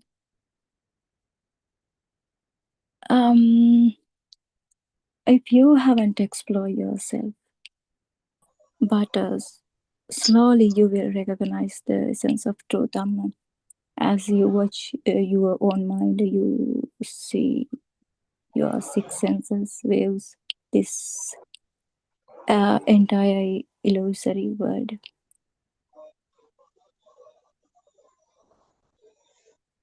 As long as we remain trapped in ignorance, because of this ignorance, we are trapping in that cage. That's why we can't see by ourselves. In some point, we need help from the noble friend.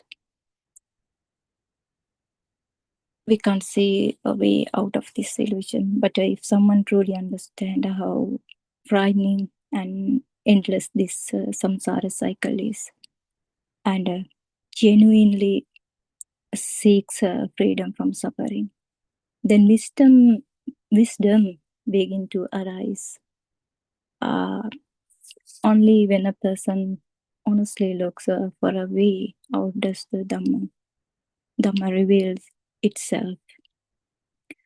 Actually, this Buddhism isn't really a religion in the sense of praying to God or statue. Those days, we did like that way. Actually, most of them think like that way. The Buddhism is a religion, and then praying, and then worshipping the statue, and like that. We also did the same those days. It's not about worship, and some Buddha means it doesn't refer to a person or a soul in the way we usually think. That is state of Buddha in that dimension. There is no person to encounter, no object to cling to, no time to rely on. There is no person appears, nothing stands, no time remains. That's why the Lord Buddha told us, see the Dhamma, see to with your own wisdom.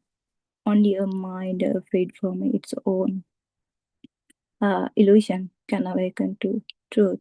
Without that awakening, the Buddha cannot be known. We cannot see who is Buddha, not as a person, not as a thing, but as the realization of the truth itself. Then we can see who is Buddha. It is very difficult to explain through words, but we must use this language to explain. If not, someone might think if Buddha is not a person or thing, so then who is that? It is very difficult to explain without realizing through Dhamma within you. If we put it simply, Buddhism asks, who are we really? Do we have a permanent self? What exactly are this body and this mind? Why does suffering arises? And how do we free ourselves from it? If someone really wants to understand the Dhamma, the first thing they need to examine is whether they actually exist as a self in the body, or if there is a me sitting inside the mind. That investigation has to be done carefully and honestly. If someone believes they can reach Nibbana simply through concentration meditation alone, and they keep practicing with that assumption it won't be enough. Concentration by itself doesn't guarantee entry into the path to Nibbana. This is why after the Lord Buddha passed away, the teaching was preserved so carefully.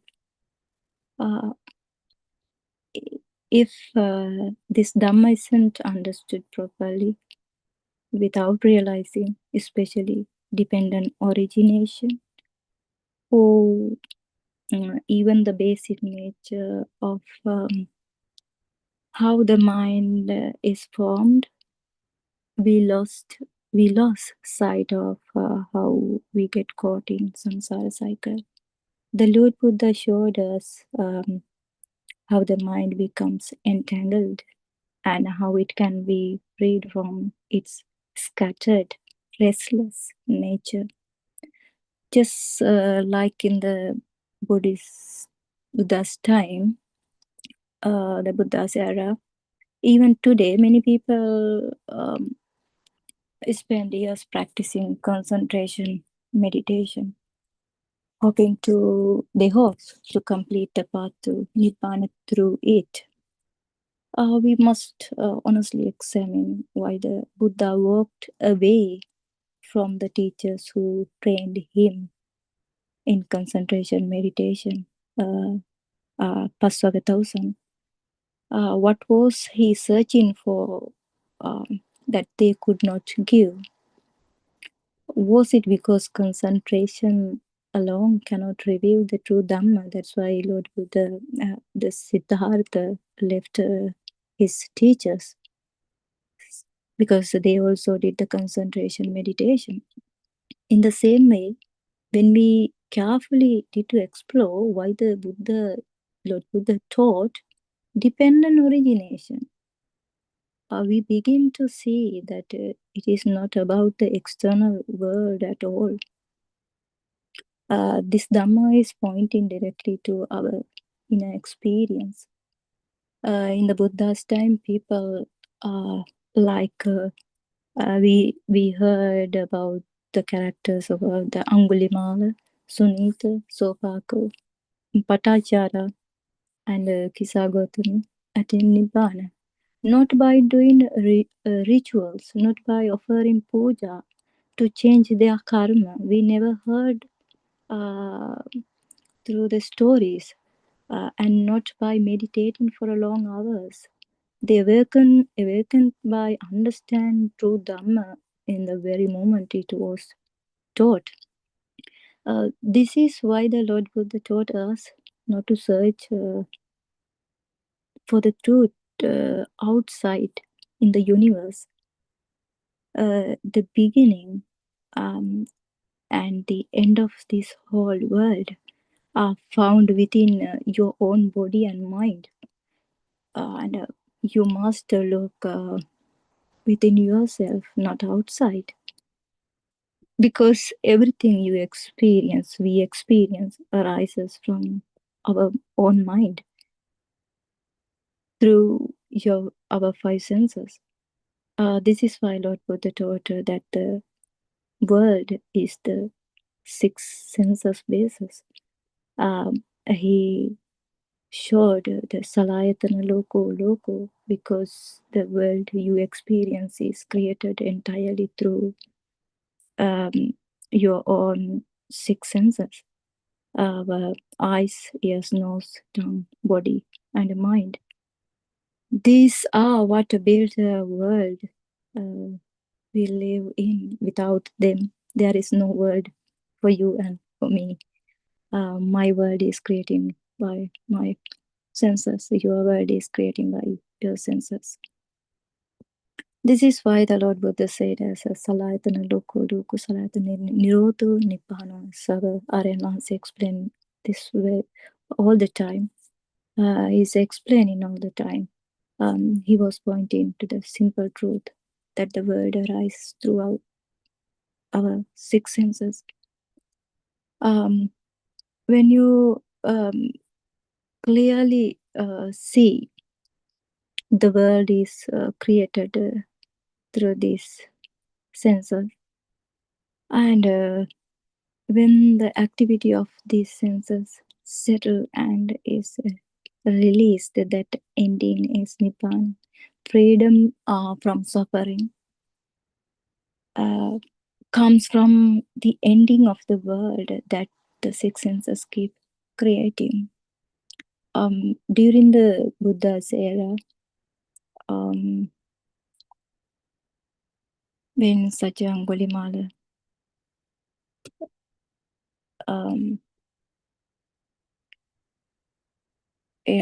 those people didn't practice no rituals, not trying to order their karma, not through long meditation session.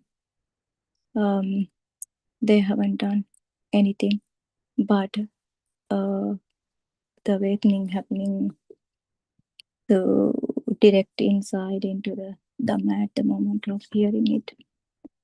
The Buddha's doctrine is actually based on the principles of cause and effect doctrine. Buddothpado Aryan Mahase trying to point out these entangled issues in order to resolve it.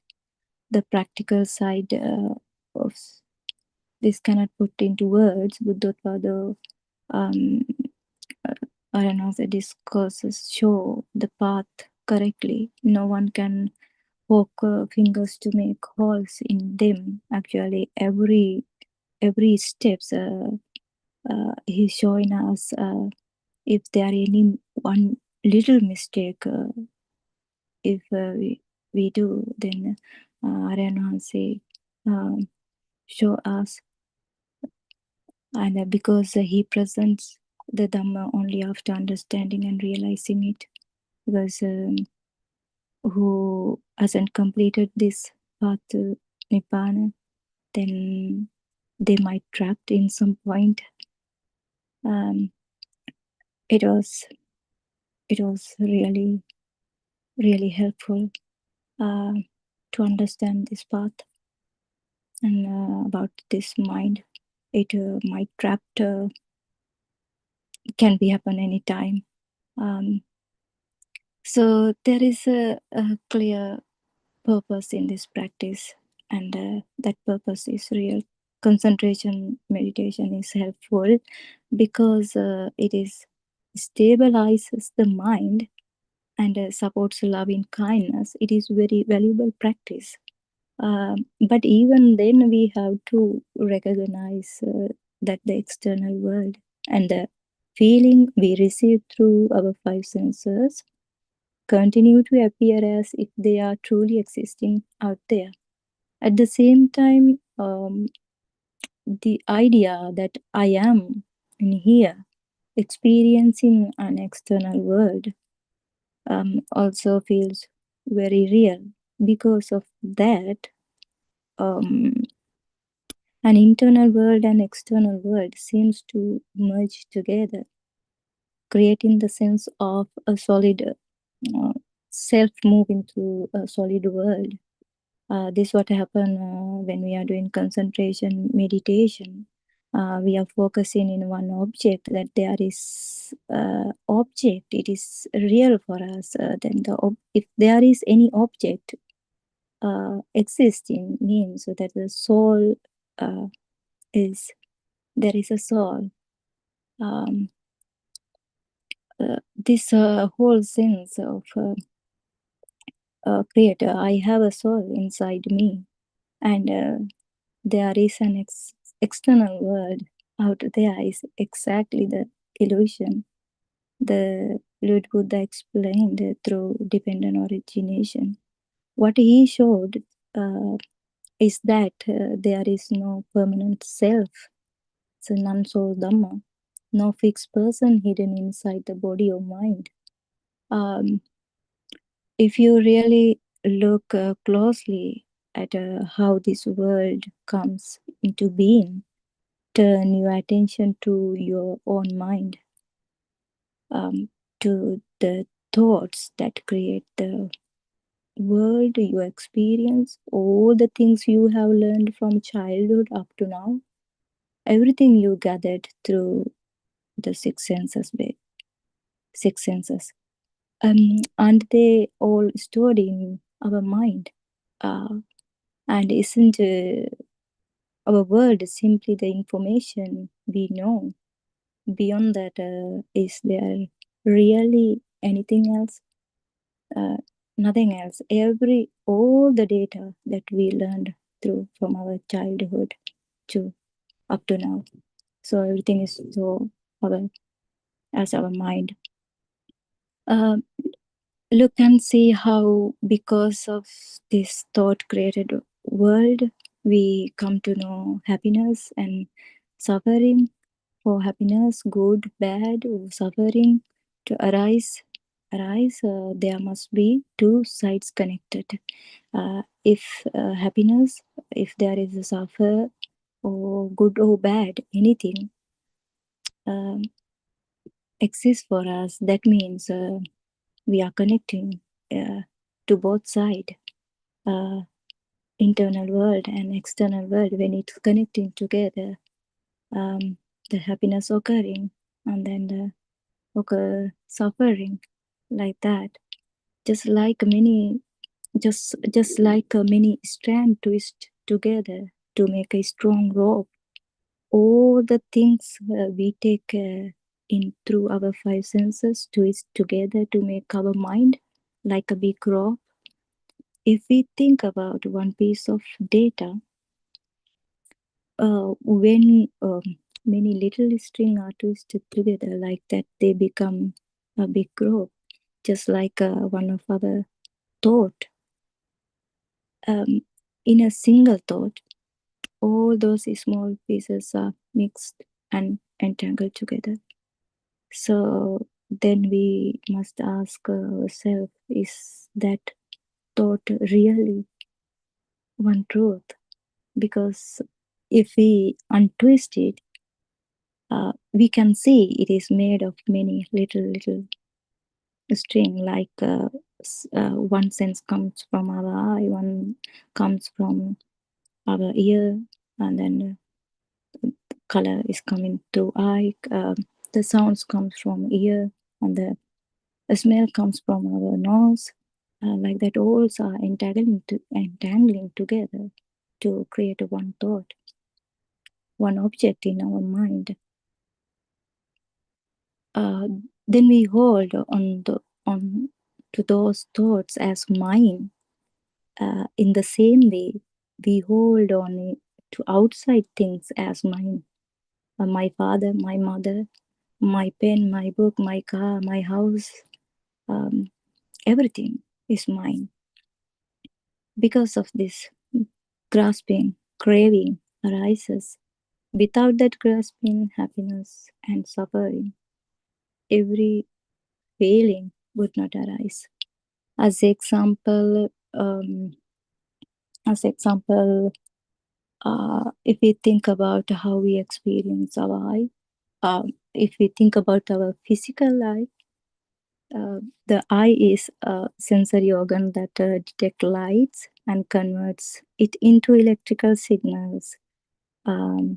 As we are learning about the physical eye, about the photoreceptors in our eye, the rod and cones in the retina, which is respond to brightness and colors.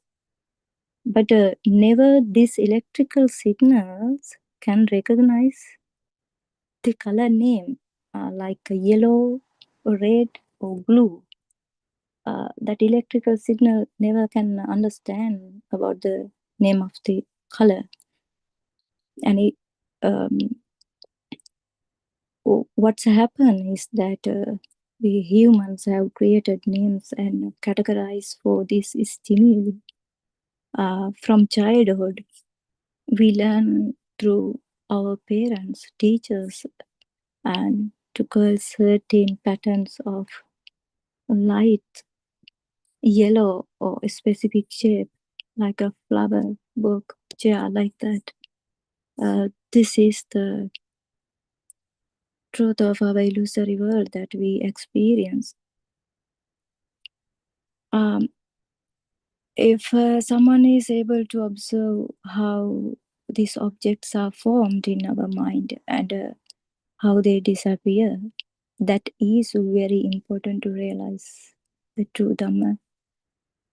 Even if there is some dysfunction in this physical eye, like a color blindness, Arenos explained sometimes very clearly, we cannot experience the color world. So reflect on it. Does the color world arise from the eye itself? We have to think, do colors truly exist out there in the external world? Then we will realize the color world is produced within you, not from the outside. Even if you think your color world is produced by the physical eye, then why can't a dead person see? Because the dead person has a physical eye, the muscles, and it also, there is a retina and then the color cells stay there still. But why the dead person can't see it? It because that there is no mind. The mind has detached from the body. So are we experiencing the color world through the physical eye? Then we can think, or through our eye consciousness. That is the point. We can see very clearly, and we can go into the deeper and deeper to see that. In this way, we can very carefully examine how this whole system works. It also, the ear also the same. This physical ear, then we think that the sound is producing through this from outside, but we don't realize that the sound is producing through your ear. But also it is not the physical ear. It, when you explore step by step, you can see very clearly how it's occurring. Even though we know that the eye stimulus arises only in this moment, how is it that we recognize that stimulus as red, blue, or particular color? This is exactly how we experience the world through our five senses. We are always talking about the eyes and ear because the colors and the sounds world creating together. Other senses are also the same. But we assume that the world of color exists outside. Taste exists within that food or outside. It comes from food. We are thinking like that way, but we don't realize it's creating within these five senses. That is the world sound. The world sound existing outside. We are thinking this way. Behold the view that there is an external world out there. Because of that view, craving arises, aversion arises, and all our happiness and suffering arise. But we don't realize that what we experience as an external world is actually our own mind. If you look at the parts of the body, if you can't understand, if you can look at the parts of the body, where can you find a self? And if you look at a single thought, where is the self inside that thought? In this way, we can begin to see what we call me is not found in this body or in this thought. Because of this ignorance, we create a person and a soul called as me. And we create an external world as well. Caught in this ignorance, we get trapped in our own consciousness illusion. then we cling. We cling to the world we ourselves have constructed. We get attached, we get delighted,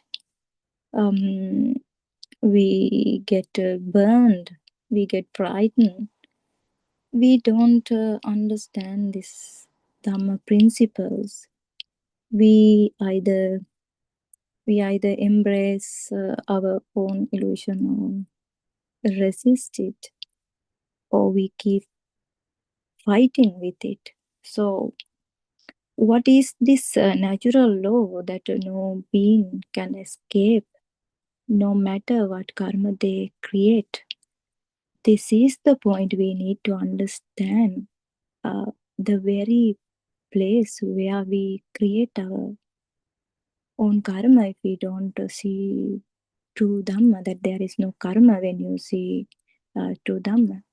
But we cannot escape from that karma if you don't realize this Dhamma, because every action, every word, and every feeling is something you create within yourself. Nothing comes from outside. That's why it is very dangerous, and in this samsaric cycle, because we are thinking that there is an external world, and we act, we do everything to others without knowing, because of this ignorance, without knowing that it's our own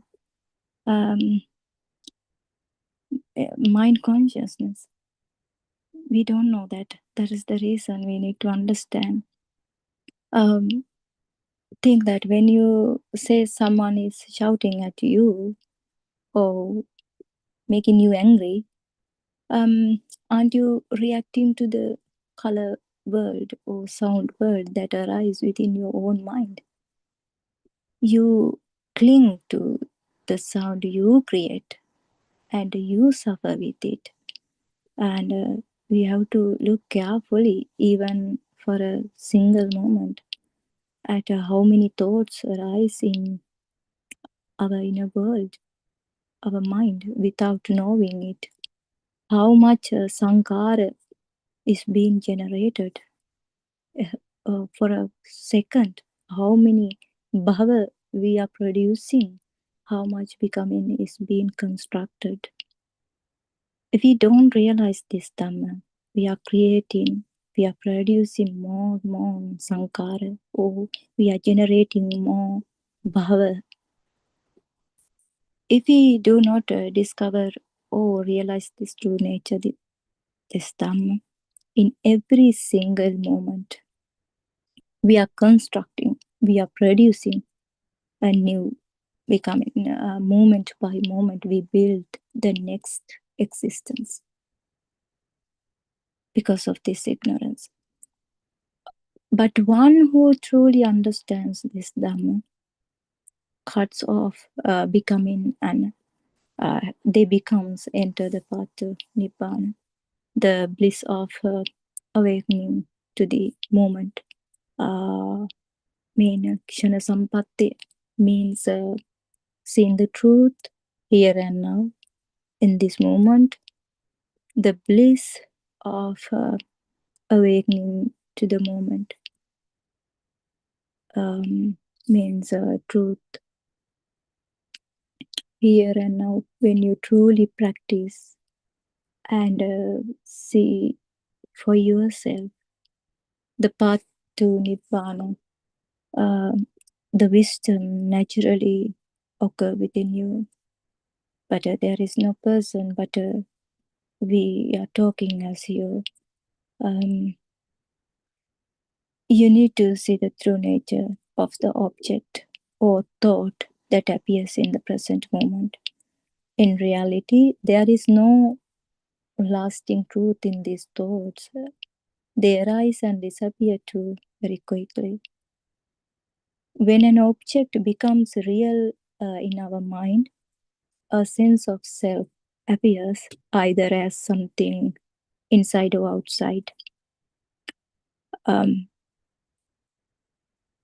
Think that when a tree outside, if it is becomes real to you, that means a name and forms, nama rupa arise at that moment. With that, the ideas of I and me and mine are born. That is where birth or bhava begins. Through mindfulness, we can observe this process. Mindfulness catch the mind at the moment it creates this sense of reality. Mindfulness means see, as you practice mindfulness and observe thoughts as they arise and pass away, you begin to see your own consciousness, illusion within you. Directly you can see it. You stop chasing after thoughts because you are seeing their true nature in every moment. Even if a painful or disturbing memory, past memory appears into your mind, at the moment you see the illusion within it, the vijnana maya, if you see that, the burning nature of that thought fade away within you, you can realize that when one thought arises in our mind, if we hang into that thought, the more and more thoughts occurring in our mind, then we are hanging on it. That is the way our mind behave. So when someone clearly see the mind illusions for what they are, he reach adhigata samadhi, profound stillness that arise through wisdom. In that moment of clarity, awakening has already begun. When you detach, when we detach from past and future thoughts or present, if it is appear a thought, if you detach from that thought, craving does not arise because you no longer take the world as something truly existing, because you know the true Dhamma, then you never caught by your mind. You understand and you realize every moment when the thoughts are appearing into your in your mind. Whatever thought appears, you don't get caught by it, because you see its nature clearly. Clearly you see that. As this understanding deepens, you begin to step out of thought fabrications, little by little, step by step, the fading away your suffering, you realize. And then the wisdom arising within you, and the adhigata samadhi arising within you. Even if an old memory or burning thoughts arise, the moment you see the illusion within it, its power fades. No power for that thoughts, no value for that thoughts, because if you see anything, if you hear anything, no value for that thoughts. That's what happened. If not, don't disappear any equipments in your house, so it doesn't vanish your house or husband or your children, or nothing happen, nothing be changed in outside, but the everything change within you. within your mind, there is no value, no power for your thoughts. Then your mind becomes very lighter and lighter, more spacious. You move naturally towards samadhi through that process. Actually, we are unable to do that by thinking about it. It's occurring itself within you, the internal transformation occurring. No one does it because the prajna is occurring within you, and then it sees the every thoughts when it's try to trap in. Then it's you can not actually you the prajna and then the wisdom. It's clearly see that the process occurring try to trap in your mind, and then you never trap into your thought process anymore because powerless, and then no power for that thoughts to trap you. Thoughts still arise, but you no longer give them ownership or identity for that thoughts. No one belongs to that thoughts. That's what happened when there is no a permanent self or person within you, and then no one belongs to that thoughts. The thoughts are appearing, it's floating, but no one belongs to that thoughts. That's what happening within you. The world move on as usual, unchanged. What changes within us, the inner machinery that creates bhava or thoughts or sankara or keles, we can say anything for that thoughts. It's begin to fall silent. When that construction is stopped, the fuel that drives samsara is no longer produced. That's how we can read the take free from bhava or free from thoughts. When we say we are living, it really means we are constantly creating sanya bisankara. The minds means that mind's own interpretation and reactions. Many people stay stuck because they believe they can reach enlightenment just by doing concentration meditation. No, it's not happen through that concentration meditation. That's why we need to go through this path to Nibbana. But if you don't clearly understand how this sense field works, if you don't see the nature of non-self, Dhamma, if you don't understand how the mind creates its own construction, then that enlightenment or wisdom cannot truly arise within you.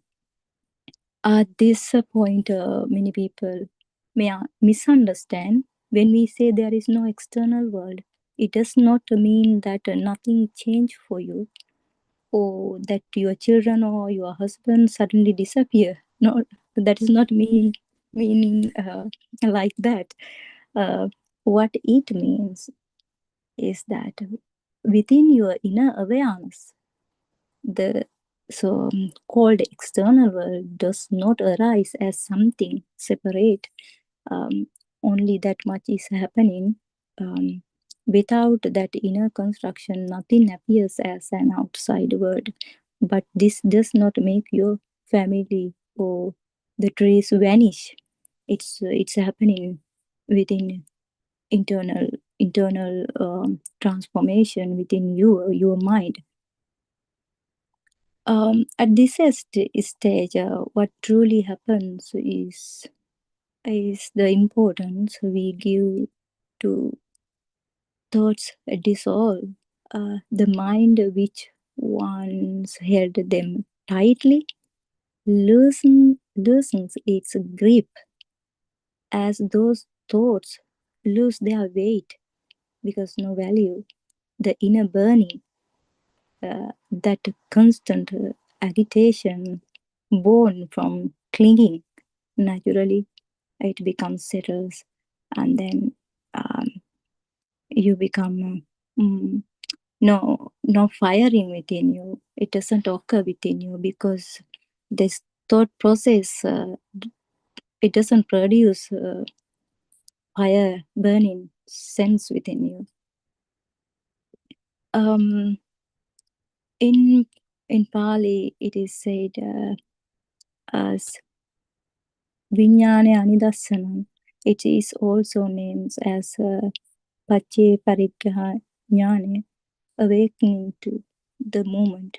We can use the word awareness even when we walk mindfully or notice another person coming towards us. But in those cases, we can, when we talking about the awareness, there are two ways we can think. There is still an external person, an internal me, who is aware. Here, however, awareness means something different than you think. It is the place where you observe the rising and falling of thoughts, the movement of the mind. It is the awareness that sees the illusion created by thought. The awareness is different to thinking. Awareness can be called as a wisdom or purity when you become free from the mind. This is being awake to the moment. This is where we should always be. The awareness should be our home, or it should be our base. It is at this point that we cultivate Samma Satya. Samma Satya is when there is no nama, rupa, or name and forms. There is no duality, or in other words, we don't not create me and an outside. This moment does not have the concept of time. There is no things in this moment of being awake. Being awake is wisdom. This illusion arises when name and form comes together. In the teaching of dependent origination, the Buddha has explained this as Namarupa Pariccaha Pariggaha Vijnana.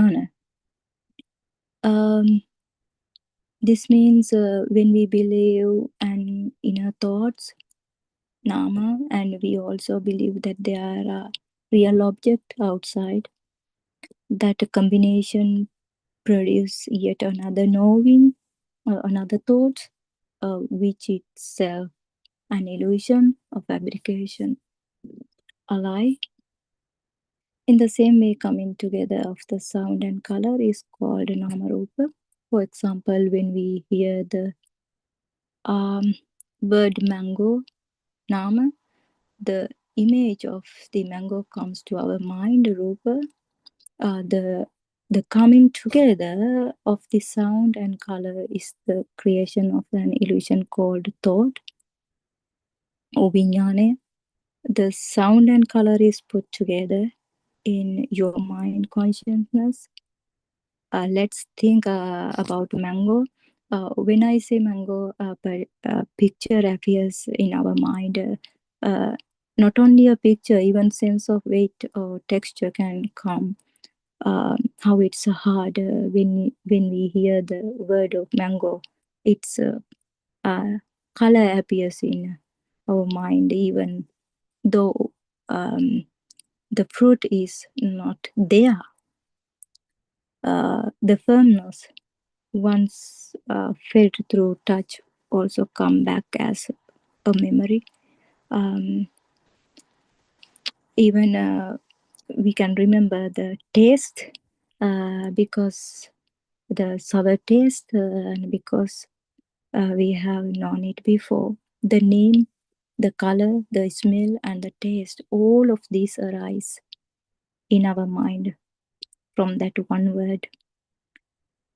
Everything is there. When a sound reaches us, the mind immediately turns it into a shape or thing. In that moment, a thought or chitta is created in our mind. The very fact that you hear a sound means it is already a thought. The sound does not come from actually outside, it's appear within the mind itself. We live inside a world made of thoughts. We do not live in outside world at all. All good, bad, beauty, ugly, everything exists only in our thoughts. All these words are data that was fed into us from the very small age. They are called Sammati, Prajnapti, as Aranas explained it. It meaning that these names have been given by us to all objects, not that the objects name themselves. That's what we need to think, how this thought process occurring, what is in our mind. These all data in our mind, what we taught from our childhood to today. So I think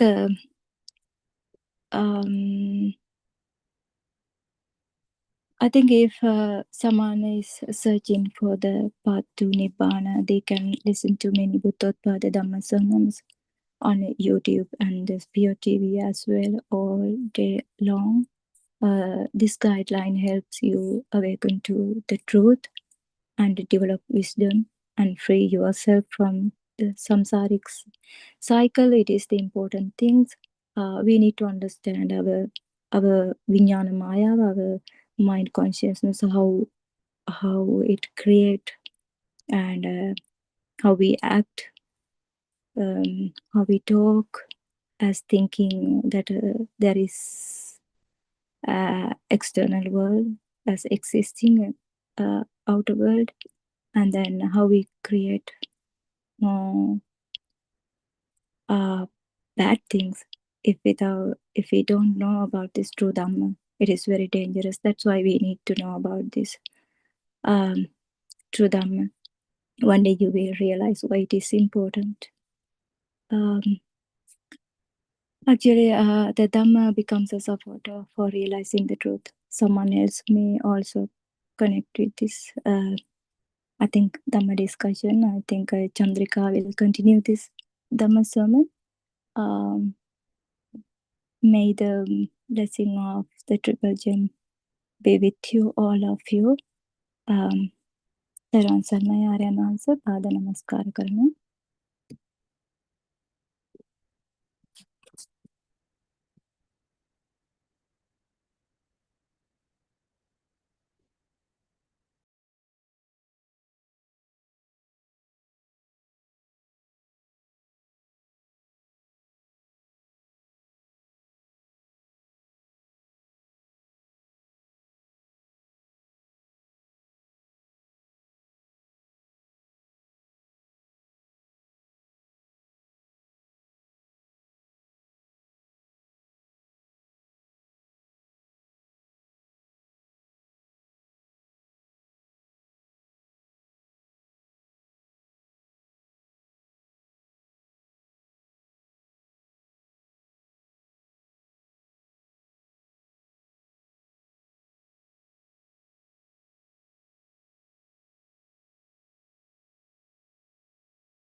තෙරුවන් සරණයි.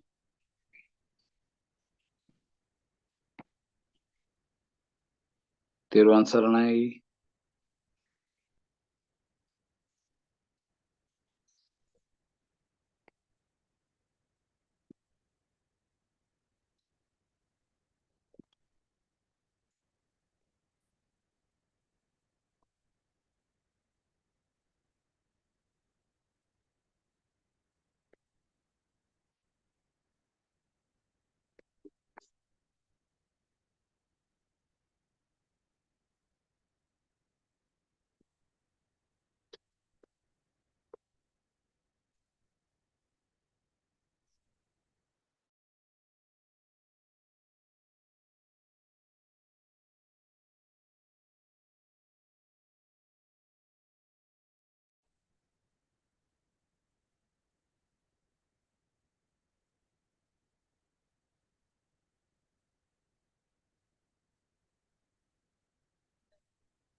ඇයි බබා ඇයි මේ අඩන්නේ ඈ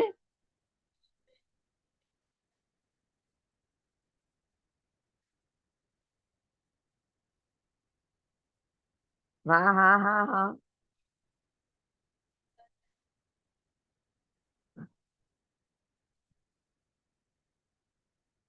වා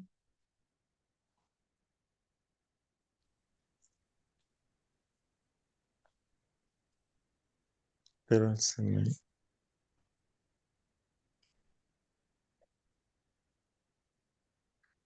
this time,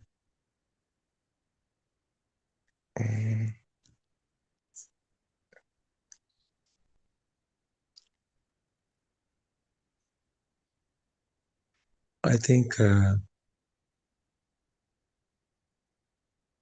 um,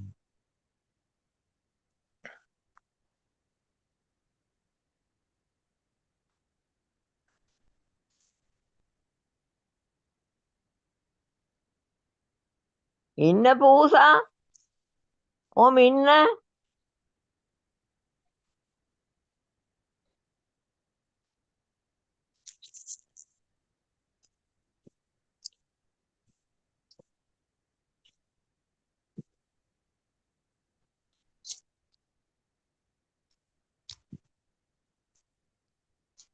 uh,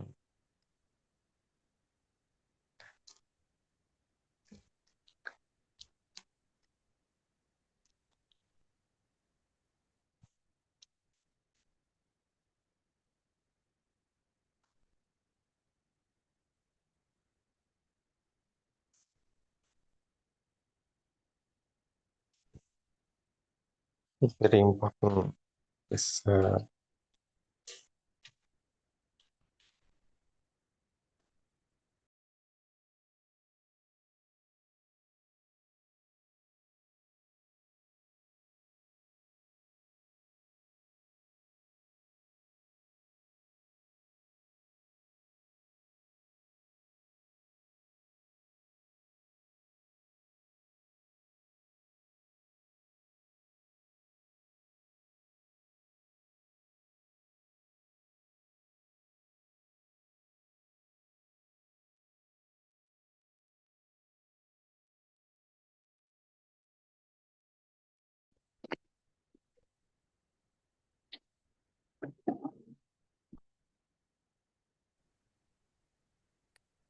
Therun Saranaya Dhamma friends.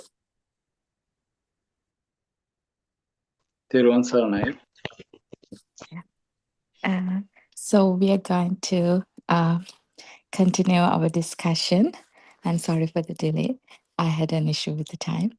Okay, so let's continue. Therun Saranaya Wahanse. Oba Wahanseta Namaskara Veva. And I think Aryan Wahanse is in the meeting as well. But let's start discussing. So we are trying to talk about the Buddothpado Dhammaklo disclosures. And we know that Buddothpado Dhamma disclosures are very special because it discusses the true essence of the Buddha's teachings. And why we call it the true essence? Because you can experience it within you, as Lord Buddha mentioned. It's sanditiko, which means self-evident within you. And Buddha did not tell us to just believe it, just come and say, like ehipassiko. So that is the most unique thing about the Buddha's teaching. So like the same way, Buddothpado Aryan Vahanse instructs us to come and see this Dhamma within you and then experience it within you. And you would know that it is the truth, and then you are in the path of liberation of mind. So that's the nice thing about the Buddothpado Dhamma discourses. But let's start about an issue that we all faces, and this is universal. So let's say you are a student, you are an adult, you are living in Sri Lanka or abroad. You are in a very prestigious place, like let's say you have power, anything, anyone. You have one problem, which is universal, and it is the suffering. If I ask you that, you all feel like you suffer at one point of your life, or like most of the time, actually, we are trying our very best to avoid the suffering. So this is the reality of the life. Teran Saranai. Is there anyone who would like to add anything?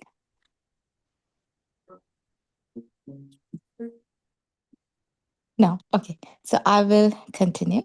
What we talked about. Teran Saranai. Aryan Vahanse Namaskara Viva.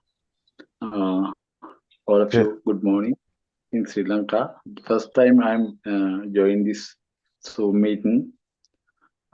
Just I want to know, shall I give few words from Sinhala?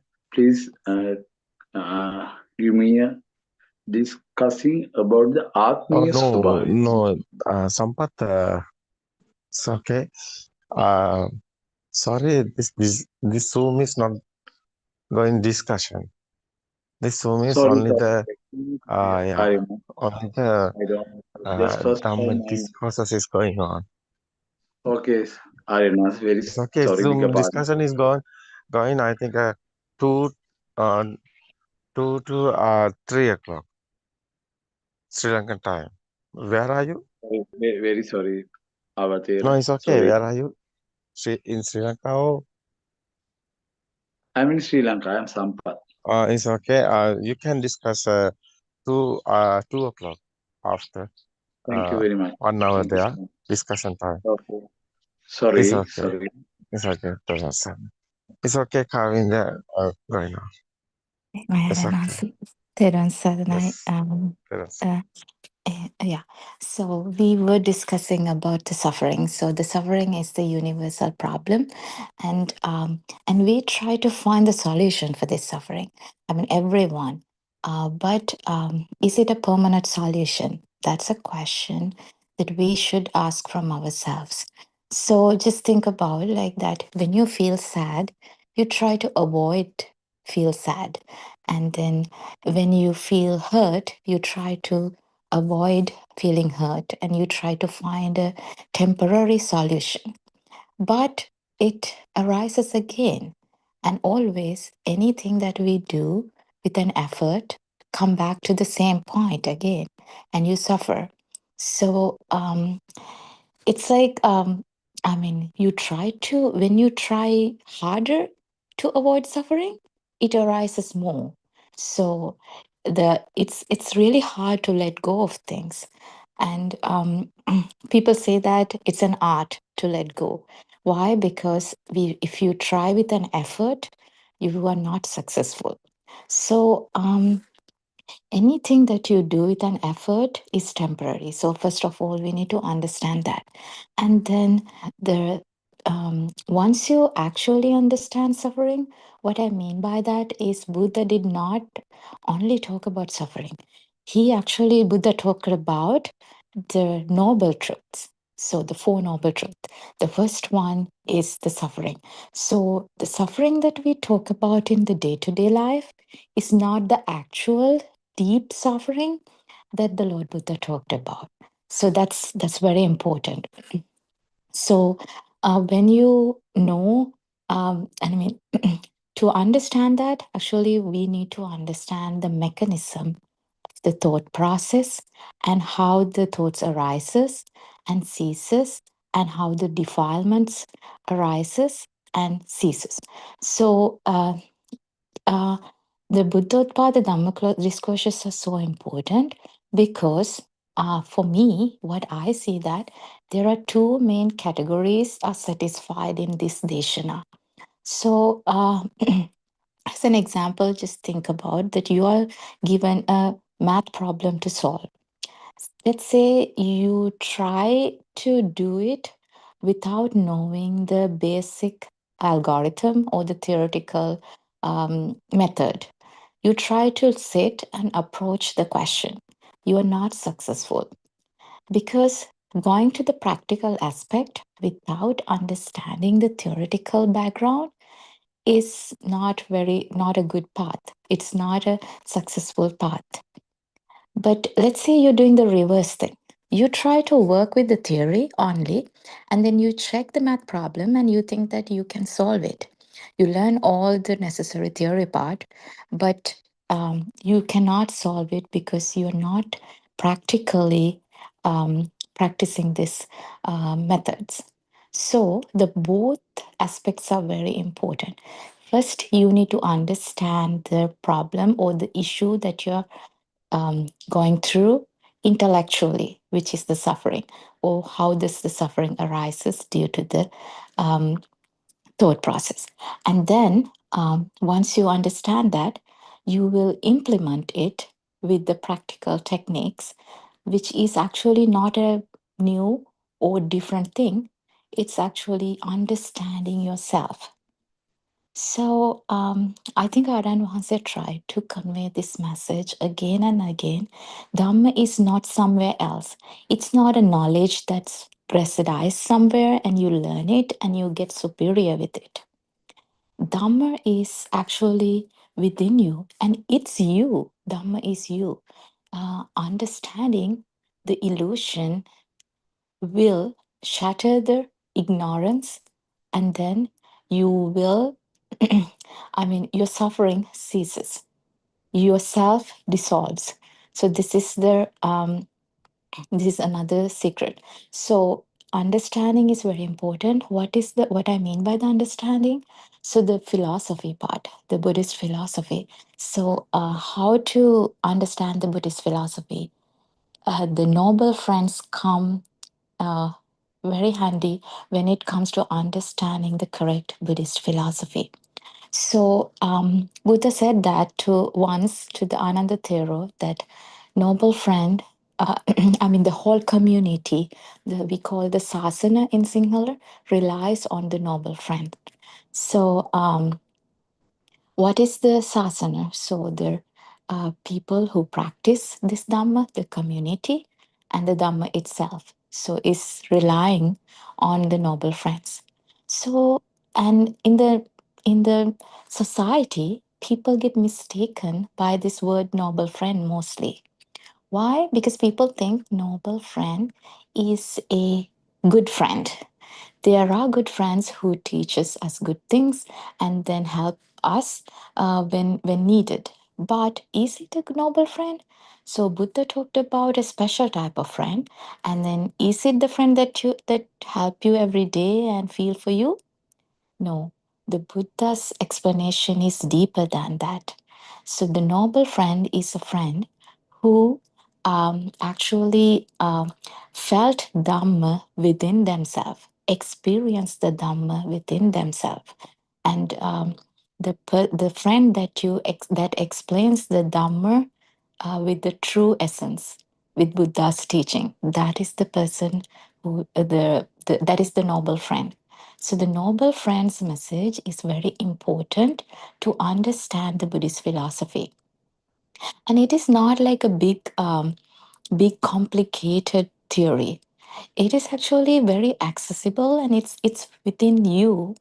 You are actually understanding the process that how the thoughts arises, the mechanism of the thoughts, and then the suffering. So I'm repeating this because the Dhamma is rotating here. And then, so the importance of the noble friends is not only that. When you understand the intellectual knowledge, the philosophy properly, and then you try to, your ignorance gets shattered, your illusion gets shattered, and you get a new eye to see the world. It's not like a new thing arises. What I'm saying is that you see through the illusion, and once you see through the illusion, you try to understand, you feel yourself. So you understand the power within the thoughts. When I say that, for me, the most important essence or the aspect of this Buddothpado Dhamma disclosures is the power within the thoughts. So, or the soul. So people say a soul exists, and some people say that soul is going from one lifetime to the other. Like people imagining stuff, and anything that you say, it like a mental construct, a thought. But actually, did you felt the soul? Actually, did you felt you? When you're angry, did you feel you? When you're happy, did you feel you? And when you're excited, did you feel you?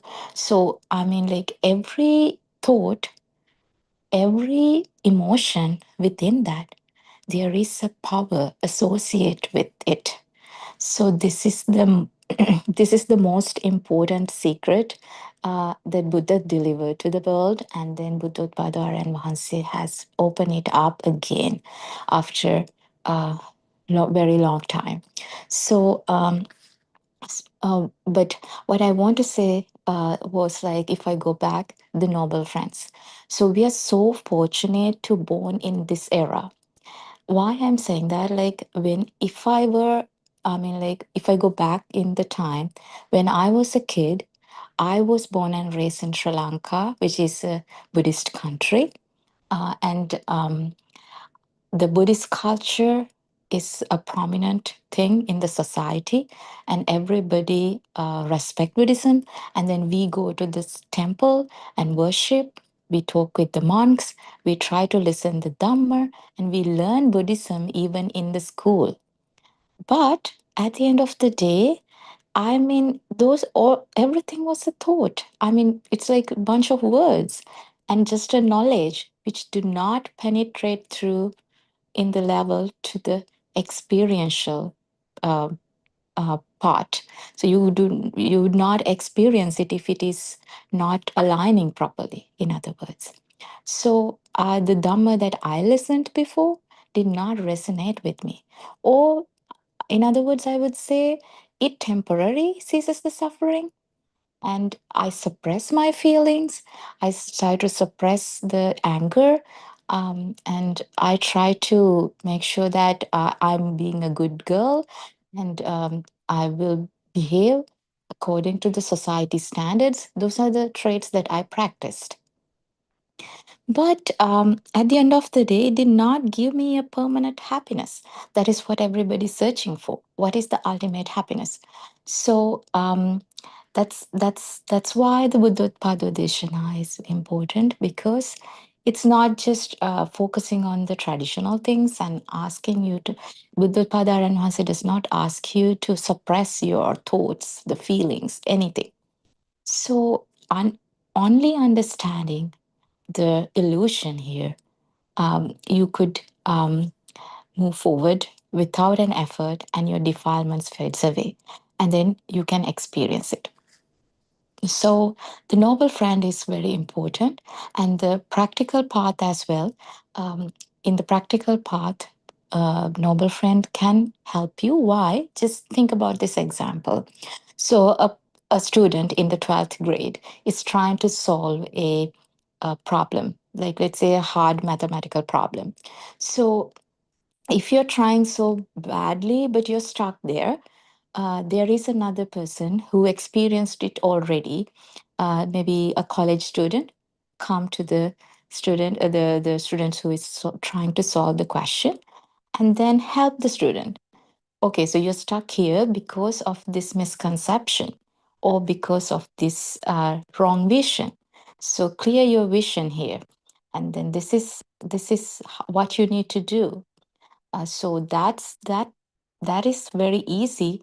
I mean, that's a very good approach for the students who is trying to solve the question, and then that student can move forward without stuck in that one point.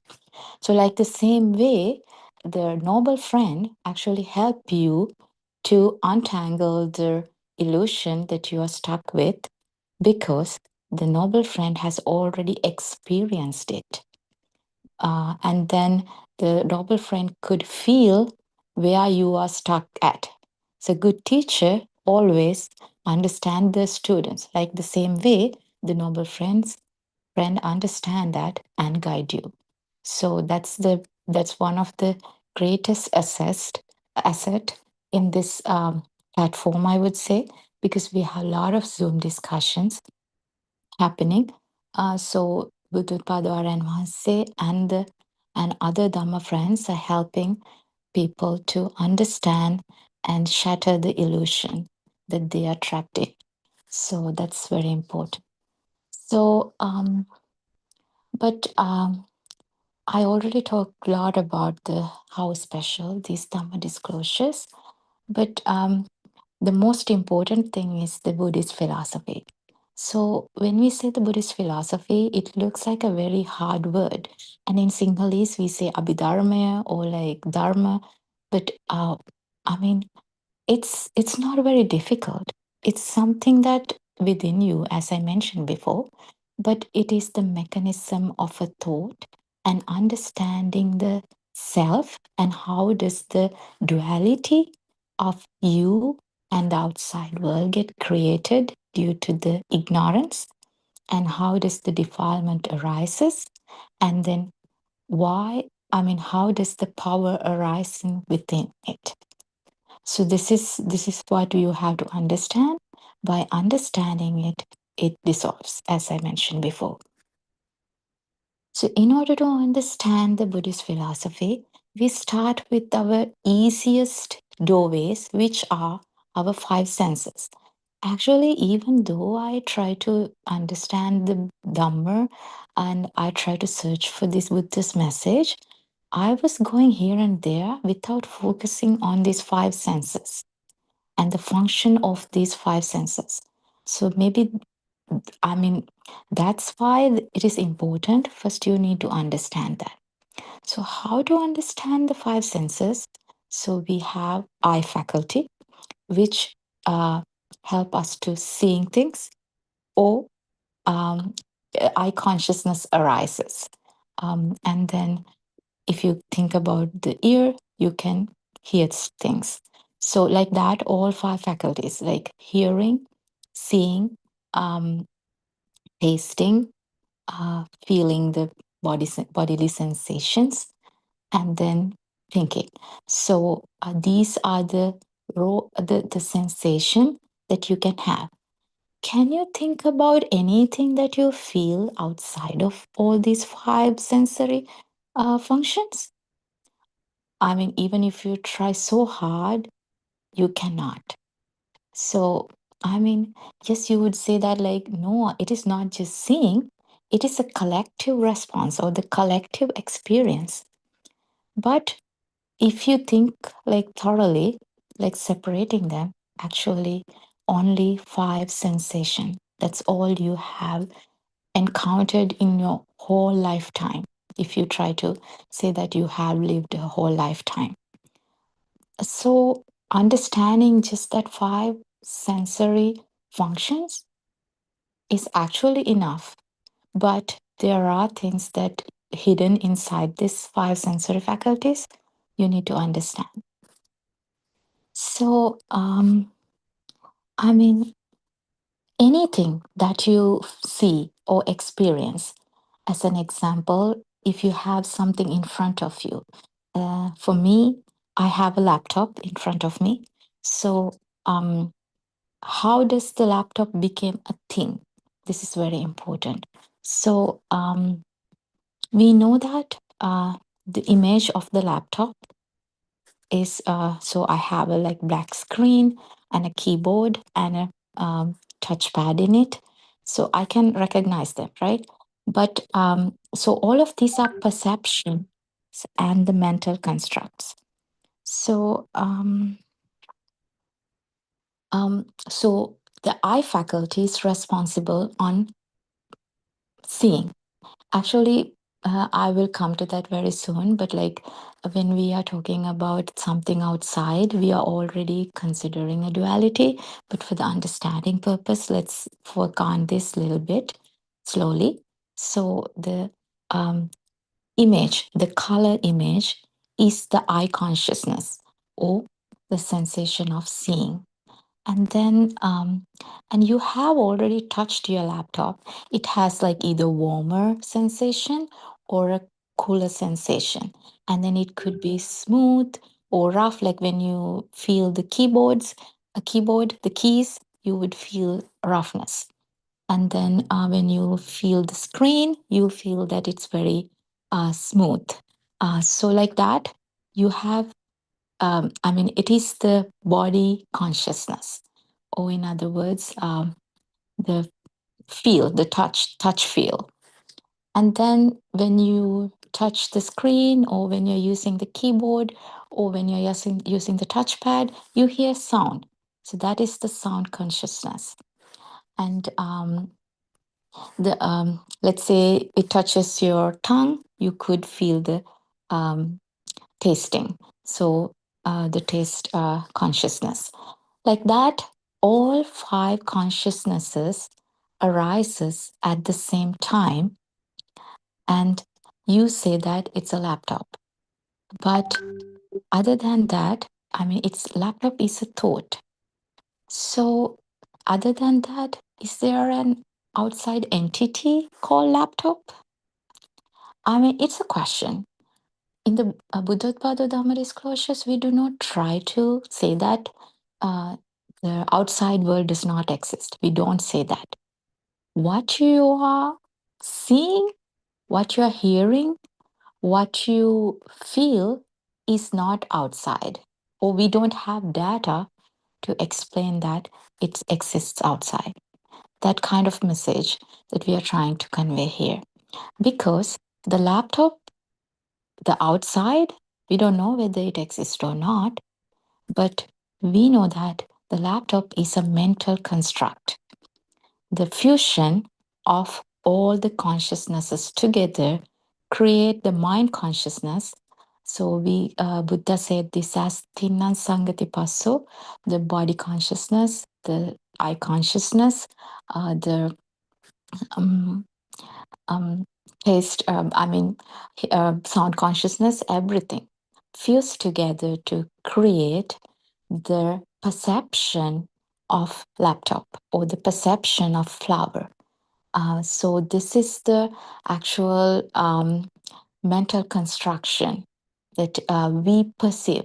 I mean, if there is someone to perceive the perception, always the suffering arises. Just think about the value that get assigned to that mental construct is very high. Let's say you drop your laptop. What do you feel? I mean, you feel scared. And then let's say the screen of the laptop got broken and you feel like, you feel terrible, right? So the value that get assigned to the thought or the power that get assigned to the thought is higher and higher. Your suffering is higher and higher. So let's say you try to go to throw away the trash. Okay, so you take out the trash and then bring it outside and throw it away. You don't feel bad, right? Throwing away trash, because the thought trash does not have a great value or the power. A sign for that power underneath that thought is very low. But let's say your mom has like you came home from your work and your mom said that I threw away your laptop. What do you feel? Do you feel that burning sensation within you? So this is the soul. This is the suffering that Lord Buddha explained. So, but when you are a beginner, you get mistaken for the thoughts, and you said that, okay, so I felt what you said, Aryan Hansa, and that is the burning sensation.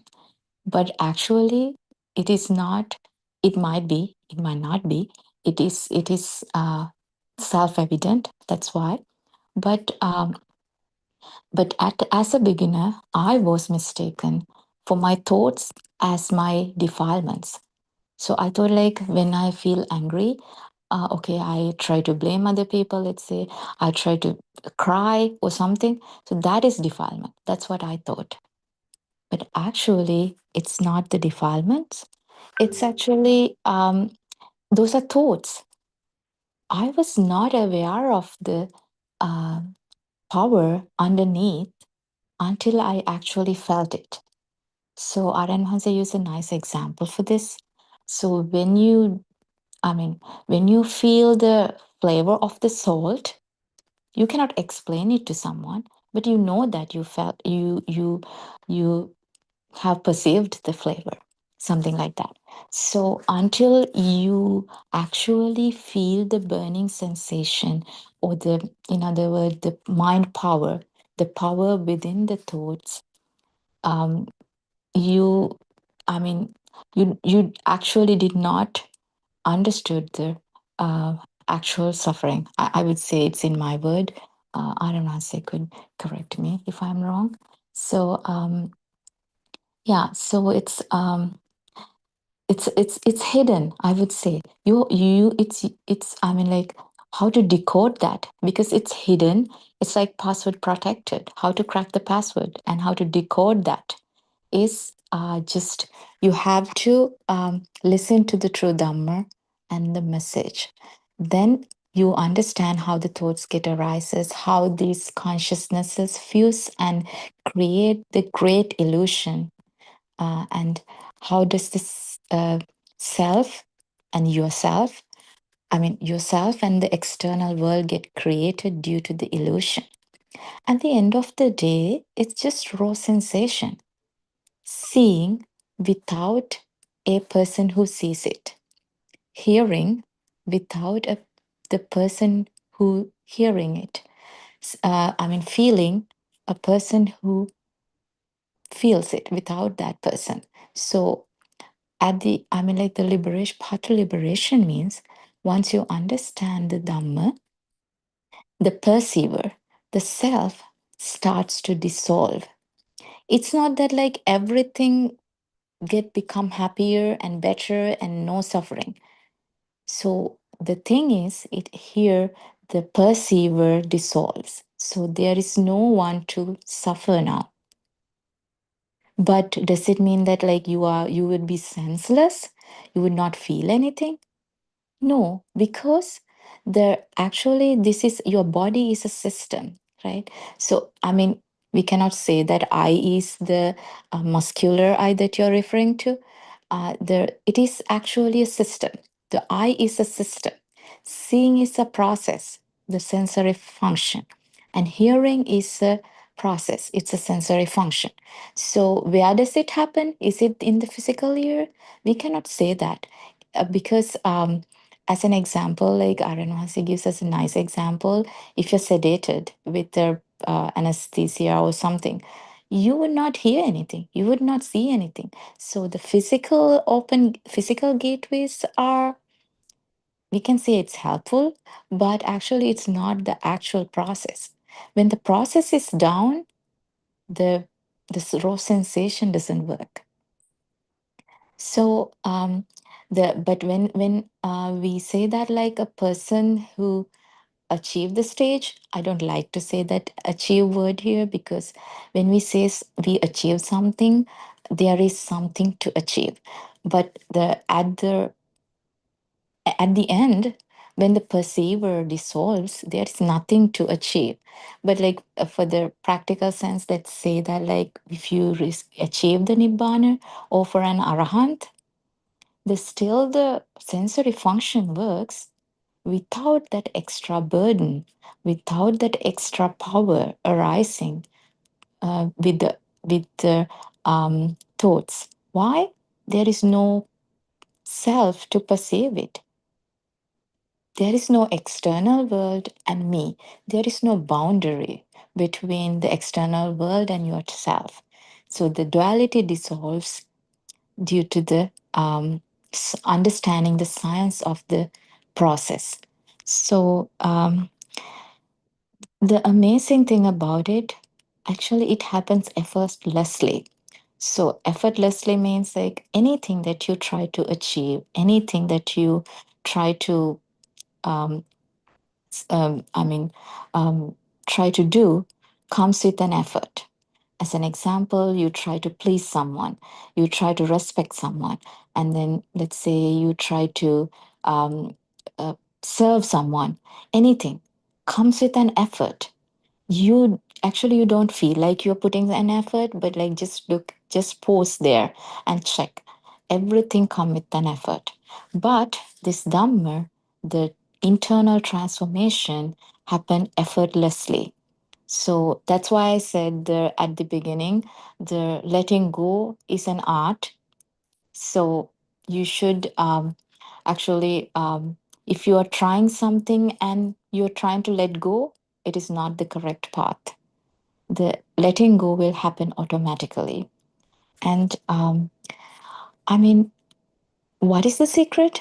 Understanding the process. That's the only thing. I mean, Aryan Hansi can correct me. Understanding the process and understanding the self.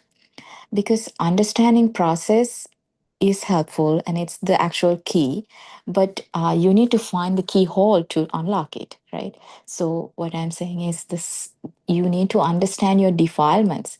You need to find your karmasthana, which is the where you are actually entangled with.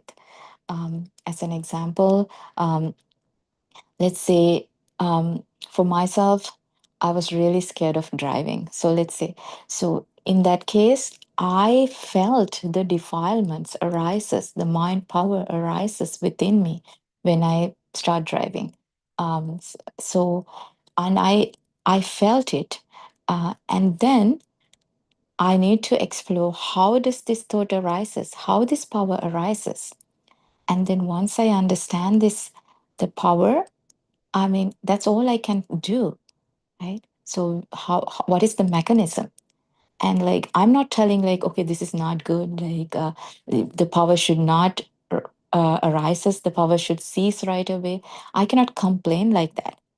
That means again, I'm generating more thoughts and I energizing that thought, and the power would get higher and higher. So only thing I can do is understanding the mechanism. That's it. But we are not used to it. What we are trying to do always is try to fix it.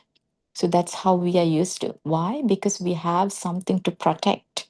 We have something to, maintain. So that's why we are trying to fix everything.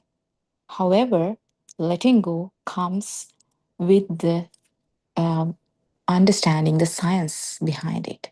So that's very important. So I really wanted to emphasize it. And then Aryan Wahanse, if you have listened to these Dhamma disclosures, you know that Aryan Wahanse has very special way of explaining things. As an example, for um, the new generation, Aryan Wahanse explains the Dhamma using the science aspects. And then one of the main important thing I have encountered is that Onuhanse said that the thought is a vibration, self is a vibration, and the power within the vibration is the self feel. or the defilement. And we say that defilements, the words, okay, I got angry, I got sad, I'm excited. These are all different emotional expressions that we explain using the words. But at the end of the day, when you actually understood this Dhamma, it's just one feel of energizing the self, the defilements. So once you understand that, it dissolves. I mean, it's amazing. I really want to say that it dissolves and you feel much, much lighter. It's not because like you try to avoid things. It's coming from the understanding. And I repeat it always why I'm doing that, because it's the most, I mean, important thing, the result that you get. You feel so light at the end of the day. So you were carrying a big baggage on you. And then that baggage, you do not try to take it out and put it away. It disappears. So like that. So, and you feel so calm and then so happy. Like this happiness does not come with a condition. So anything that you try to do comes with a condition. As an example, let's say you try to achieve something. Let's say you try to finish your degree and graduate. So it comes with a condition. If the condition flips, I mean, your happiness will shatter. So always happiness come with this condition in the material world. So, but the happiness that I'm talking about is there is no condition, and it arises. I mean, the happiness here means it's so light, so calm, so peaceful. That's what I mean here. So it's if you try to put a condition there, this disappears. This happiness disappears. The happiness means the calmness, the peace disappears. As an example, like if I try to think about it and then like, okay, why I'm not happy here? Like, I don't feel that light feel yet. It disappears. It is not there. That's what I want to say, because the self presence there, and then you create like it get created a perceiver to perceive the happiness. So then there is no actual happiness there. The fulfillment is not there. So I mean, it's a so precious path, and we do not like tell you to believe this. Just as Buddha said, ehipasiko. So just come and see within yourself, and you should feel within you. So that's why it's sanditiko, the self-evident Dhamma. So and Hanse always try to open up new. It's not like a new things.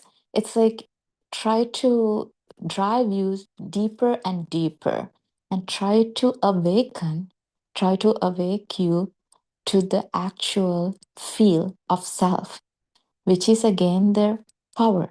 So all about the power, the mind power. So any explanation that, especially the Abhijna disclosures by Buddothpada and Vanse, is the main important thing for me, I would say. So I mean, like day by day, I get awakened to the truth. By doing that, like I'm not like talking about any superpowers. So everybody like who talk about the spirituality mainly focuses on the supernatural powers, like superpowers. As an example, hearing things that normal people can hear, feeling things that normal people can feel or hear, like see. So these are not the one that we focus on this path. Only thing we focuses here is understanding the self. Without understanding the self or without a suffering, there is nothing to cease. I mean, nothing to remove. I mean, we are not actually removing it. The things ceases within. Understanding the stimuli will give you the light, to the wisdom. I mean, the wisdom is the light, in other words. So, I mean, it's a beautiful path. So, it's we all invite you all to join this path. If you're actually hearing this, you're so lucky. I want to say that because that's how I entered this path. I just randomly heard one of the YouTube videos, and then I thought like something is there, but I did not understand at that point. So the patience is one of the most important qualities that you need to practice, the traits you have to, practice until you actually feel the essence of it. So you might feel like it resonates with me, but I don't understand because I mean, if your mind power is very high, like you cannot see the clear picture. As an example, if you're going to a lake, a muddy lake, you cannot see the um, bottom surface. But like if it is so clear and calm, you can see through it. Like the same way, if you are bound with um, greediness, the craving, aversion, and delusion, you might not see the actual clear picture here. But once you actually see through um, um, the mechanism, the science behind how this everything, the whole world get created as a mental construct, it start to de-entangled because everything got entangled from your kindergarten. The perceptions got real, the world got real. Everybody teaches that this is that, this is the color red, this is a good thing, this is a bad thing. There are a lot of wrong visions entangled together to define you. So if I ask you who you are, actually, I'm sure that you cannot answer.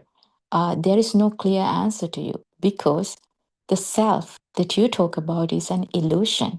And then this illusion becomes so real that we feel like we exist and the world exists outside. So, but for most people, the majority of people in this time, the process, the once you hear this Dhamma, this illusion start to get dissolved, the self start to get dissolved. It happens slowly. So patience is very important. And then I would say another thing, you have to be brave. So are you ready to lose yourself? That's another thing that you need to ask yourself. Why? Because as I mentioned before, the self get dissolved and perceiver dissolved. So there is no perceiver to perceive it. But it was the opposite that we practiced so long. I mean, everything should stay. I should stay, but all the good things should happen to me because I'm there to experience all the good things. But within this path, that's the opposite that you will experience because the self dissolves and there is no one to experience, even it is a good thing or a bad thing. I mean, good or bad has a two ends as well, two extremes. We are not talking about that here, but right now, what I'm saying is like anything, any feel, in order to feel it, you have to be there in the actual worldly way. But in this path, disappears, the self disappears. But this raw sensation will present until the end of the, end, until the end, which is the death, I would say. So for an arahant, the raw sensation, like hearing, seeing, the feeling, those things happen. I cannot explain everything properly. Aryan Wahanse can elaborate on that if anybody has any questions. But what I want to say is it's actually a selfless, soulless end product. I cannot say it's an end product because it's the 9 vibration. So all the vibration comes with the power. So the power disappears. Actually, this power is you, that you need to understand at the end. So the power, when you start feeling the power is you. So the power disappears means the you, the self, the perceiver disappears. So, but the thoughts arises because it's a natural phenomena, and you see things. It's a, I mean, there is no you there, so the seeing happens. That's a natural phenomena. The hearing happens unless your sensory organs are working properly. Everything like all sensory functions work properly, but the power disappears. So that's the most important thing. And I don't think that you can hear this special Dhamma in a different platform, because I have experienced a lot of other teachers. I'm not telling that they're bad or wrong. I'm saying that this is special. So I'm not like a person to evaluate that another path, but I know that like this has a secret. And if you're patient and if you're brave, if you are encouraged to go this journey, I'm sure that you will find the truth, which is the ultimate truth. So that's what I wanted to talk today. I think my time is over. Therun Saranai Adan Hansa Bohansita Namaskara Veva. Therun Saranai Avadhamma friend.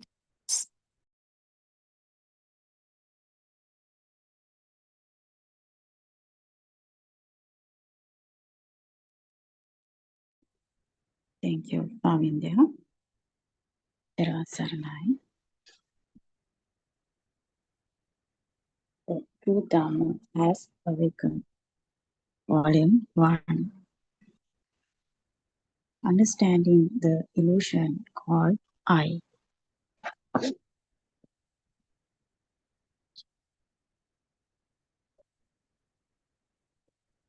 This is an English translation of the Sinhala book Mata Mama Nathiwana Hatti.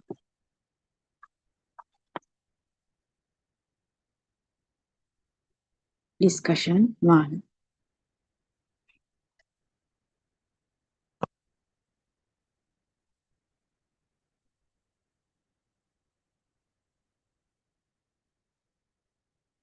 Vasikawa. I am speaking from Gampala. Arananse. May I speak with you, Arananse? Arananse. May I know where you are speaking from? Upasikawa. From Gampala. Arananse. May I know your question, please? Upasikawa. Arananse. For the past 10 years, we have observed Sil. We also listen to various other sermons. For about 3 months, I was able to listen to your sermons on the YouTube channel. Your sermons on the Mekmal Arana Buddothpado channel. I learned a lot of new things from your sermons, Aaron. I must have listened to about 40 to 50 sermons by now. I still have a few problems which I would like to resolve, please. I feel that you have realized the truth, Arananse. Arananse answered, please ask me your questions. In Vasikawa, I have listened to about 40 to 50 of your talks, And what I would like to know is, what is Mohotata Avadiya, or awakening to the moment? And how do you observe the Ajata Bhita, inside, outside? How can one achieve enlightenment from this? Aranhase answered, did you say that you have listened to about 40 to 50 sermons? Pasikawa, yes, Honorable Sir. Aranhase said, you should listen to more sermons than that. May I know how old are you? Ah,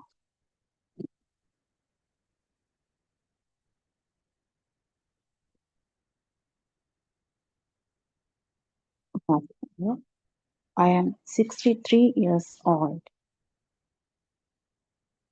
And Aranhase, the two questions you asked me now are about 1. Mohotata Avadiya, and 2. Ajata Bahita, inside, outside. Both questions lead to the same answer. The meaning of Mohota means being awake. Our thoughts are called Nama, Rupa, name and form. The Mohota, or moment, is covered or clouded by your thoughts. Normally, we always associate with our thoughts. We use thoughts in everything we do and in our speech. And aramuna is a stimulus that comes from one of our six senses.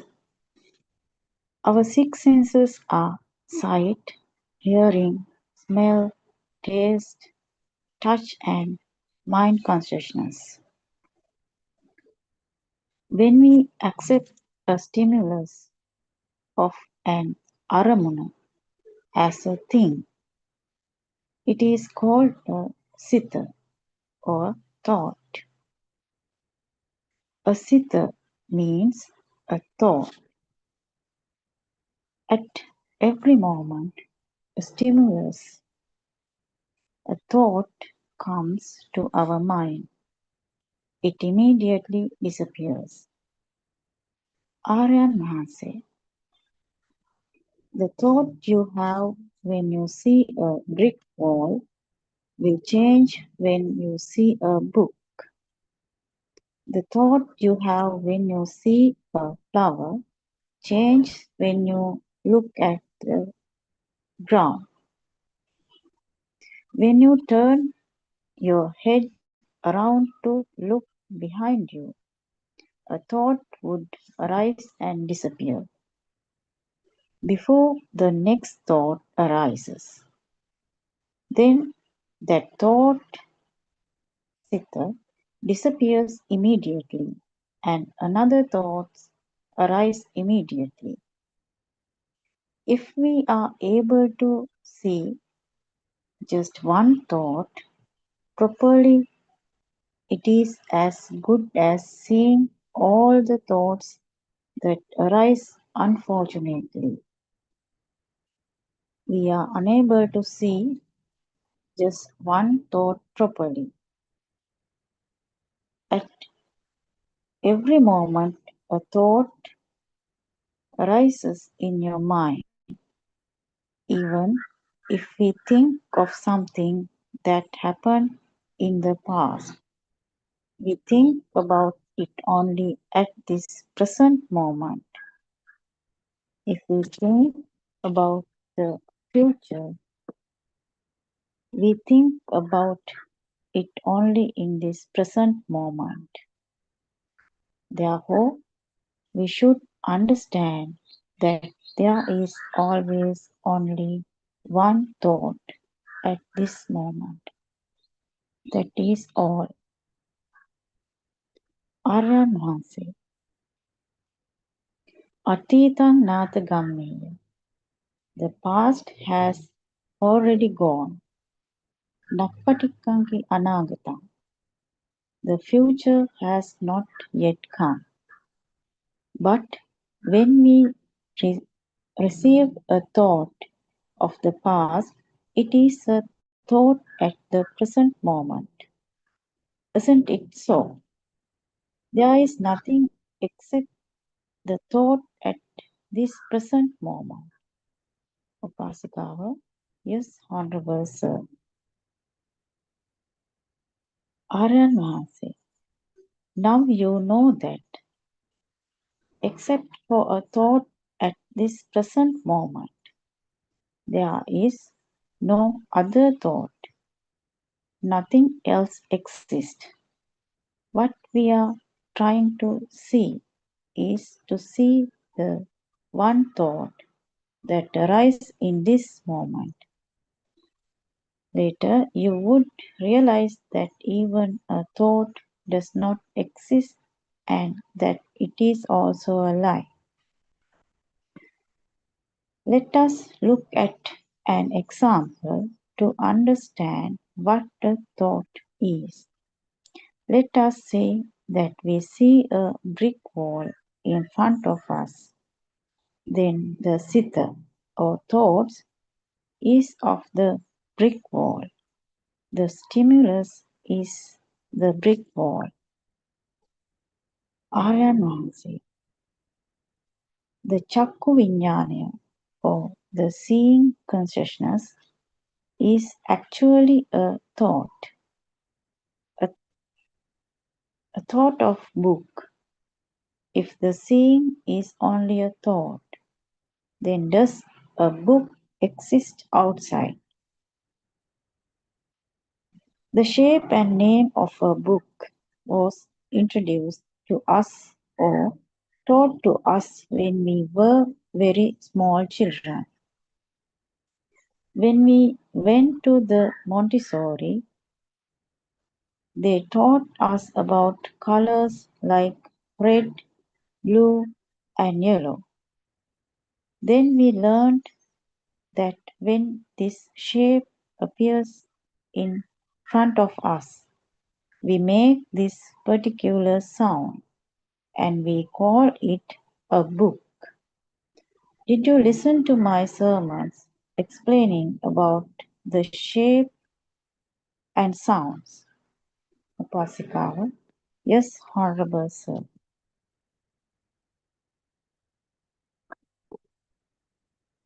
Aryan Mahansi. Now, do you understand that a book is a thought that we have created from a lie? Thought does not have a shape or a sound, and we believe that it exists outside. Therefore, the aramuna or the stimulus of a book that you received now is actually a thought. It is a thought that we have created in our mind. The book does not exist outside, does it? Pasikawa, I agree, Aryan answered. Aryan answered. Now you understand that what we create in our thought, we believe that it exists outside. That is exactly our illusion. We are being tricked by a lie, a thought.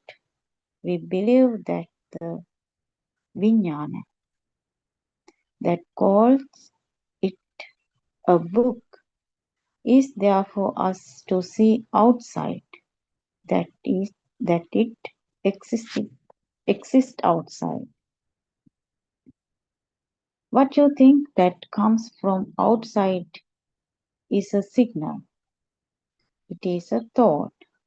This signal, this thought, is what we assume as a book. When we see the shape, we recognize it as a book. The shape is also only a thought. Nama Rupa means Chittarocha Mahabhutana.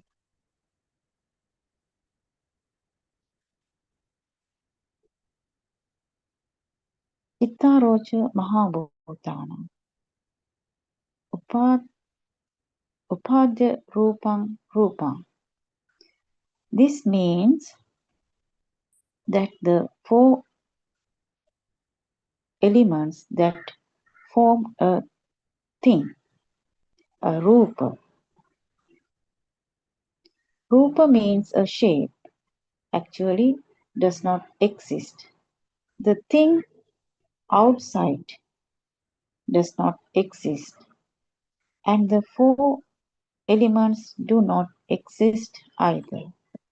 The four elements are the qualities of liquid, warmth or cold, air, and solid. A stimulus, a spark, formed at the sight sense, make us believe that there is a shape, a thing outside. The forming of spark is known as a rupana. Rupam Rupattaya Abhisankata. The Buddha said that the spark creates an illusory image. Aryan said, our fault is that whatever we see outside, we believe that it truly exists outside. Therefore, coming back to your second question, Achatta Bahita means that the fact that you accept and believe it in what you see outside. Achatta means what you think from here, from inside, from this side. You believe that what you think from here or inside exists outside. You have created an inside and an outside. You have created a duality. You have created two ends, but truly these two sides don't exist. The fact that we believe that there is a book outside is a lie. And there is nothing as a thought of a book either. That is a lie as well. This concept of a book was formed due to a color and sound. When you were small, you were shown as shape and you were taught a sound by which to call this shape. The shape and sound together was called a book. These two, color and sound, together is called a chittaya. A chittaya is a thought, a sound signal, and a color signal come together and form a chitta taranga. If we hear a sound, we remember the shape, and if we see the shape, we remember the sound. It is called a thought. Aranvasi. If somebody mentions the word pineapple, we remember the shape of the pineapple. Isn't that shape and sound a thought?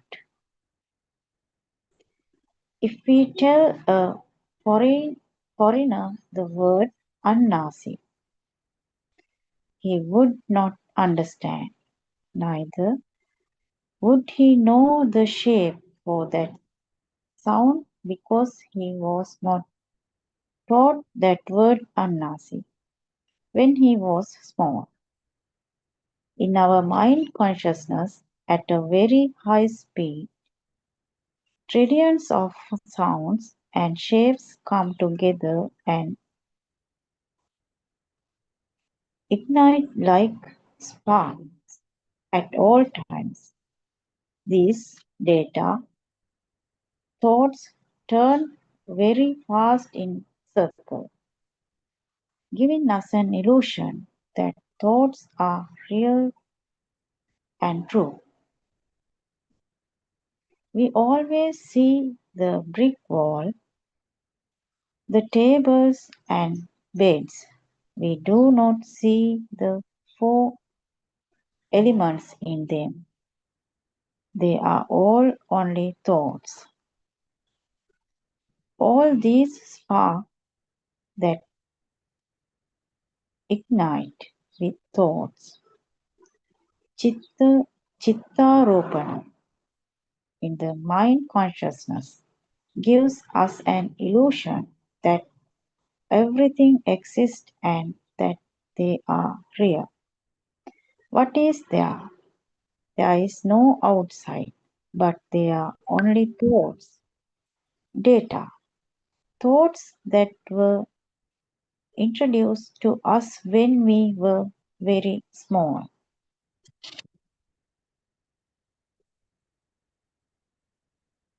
These thoughts rotate so fast, creating an illusion. The ignition of sparks and dying of sparks makes us believe that everything is alive. But does anything exist outside? What we see as the outside is actually all the data that we were taught from the time we were small. It is this data that keeps rotating. For example, we say that if the world has a population of 800 billion, the all population of 800 billion lives within their own world of thought, not outside. We also say that if we show someone something that is outside, what they both see is what they have inside their own mind, not what is outside. Upasikawa, yes, Honorable Sir. Aryan answered, therefore, even in our dreams, we see our own thought world. The Buddha said that our thoughts create our world. Chittena niyati loke. We see only thoughts. A sound and color come together and create a spark, which make us believe that what is outside is true. The mind consciousness or the manovinyana makes it a thing and accepts it as a book or a table. This continuous firing of sparks and dying of spark which happens continuously. Pre-new thoughts in our mind consciousness. When we see dreams, it means that our thoughts are being renewed at all times. Upasikawa, yes, Honorable Sir. Aran Mahanse, because of the six senses, we feel and believe that we are living. We think that all what we see around us exists. That feeling of being alive gives us the illusion of a self. You think that you exist and that you feel. We also believe that the table and the bed in front of me truly exist. The book too exists. Isn't it so? That is the feeling of self, our illusion. We are being tricked. Whatever our thoughts, whatever we think exists, does not exist. We live in a world of thoughts. That is why I say that we live in a world of thoughts. It is like how we watch a story on television, and while we watch it, we create thoughts of raga, dvesha, and moha. Sometimes we form a liking or a dislike to the film, but in reality, there are no actors acting inside the screen or objects or rivers following inside the television screen. It is only a plastic ball, and a whole lot of emotions arise only in our mind. The same thing happens in our mind. We believe that the outside is true and create a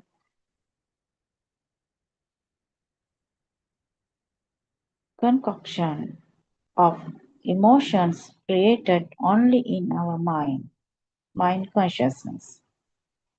We create raga, dvesha, and moha within our mind consciousness, and these keep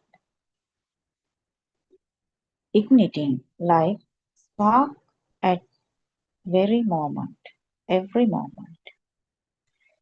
These sparks will always keep igniting as long as we'll breathe. All these are thoughts. There is nothing as ajatta inside or bahitta outside. We could also say that there is only one end, which is this end. This end where thoughts are created, but even this end of thought actually does not exist. I hope you understand. A book does not exist. It is only a frequency in sound and frequency in color that comes together to make a thought wave or chittaya. Nothing else comes to these six senses except for the color to the seeing, sound to the hearing, a smell to the smell sense, a taste to the taste sense, cold and warm to the touch sense, and thoughts to the mind consciousness. What we feel is the coming together of these sense perceptions. Aranvasi. Paticca Sampanna means the process of coming together of all these senses. It is also known as dependent origination.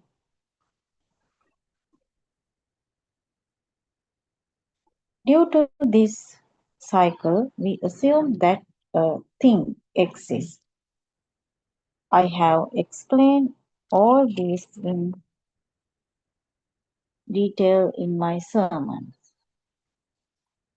Now I am going to answer your question about how to awaken to the moment.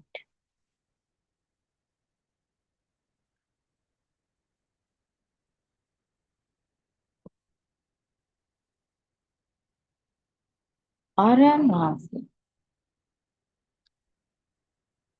you do understand that the outside does not exist.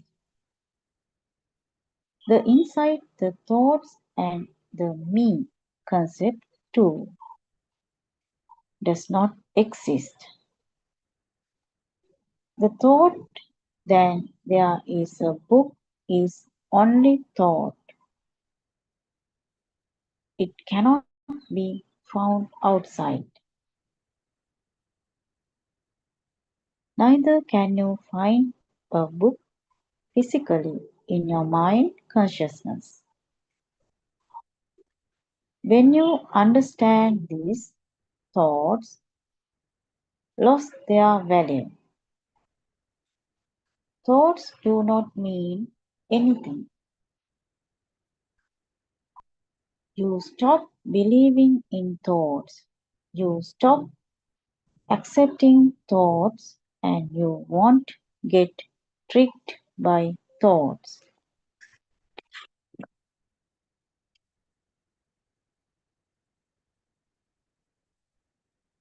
When you stop believing in the outside and understand that an inside also does not exist, that thought loses value. It is not accepted as true. As a result, a thought cannot form at that moment.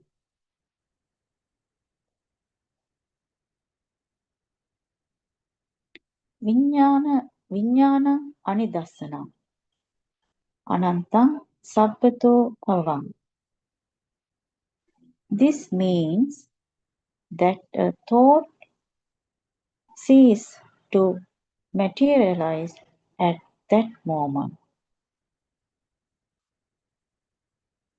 The forming of an image with a sound does not take place.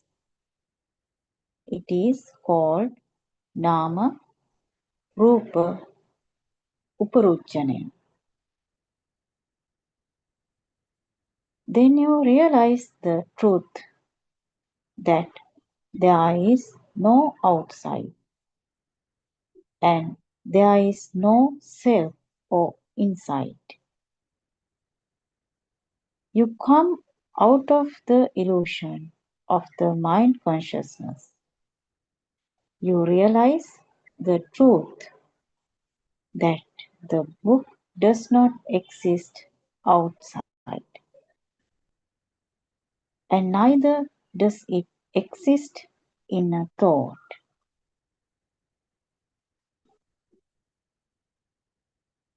And we stop giving a value to the book.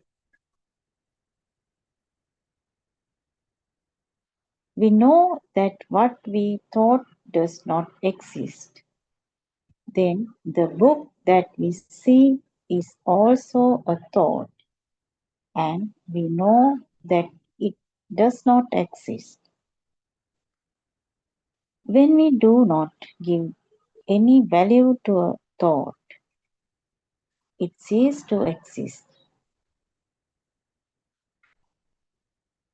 Now it does not create a thing. Then we come out of that illusion that a book exists. Animittai shunyai. There is no thing. There is no thing there. There is no thought. Nothingness. There is nothing to experience in that moment. From that moment onwards, you will not give value to what you experience because you have already understood that what you experience in an illusion.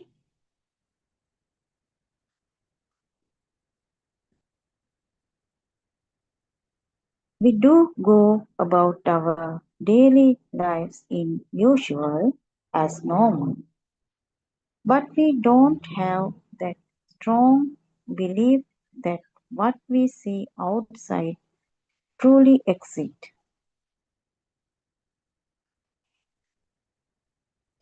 We are awake to the fact that these thoughts do not exist anywhere either and that they are all an illusion.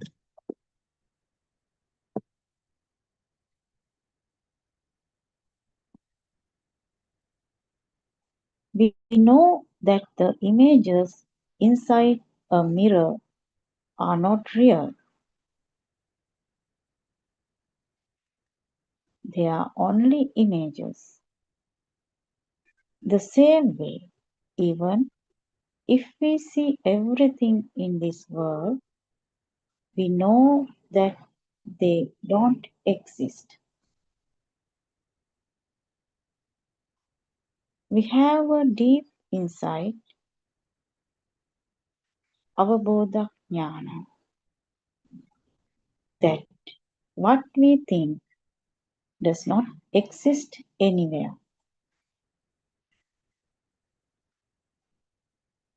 Sanchittena nibbidaya means when we have a deep understanding about the truth, we stop believing in thoughts. We go beyond thoughts. That is when we are able to see the pure truth, the moment of awakening.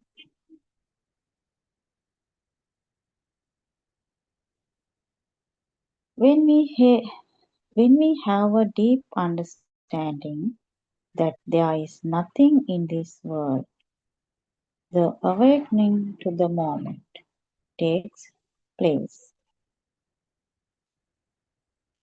At this point, you let go of the belief in Nama.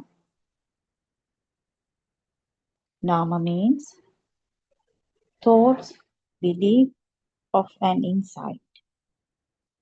And Rupa. Rupa means image or form, belief that the outside exists. Then the awakening to the moment takes place. In Pali, it is said as Vijnana Anidassana. It is also named as Pacche Parigraha Jnana, awakening to the moment.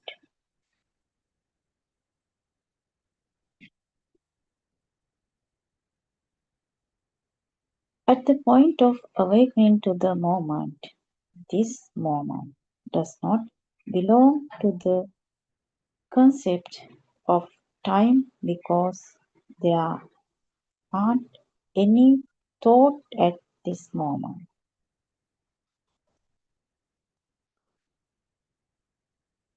When you are aware, you don't have any thoughts in that moment. Let us say that you see a brick wall.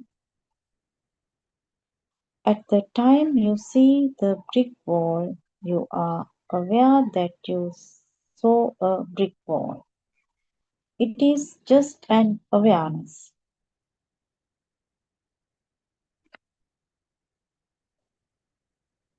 A newborn baby has the same awareness about the surroundings, but the baby cannot name them.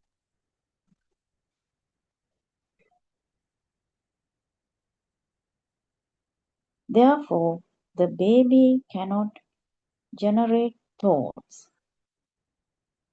His mind is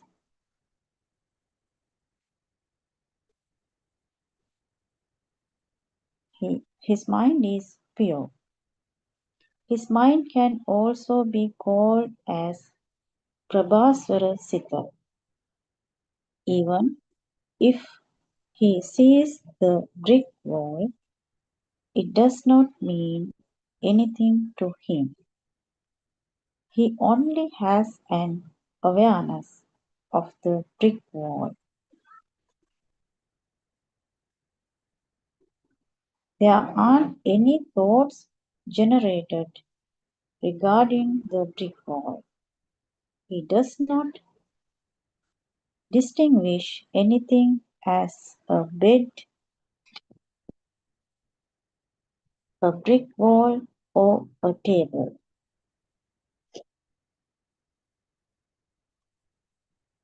The baby is unable to distinguish anything or even name anything outside.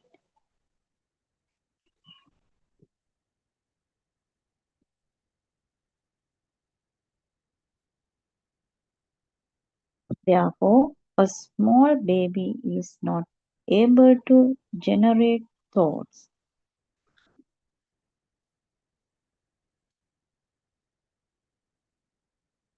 The Buddha preaches the following Skandhanam Patibhavo.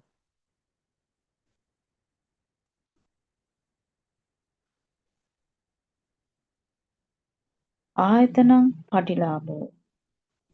Ayam Uchati Jati. Jati Dhamma Sutraya. The birth of the I is your birth.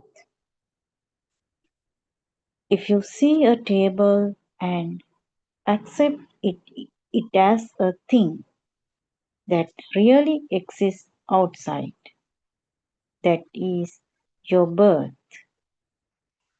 That is where the sorrow begins. That is where the sorrow begins. That is where the attachment.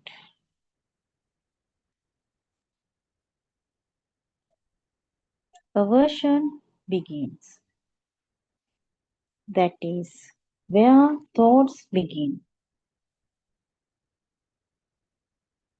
Avidya Pacha Sankara, meaning due to our ignorance, we create thoughts. From that point on, we begin to feel jealousy, revenge, attachments, aversion. Why? Because there are two sides. One side is that we believe we are here and we believe that the outside world exists. There are two sides, the duality.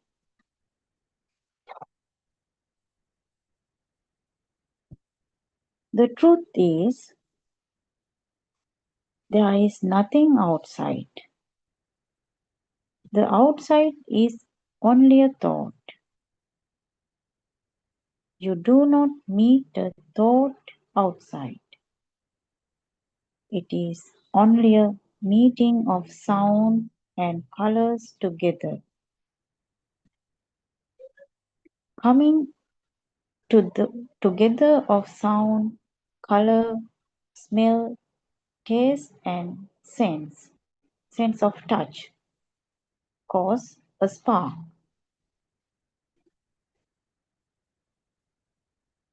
The mind of the Manovinyana is formed due to this spark.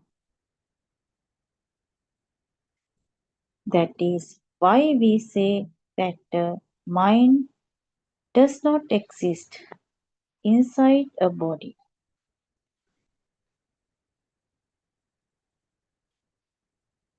Even the awareness of a color does not arise from a mind inside the body. We see because there is a light. In that case, it is a spark that allows the sense of seeing. The mind does not exist inside a body. The mind does not exist anywhere.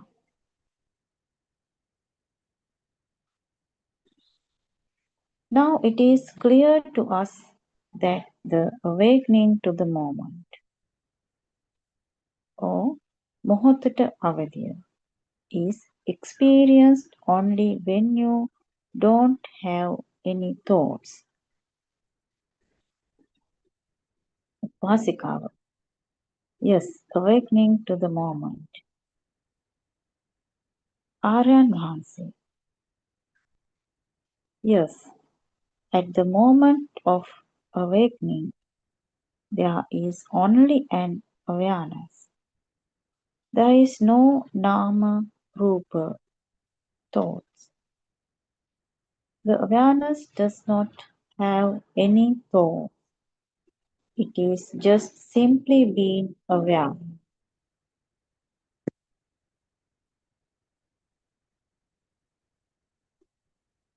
Thoughts mean that it is an illusion of the mind or vijnana maya, and the illusion is made by the coming together of nama and rupa.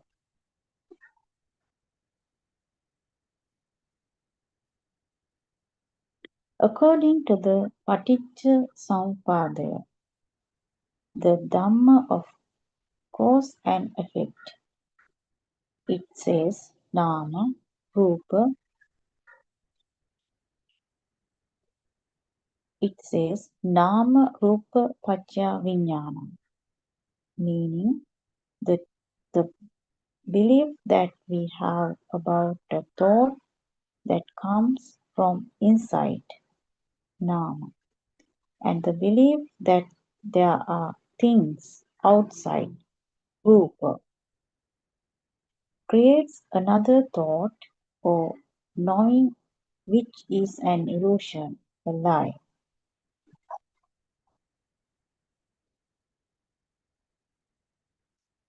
The same way, coming together of sound and color is called nama, rupa. For example, when we hear the word pineapple, is nama. The image of a pineapple comes to our mind, it's rupa. The coming together of the sound and color is the creation of the illusion called thought or vijnana. The sound and color is put together in your mind consciousness.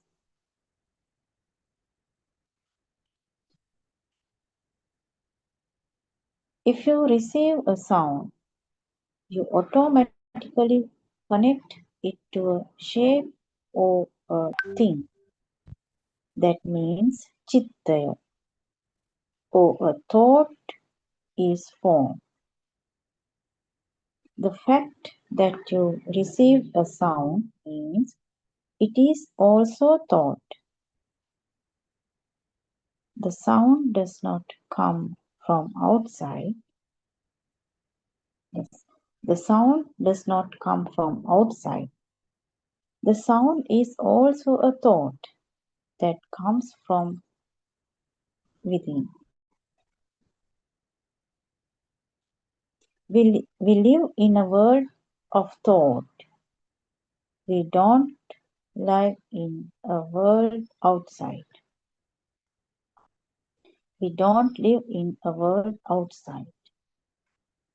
Upasikawa. I understand Aryan answer.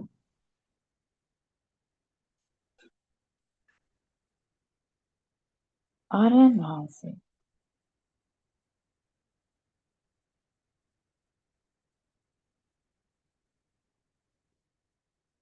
Nate kamayana chittayana loko. Sankappa rago. Purisasa kama. Nate kamayana chittayana loko. Sankappa rago. Purisasa kama. Meaning, the naming of something beautiful or ugly does not exist outside. Beauty and ugliness exist only in our thought. We are the ones who think it is beautiful or ugly. The book does not say that it is a book. The mango tree does not name itself as mango tree.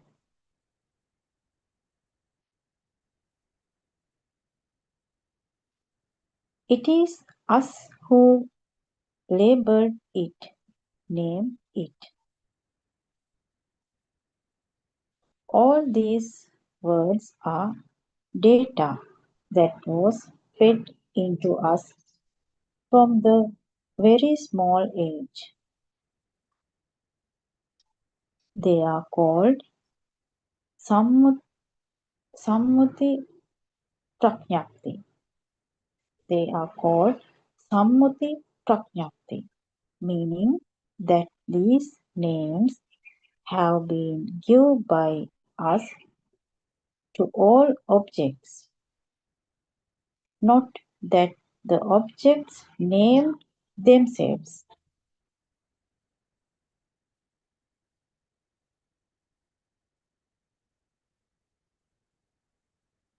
Aryan, now you are clear about the term Mohotata Avadiya, or the awakening to the moment. Now you have to learn to practice how to awaken to the moment. You must not believe in what all you see.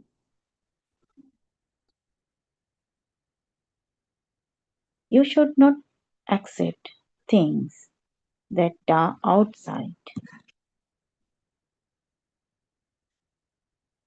If there is a thing outside, that means that there is you on this side. Upasikawa.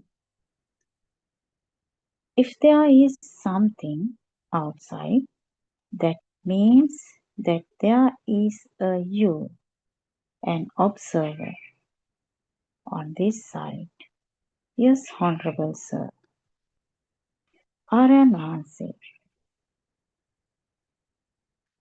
if there is a book that you see or that you think of, actually, that is you. In other words, you are the book.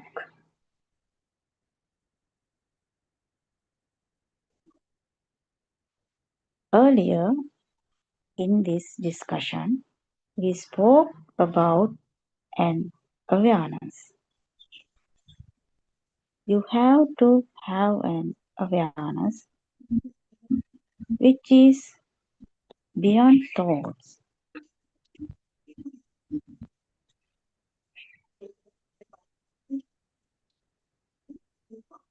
You have to realize that it is not that you see, but what you see is a thought. In other words, what you see, what is what you think.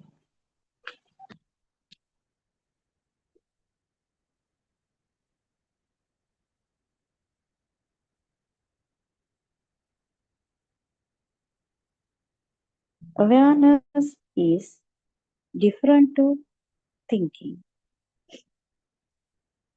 Awareness can be called as wisdom or purity.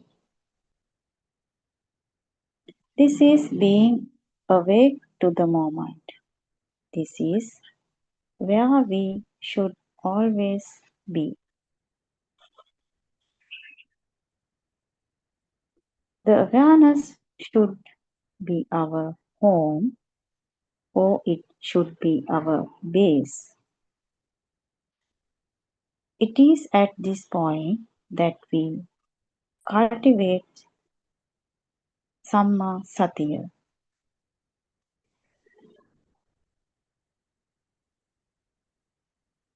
Samma Satya is when there is no Nama, Rupa, or name and form. There is no duality, or in other words, we do not create a me and outside. This moment does not have the concept of time. There is no thing. In this moment of being awake, being aware is wisdom.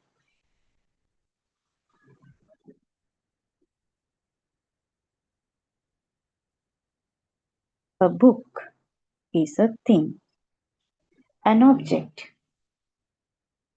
A table is an object.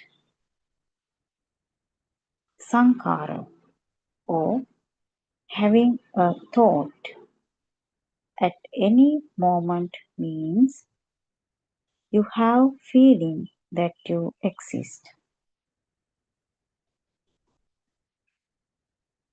You are at this end, and the world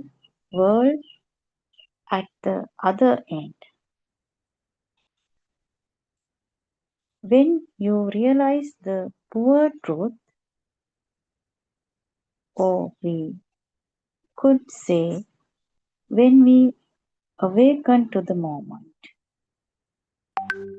we would realize that it is our thoughts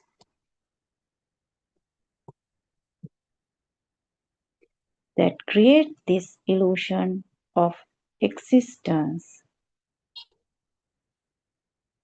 It is also called Vijnana Maya.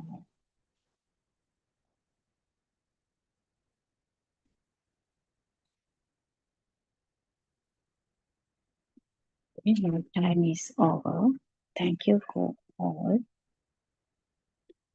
Therun Saranai.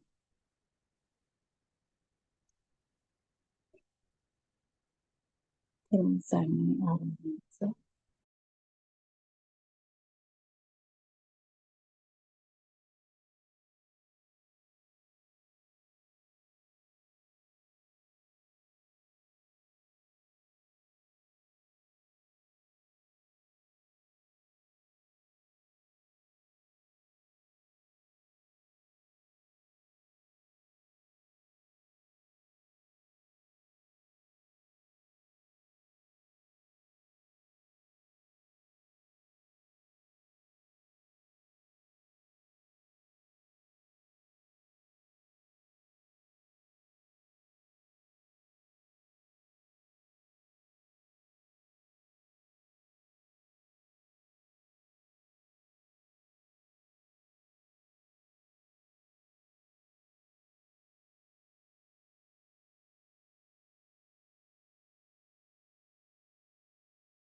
Good morning, everyone. There was sun, everybody. There was sun, I didn't answer. So let's continue with that book reading. The True Dhamma Has Awakened, Volume 1, page number 18, last paragraph. Aran Mahansi. Yes, at the moment of awakening, there is only an awareness. There is no nama, rupa, thoughts. The awareness does not have any thoughts. It is just simply be aware.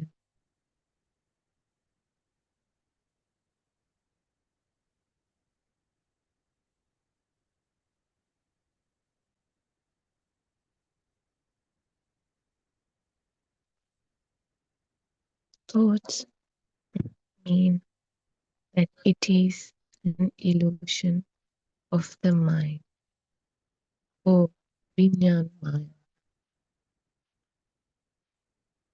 And the illusion is made by the coming together of nama and rupa. According to Paticca Samuppadaya,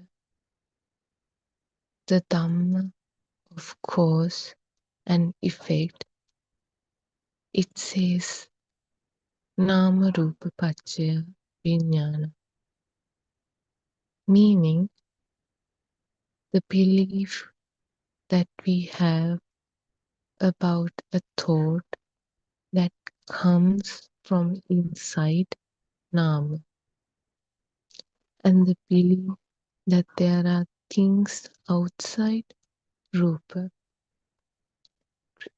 It creates thought, another thought, or a knowing, which is an illusion, a lie. The same way, coming together of sound and color is called nama rupa. For example, when we hear the word pineapple, that's the nama.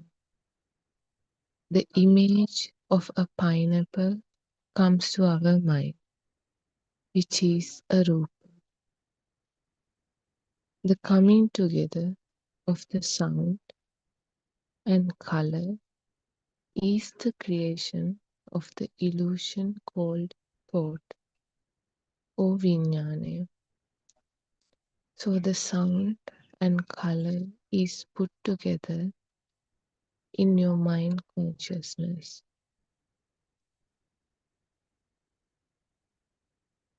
It becomes the thought. If you receive a sound, you automatically connect it to a shape thing. That means a chitta or a thought is formed. The fact that you receive a sound means it is also a thought. The sound does not come from outside. You didn't hear it. The sound is also a thought that comes within. We live in a world of thought.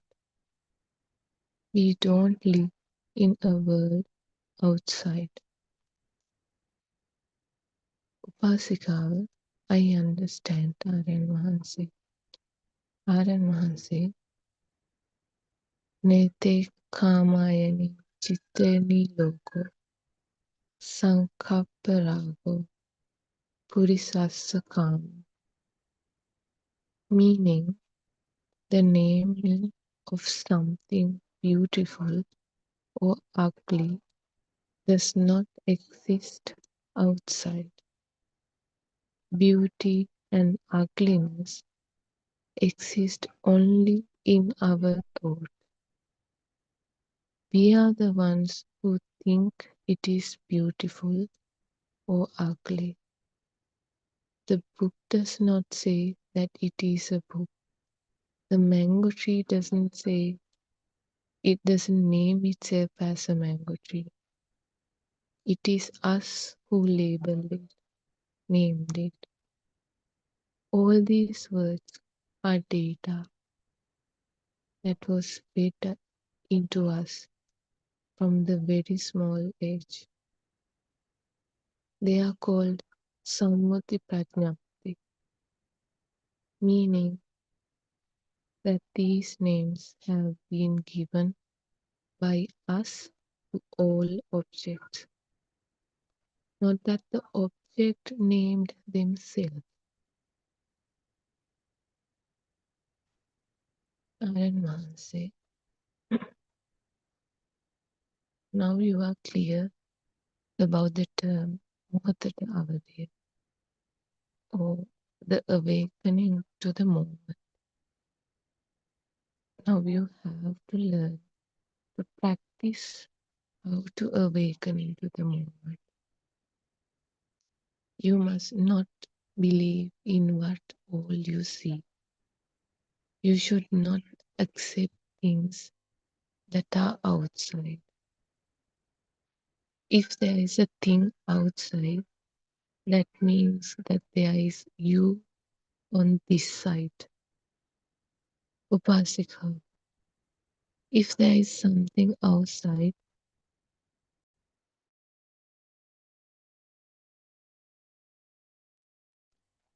that means that there is a you, an observer on this side.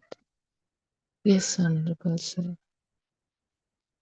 Aran Mahansi, if there is a book that you see or that you think of, actually that is you. In other words, you are the book. Earlier in this discussion, we spoke about an awareness. You have to have an awareness which is beyond thoughts.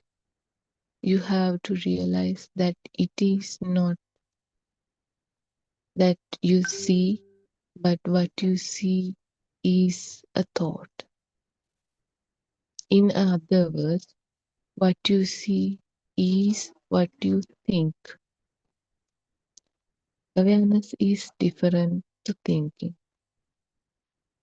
Awareness can be called as wisdom or purity. This is being awakened to the moment.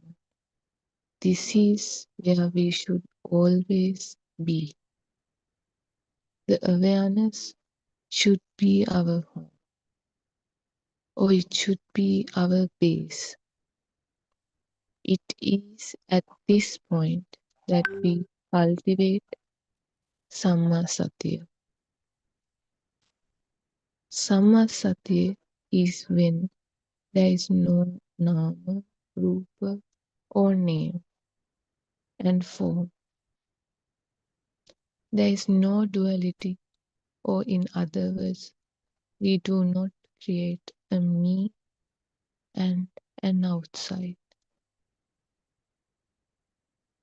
This moment does not have the concept of time.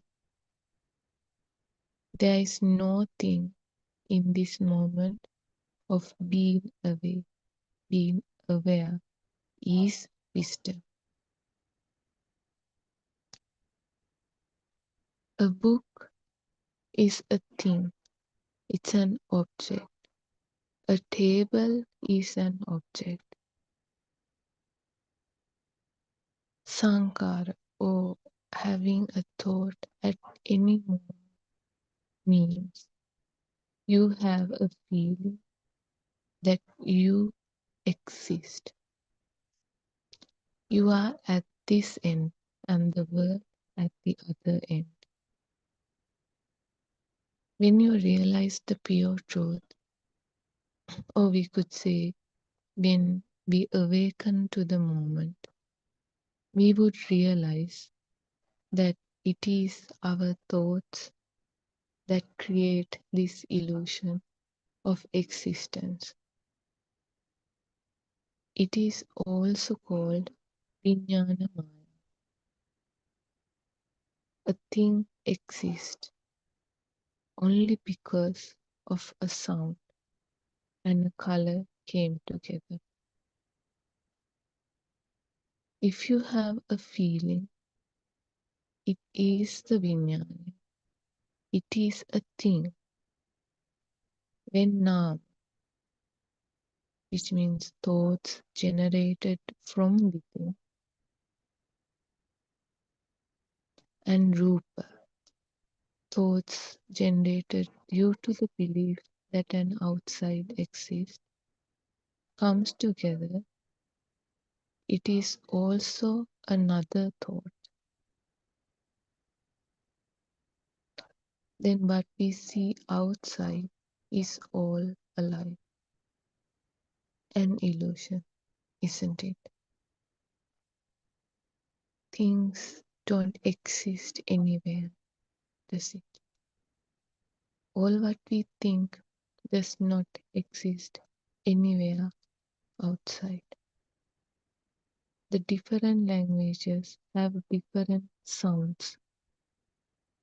The language itself is a thought. Now, does the language exist? They are all an illusion. They are all different sounds.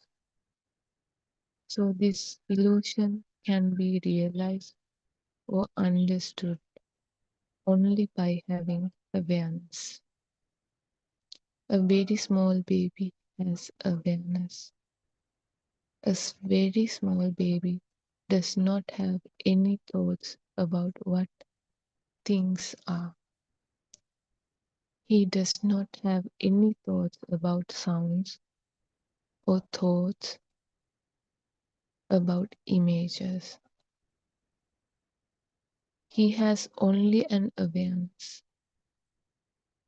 This awareness is the pure truth, or also known as Parama Satya. Arya Mahanse, ma'am, you asked me to explain Ajata Bahita. When we say that someone has arrived at the state of Sotapanna, or also known as stream entry, it means that you have realized that the outside world does not exist. They have realized that the world outside is only a thought. This state of wisdom is called Sotapanna Bhumi, the stream metric.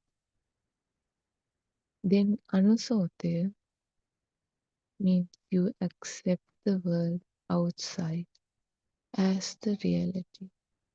And this state of mind is called Pruthakjana Bhumi, also known as conventional or ignorant position. When you have realized that the outside is not the truth and that you are at a level of wisdom of Sotapanna, it means that you are on the right path. Now we will see what one has to do when one has already developed the wisdom to a state of an anagami. A never return, no further birth. We mentioned earlier in this discussion that if there isn't a book, then I don't exist. The one with the wisdom of an anagami looks at the world without an I concept. In what he sees, he looks at the world with an emptiness. He does not give any value to any of the thoughts. If he sees a thing, he knows that it is only a sound and a color. If the stimulus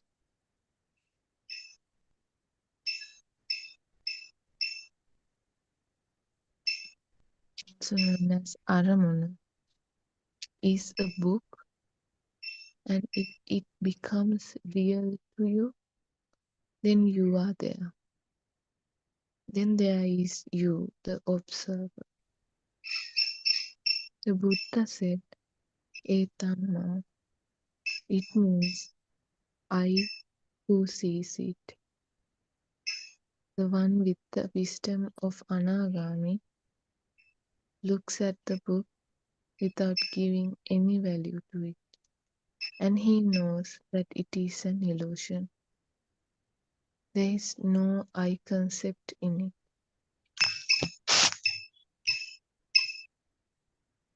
It is only an awareness. This is the deepest point of wisdom. If you feel that the table, the book, the bed, all these things exist to you, that itself is the I concept. Your feeling of being alive, your feeling of seeing them. The feeling of being alive is also your mind consciousness, a thought. The table is a thought. The book is a thought. The bed is a thought. The thought arises and ceases at every moment. The thought is born and it dies off immediately. Our body does not die. It is the thought or the mind that dies. When we stop breathing, that means the mind has stopped igniting sparks. The mind has stopped generating thoughts. That is when our body is buried in the ground. Please think about this. In this moment, when we think of me or I, isn't it only a thought? Vasikara, yes, Honorable Sir. Naren say, if I cut off my finger, have I really cut off a finger of mine? No. The cutting off of a finger is only a thought. Now, if I amputate my leg, it is only a thought that I amputated my leg. Then I amputated my other leg. Again, the knowing that I cut off both my legs is only another thought. Then I cut off both my arms. It is only a thought that makes me think that I cut off both my arms and my legs.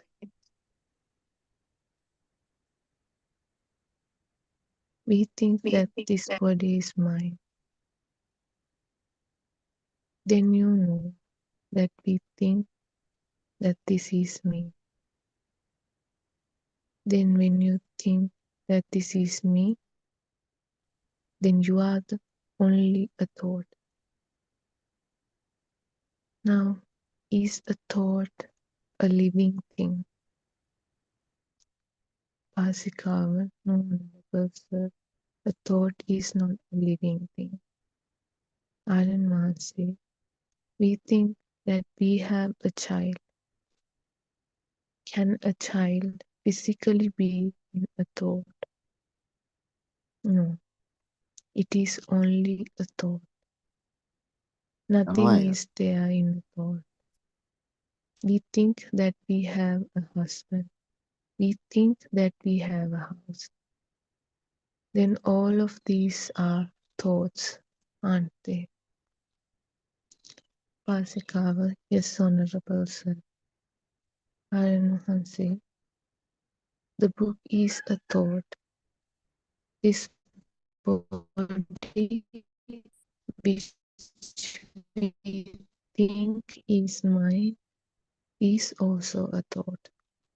When we don't believe in the book we see, then I cannot exist. When we don't believe in everything we see, then I cannot exist. Now, where am I? I am is only a concept. It is also a false belief. This false belief is called drushtiya. Sakaya Ditti means the false belief that you, that me exist. The illusion of self exists. The Buddha said that at one time the sun will increase in heat and turn the earth into ashes. Then only an empty universal space will remain. He also said, when the clarified butter burns, it completely burns out without leaving any trace of ash or soot. Likewise, all we think does not exist anywhere. Everything is a lie. What is left is only the empty universal space, nothingness. The Buddha said, Nisato, Nisjivo, Shunyo. There is no living being. Nothing is living or alive. There is nothing. Animitai, Shunyai, Apranitai. There is no thing.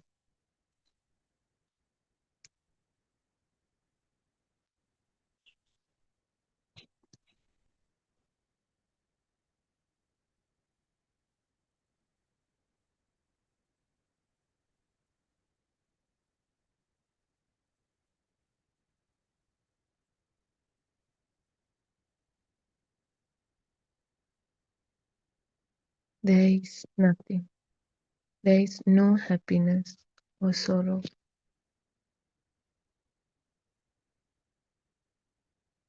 There are a lot of things to contemplate, isn't it? Upasika, yes, that is so, Aryan Mahansi. Aryan Mahansi, you feel that you were taken up to the point of nirvana, isn't it? Upasika, yes, honorable sir. It is truly so. Aryan Mahansi, you cannot imagine, can you? There is no point living for aeons without listening to the Dhamma or teachings of the Buddha. All this time, we all have lived in a life of thoughts, believing that everything is true and they exist. We have held on to thoughts. Things don't exist. Thoughts don't exist. There is no duality. There isn't an insight which we thought as me, and there is no outside world. Chakkun nichchato anicchato anicham panti. In this sermon, when the Buddha says asa or the eye, the Buddha does not mean the physical eye of soft tissue and flesh.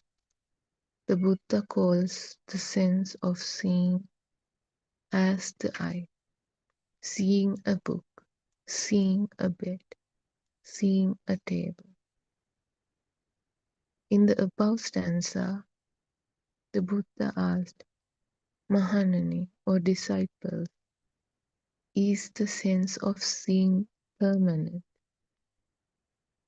No, it's not permanent, Swamini. It is impermanent. Mahanani is seeing a happiness or a sorrow. The disciples replied, it is a suffering, Swami. Mahanani, if seeing is impermanent and if it is a suffering, isn't seeing the same as what you see as a book, a table, a bed? Isn't the sense of seeing only a thought? If you see a book, that is the forming of the eye, the seeing. If you seeing is only a thought, then can there be a book in a thought? There is nothing in a thought. That is why the Buddha said that seeing is not permanent. What you think does not exist anymore. The Buddha said, if the seeing is not permanent and does not exist, can we say that there is a life in it? Can we say it is living and it is a real thing? The disciples reply, no, Hetamban, no, Swamini, we cannot assign a life to what we see. There we found that there is no life form in us. There is no life in thoughts. Thoughts are all lies. At the end, everything is non-existent. Therefore, the teaching of the Buddha is called Shunya Patisanyukta Deshana, or the teaching of non-existence. The Buddha teaches the world something that no other has ever mentioned. Ye Dhamma Hetupava Tesang Hetum Tathagata. The Buddha teaches us about Hetupala. It is also known as cause and effect. The Buddha does not teach about karma as the cause for rebirth. The Buddha said, finally, disciples, if we say that a cycle of cause and effect exists, it is incorrect. And if we say that a cycle of cause and effect does not exist, that is too is incorrect. Because if a world does not exist, what is there to compare things with? Upasika, yes or no? Narayana said, you are fortunate to hear this pure truth. Even for one day, may you realize the pure truth and may you come out of suffering. Teruvan San Narayana. Aryan Mahansa, Madam, please think about disease for a while. Please don't try to stop our conversation. You should not run away from the most important point. Please think well. Where are you? You think that this is my body.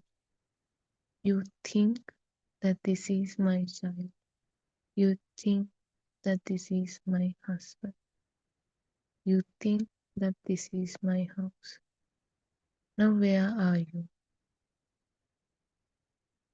Aren't you only a thought at this moment? You are only a thought.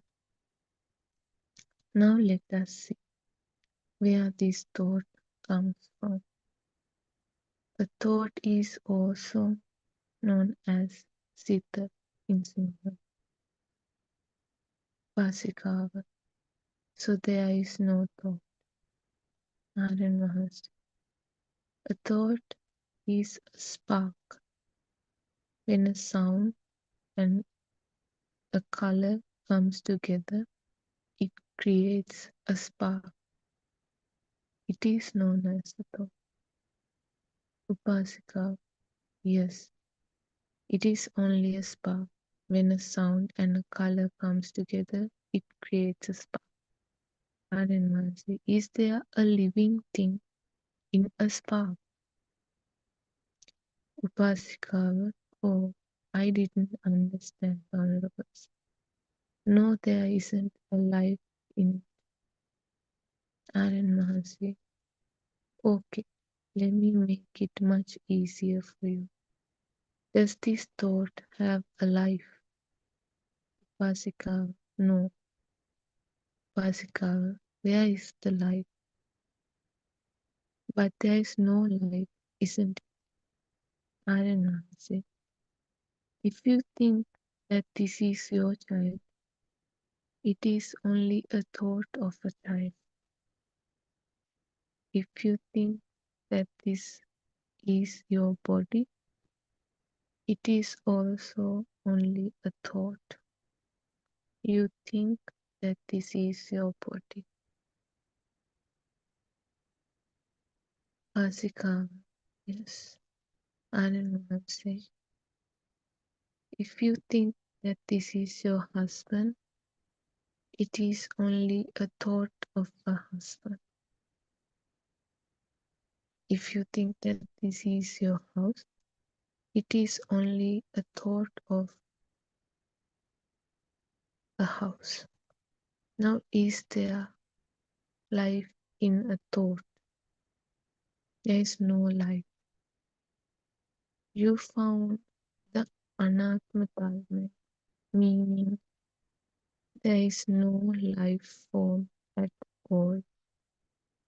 Life does not exist. Upasika, there is no life. It is only that we believe that there is life. I don't know. We thought that there is life. It is only a thought. We only associate with a thought. It is the thought that says that this is a book. It is the thought that says this is your child. Everything is only a thought. It is a chitta, also known as a thought stimulus, that comes from the mano center, mind consciousness.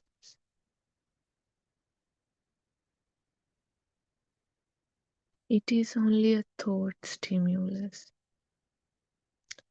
Later, you will understand that there is nothing as a thought either. A thought arises and disappears or ceases immediately like a spark. A spark or a stimulus always takes place at any one of our six senses. The six senses are seeing, hearing, taste sense, touch sense, smell sense, and mind consciousness. The mind consciousness is formed by the stimuli coming from the five senses. But remember, a newborn baby does not have anything formed in his mind consciousness. A newborn baby comes to this world with a pure mind, an absolutely blank mind. He does not have any data in his mind. The stimuli that we receive from seeing, hearing, smell sense, taste sense, and touch sense form our mind consciousness. The mind consciousness sparks repeatedly at all times. The only time the igniting of the sparks in our mind consciousness would stop is when we stop breathing. Pasika, the sparks would stop. Aryan Mohan said, actually, a spark never took place at all, and life never existed, and none of the six senses ever existed. The mind consciousness has never experienced anything outside. Sound and color do not exist outside. It is all alive. Pasika, yes, they are all lies. Aryan Mohan said, then has there ever been anything outside? There is nothing as sound, and there is nothing as color outside. There aren't such things. Therefore, the Buddha said, Shun, meanings nothing exists. Animitta, there is nothing outside, no sense, no stimuli. Apranitai, meaning there is nothing to experience, no happiness, no sorrow. This moment of realization is called Chitta Vimukti, the realization of the pure truth. There is no thought form at this moment. The mind consciousness cannot exist at this moment. Therefore, there is no thought. At this moment of awakening to the pure truth, you realize that there is nothing as the earth. There is nothing as your leg, your body, your child, your husband, your house. Nothing. Whatever you saw before, they don't exist because there is no mind at this moment. At this moment of awakening, you become aware that when there is no thought, there are no things, then nothing exists. This realization is the pure truth. When there are thoughts, there are things. After you realize the pure truth, you realize that even though our mind consciousness said it was thirsty, it had never drunk any water. When the mind said it was hungry, it had never had food. When the mind consciousness thought that it went for a walk, it had never walked. Even though the mind consciousness thought that this body is owned by the mind never owned a body. Even though the mind consciousness thought that the mind has children, the mind never had children. The mind thought that the mind had a house, but the mind never had a house. The thought is only a spark made from a sound and a color. Is there a thing in the sound? Is there a thing in a color? If you hear that the heat of the sun would increase and turn this earth into ashes, it would not matter to us. Why? Because we know that even the sun and the earth are lies. We know that they don't exist. Now only the empty space will remain. That is the truth. Whatever we thought never existed. Upasika, the pure truth. Yes, honorables. Narayan Mahansi, the non-existence, also known as Shunyata, is complex. It is difficult to understand. Vasika, yes, honorable sir. Narayan Mahansi, when you understand the pure truth, you cannot believe it, can you? You feel like you died. You feel the death of all your senses, don't you?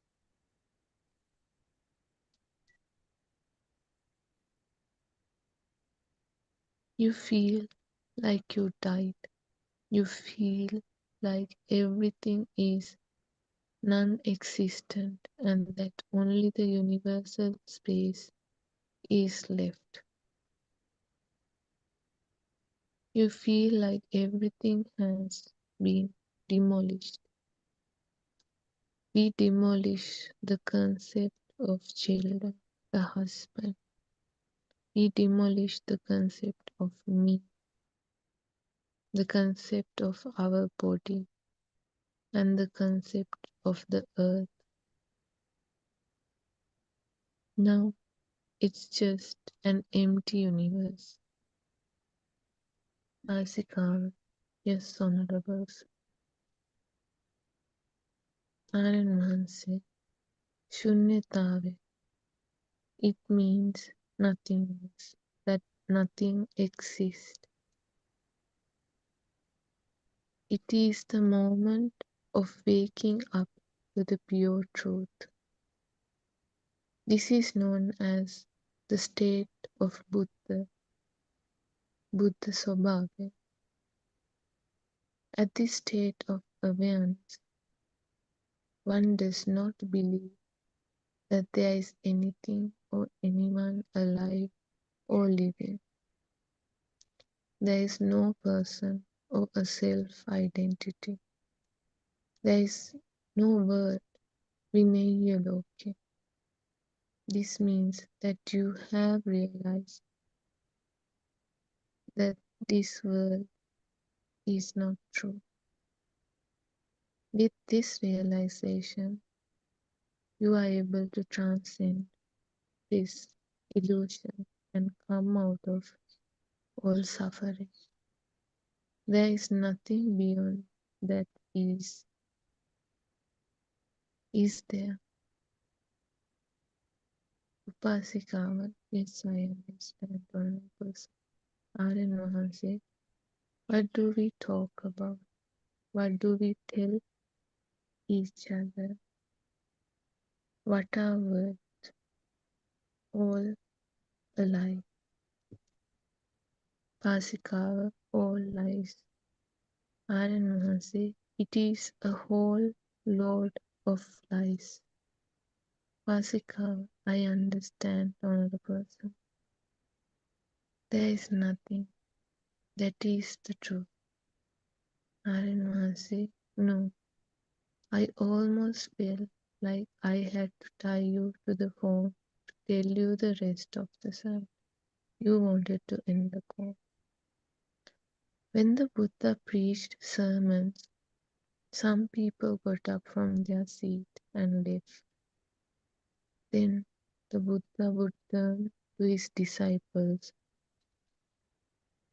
and tell them, had that person stayed a bit longer to listen to the sermon, he would have realized the pure truth. But unfortunately, due to his own misfortune, he left. Pasikava, sadhu, sadhu, sadhu. I understand, Honorable Sir. Aryan Mahanse, if you realize the pure truth, you can carry on with your daily life. You would continue to do all your normal routine like any other day. But it is not easy to realize the pure truth. There is no point in living in an illusion and be reborn for eons. You should realize the pure truth. You should be aware what the pure truth is.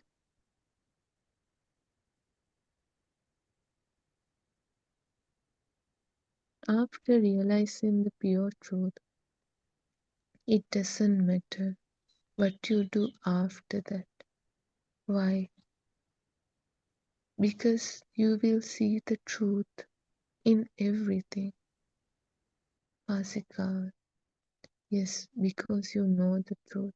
Aryan Mahanse, a person who has realized the pure truth cannot be tricked. He is not ignorant. He cannot be tricked by anyone. Nobody can convince him that God created things. Pasikava, such a person cannot be tricked. That is true, Honorables. Aryan Mahanse, you are very fortunate, aren't you? Actually, now you should not be having any problems. Pasikava, no, I don't think I have any problem, Honorable Sir. Aryan Mahanse, I also don't think whatever problems you had about the Dharma. Dharma means how to realize the illusion of the thought. That too would have got resolved. Vasikava, to be honest, Honorable Sir, it was only by chance that I came upon your YouTube channel. I listened to a sermon of yours and I understood it quite well. Even though I listened to your sermon, once I realized that my keles, also known as defilements, lobha, excess greed, dvesha, ill will, moha, delusion, did not seem to reduce. My problem is that even if I use my knowledge of Vidarshanava, that is seeing that the outside does not exist, that it is only a thought, I still feel that I have a lot of defilements, keles in me. Even if I temporarily feel calmness after Vidarshanava, I tend to get angry again. I feel that I make mistakes. Then my friend told me to continue to be mindful, which means to be aware of my thoughts, and that would reduce my defilement. Honorable Sir, I want my raga, excess greed, dvesha, ill will towards other and delusion to be eradicated from my mind. But my subconscious mind tells me that I still have defilements. Then I also think about the Hetupala Dahana, the law of cause and effect, and reduce my anger. Even though I feel that my defilements reduced at that time, I still feel that I do have defilements in my mind. Actually, I could say that after I started listening to your sermons, Honorable Sir, I feel that my defilements are reducing. This conversation makes me realize that the areas where I have attachments and dislikes are all in my mind, and I feel that I can identify the areas where I have to improve. I feel like my issues are slowly getting reduced. Honorable Sir, at the beginning of our conversation, my question was about a problem I had in meditation. I feel that your advice opened up a new path for me, and I feel like some obstruction was removed and the flow of my path has been restored. Aryan Mahanse, today all your obstructions and problems will be resolved. Vasikava, yes, Honorable Sir. Aryan Mahanse, it is difficult to imagine the state of avidya, asesa, viraga nirodha. This means the total eradication of ignorance. If you look at the Dasa Samyojana, also known as 10 fetters in Buddhism, the eradication of ignorance is mentioned last. 10 fetters are Sakkaya Ditthi, self-identity view, Vichikicha, skeptical doubt, and Silapata Paramasa, attachment to mere rites and rituals. Kamaraga, sensual desire, Patiga, ill will, Ruparaga, desire to be born in fine material world, Aruparaga, desire to be born in formless world, Mana, conceit, Uddacha, restlessness, Avijja, ignorance. We must understand that Paticca Samuppadaya, in English dependent origination, mainly teaches us about our ignorance, about the pure truth. As long as we are ignorant about the pure truth, we will be born.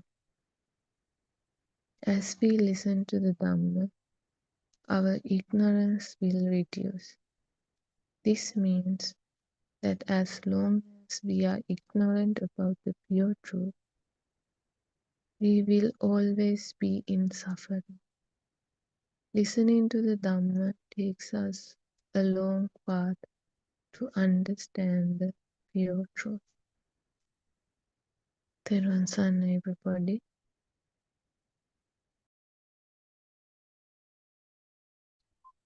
Therwan Sarnai Shani. thank you for doing another session as a part of this 24-hour Buddothpada YouTube presentations. And this is another step or another session where our noble friend R.N. Maharshi is trying to spread this true Buddhist teaching to the world. And this is an invitation, a broad invitation, open invitation to all friends from all over the world to join us and then find out what's the truth. Buddhism is not a faith, it's not a belief, it's actually something that you have to understand yourself. So the ball is in your court actually. What we are trying, actually what our R.N. Maharshi or our noble friend trying to do is to give the guidelines and give the necessary directions, but rest is actually all your responsibility. So as a part of this, there are about 13,000 sermons up to now. Of course, most are in Sinhalese language, but to fill that gap, we have started this 24-hour YouTube on Buddothpado teachings. So we are trying to convey what he has been teaching us. Actually, they are all Lord Buddha's teachings, which happened 2,600 years ago. And little by little, they have been going undercover because of the way that it was conveyed from generation to generation, and also the way that the books were written. And Lord Buddha's time, there were no books actually, because what he strongly mentioned or what he strongly preached was that this is something that you have to understand yourself. The word Pali word Sandittika is used for that. It's something that you have to analyze, you have to understand yourself. Clarification should come within. So because of that, there were no written books that time. Word by mouth from generation to generation came down. But at some point, to preserve this Dhamma, it was decided to write it down in the books. But what happened was, when it was written, actually what you felt was not written in that exact way, because there is no way of exactly translating or transmitting it to the written language. Something that you feel, you cannot exactly write it in words. And then there were some alterations and changes, and also the monks or the lay people who took this step to write it down without unknowingly added what they understood and what they knew.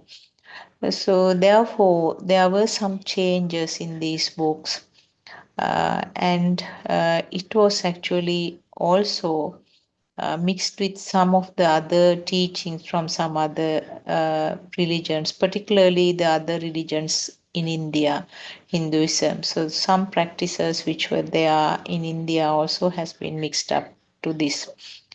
So this is what I meant by going underground. And our noble friend R.N. Maharshi has been studying so many of these books, and he has gone to so many monks who were very curious and who were trying to find the truth. So at the end, he could sort of collectively, he could collect the pieces of the jigsaw puzzle and then have a clear idea. And why are we following this is a question you might have.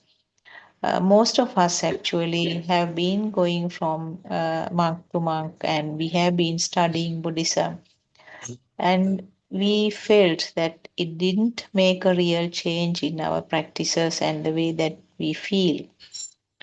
And at the end, we have come to this point where we felt that it's something that has caused some change in our day-to-day life. So that is just a background.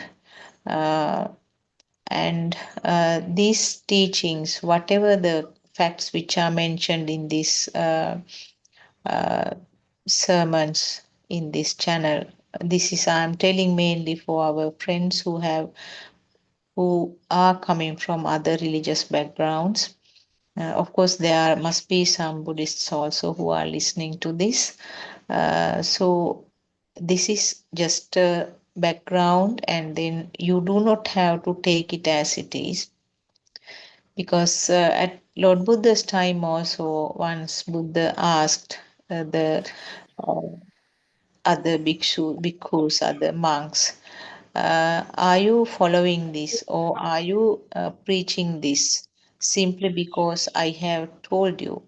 They vehemently said, no, no, Venerable Sir, no, we have understood it ourselves. We have felt that it is the truth. That is why we are following this. So it applies to the present time also. Do not take this simply because you heard it or simply because you read it from a book. You can analyze it yourself. You have to do the self experiment, and you will be able to understand that there is a truth in these facts. Actually, Buddhism is not another religion, I would say. It's a kind of philosophy. So there is no restrictions for a person who is coming from another religious background to follow this. We are not trying to change your faith.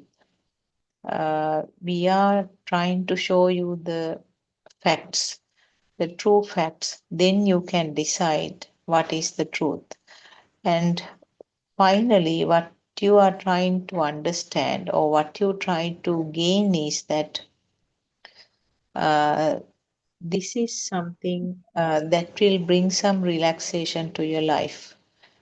You needn't to be a monk or change your way of life, or you needn't to be get away from your responsibilities and your duties to the family members. You needn't to leave your job or the way you are living.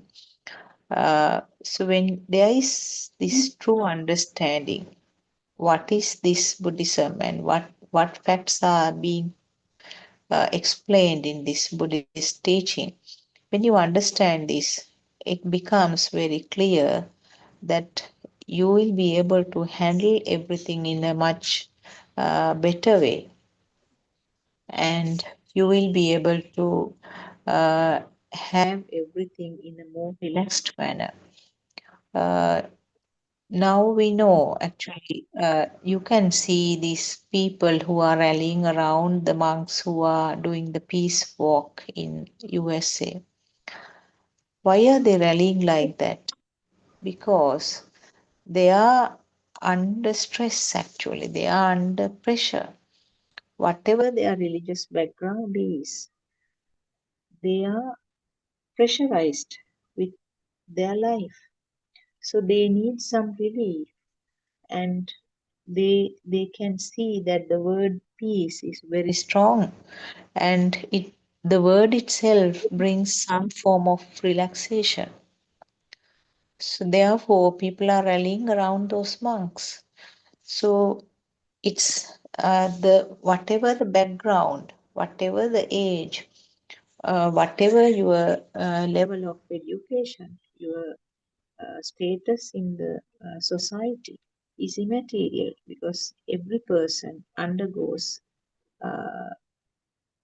some form of pressure and some form of sorrow and sadness. It may be in different ways, different levels, and some may be able to tolerate it, some may not be able to tolerate. So therefore, people are seeking for some comfort from somewhere. Now, if I ask a person, are you happy? One might say, yes, I'm happy. And another might say, oh, I feel sad, I have sorrow and I'm suffering. So, what is this? One person might say, I am happy, I have got everything. If I ask that person, how can you say you are happy? The person might say, I have a good family, I have a lovely kids, and my spouse is very loving and caring to me, and I have enough money, I have a comfortable life, good job, and my workmates are very helpful, my parents are very loving. Environment I am living is very good, very peaceful. So many things might come up as the answers. From a person who says that I am unhappy or I feel sad, again, a variety of answers might come. He might say that my children have left, no one to take care of me. And my boss is really troublesome. He's pressurizing me all the time with too much of work. And maybe my environment where I live is very noisy and I get disturbed very often. I don't have enough money and I do not get enough support from my family. So, like that, there will be so many answers to this. So, one person is happy, other person says sad or unhappy. So, both are, we can see, are feelings, their thoughts. Happiness and the causes for happiness are thoughts, and sadness and the causes for sadness are again thoughts. And it's very clear we expect the happiness and the sadness from outside world. If that thing is corrected, I'm happy. If I get that from that person, I'm happy. And if I get a better job, and if my boss changes the way that he's talking to me, I'll be happy. And if I have money, enough money, I'm happy. If I can go touring, I like to travel in many countries. And if I can travel to all those countries, I'll be the happiest person in the world. Now see how ignorant we are to decide on these facts. Now we expect happiness and sadness all from outside world. So one more thing to realize is that a person who is happy will like to keep that happiness forever. But is it something within the control of the self? No. Everything that made him happy, if there is a slight change, there is a sadness or the sorrow underneath that. Did you realize that? If you are happy with the money that you are having, at some point, if you lose that money, if it is stolen, or if that income stops, then the sadness emerges, sadness surfaces. So you can see that underneath that happiness, always there is sadness. This is what we do not realize. And if your loved ones move away, or if there's a tragic situation where your loved ones are dead, gone dead, maybe like a disaster, like a tsunami, or something like that, maybe an earthquake, maybe unexpected civil war. Anything can happen at any time. So your loved ones are gone, all gone, and you are left alone. Then where is that happiness? Then you might think that if they were living, I will be the happiest person. Now that they are gone, I feel very sad. So all these facts you can also, I mean, a neighborhood, a very quiet and very peaceful neighborhood. One of your neighbors would sell the house, and then a different family comes there. Very noisy people, and everyday partying, and until midnight they are shouting, and all the peace that you had is gone. So where was that happiness that you had? Now that because you couldn't maintain it, the sadness has come. So you can see, even though you have given the labels as happiness, underneath that there is definite sorrow or the sadness, simply because you cannot maintain that happiness forever. So is there a way of keeping that happiness? No, because if it is you, if you were the authority of that, you should be able to maintain that happiness. Since even though you think that I am the author, I mean, that is a total misconception where I am there and I have this authority. So when you lose that ability, when you cannot maintain it, automatically what surfaces is the sorrow or the sadness. So you can see everywhere it's a sadness, either openly or disguised as happiness. And we have heard that there were some sayings that Buddhism always talk about the sorrow and the unhappiness, sadness. There is no happiness talked about in Buddhism. That is one of the misconceptions, actually. That is not the way that you can achieve the happiness. That is the truth. It's not the way that you are trying to gain the happiness. You try to gain the happiness from the outside world. So as long as you depend on the outside world, you cannot have this control. So what should happen is that if you understand the truth, if you understand what is happening, when you understand, then you have this eternal happiness which cannot be changed by anything. In other words, this is an example given by Lord Buddha himself. A magician is performing at a junction, because those days the magic shows or whatever the shows were done in public, not like in the halls selling tickets like nowadays, the present time. But those days the people could watch them freely. That was in India 2600 years ago. Sorry. So those days it was free for everybody. So if you know the magic, what the tricks that the magician is doing, then you do not have that thrilled feel. I mean, you can still laugh at the magician, what he's doing. But when you realize that the tricks he is doing, you are not elated, or you do not have those wows and sort of various exclamations that you are doing. But for a child, yes, the child will be taken away by that magic tricks. Oh, dad, oh, mom, what's that? How he's doing that? But you know that it is just a simple trick.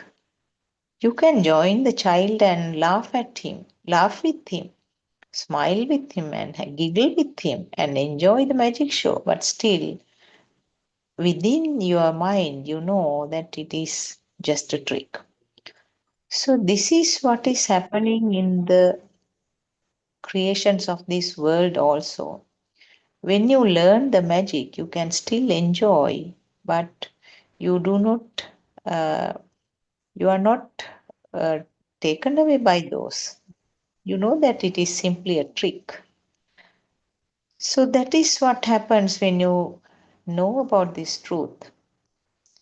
Now, coming back to the sadness and the happiness, as I said, we always project it to the outside world and we expect it from the outside world to make you happy, to make you sad.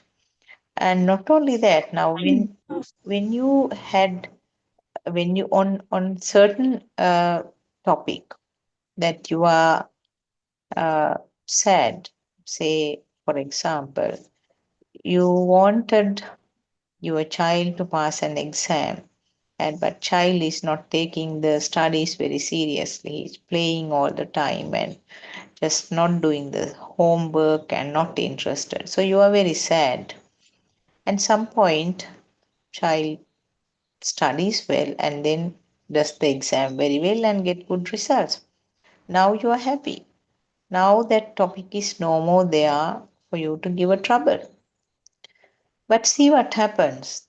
Maybe within a very short period, your mind will cling on to something else which makes it sad.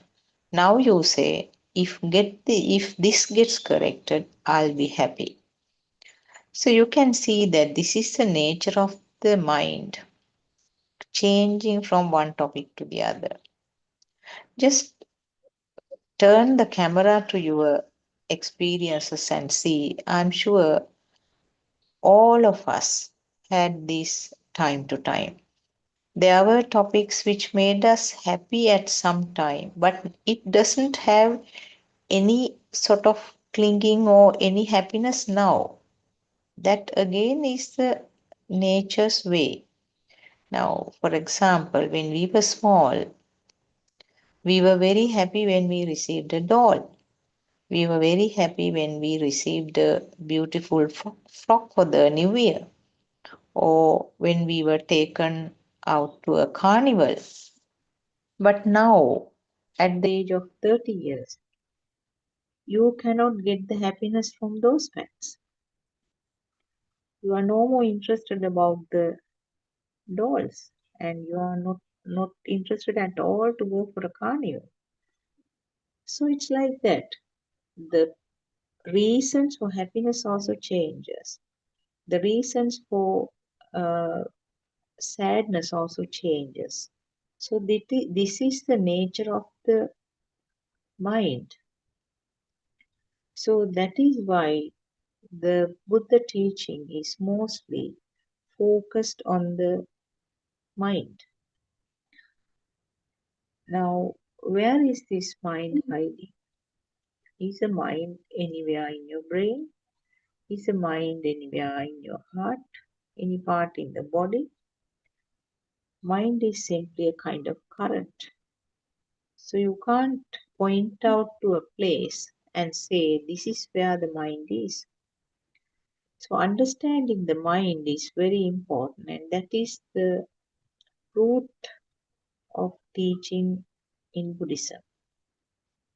Because mind is so unpredictable, mind is changing so often, there is no way of controlling the mind, and there is no way of it's very difficult to understand the nature of the mind also. So this is what the Lord Buddha's teaching is based on. What is this mind? And how is what is this mind?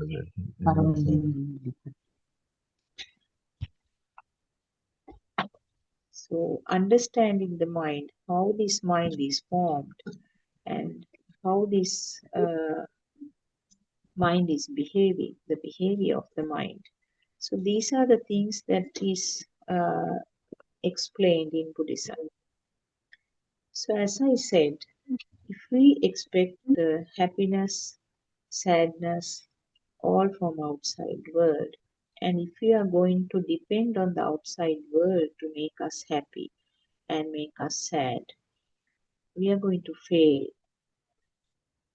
What we have to understand is that happiness and sadness all are creations of the mind. So understanding about the mind is very important. That is why Lord Buddha has sort of done lots of explanations at different stages to different people about how this mind is behaving. There's then you get the feeling that there is something solid called mind. No, actually, there is nothing solid or permanent called mind also. Mind is a flow, actually. Flow of thoughts. It's like you call a river when the water is flowing. You call wind when the air is flowing. And if it is static, you wouldn't call it a river or a wind. It's like that. The mind means a flow of thoughts. And the most important thing is it's an extremely fast flow of thoughts. So that is why it's difficult to understand how this mind is behaving, the peculiar ways that the mind is acting. So therefore, we need lots of facts to be cleared on this one. Now, as I mentioned, if you talk about this happiness and sadness once more, just to give a little bit more detail on that.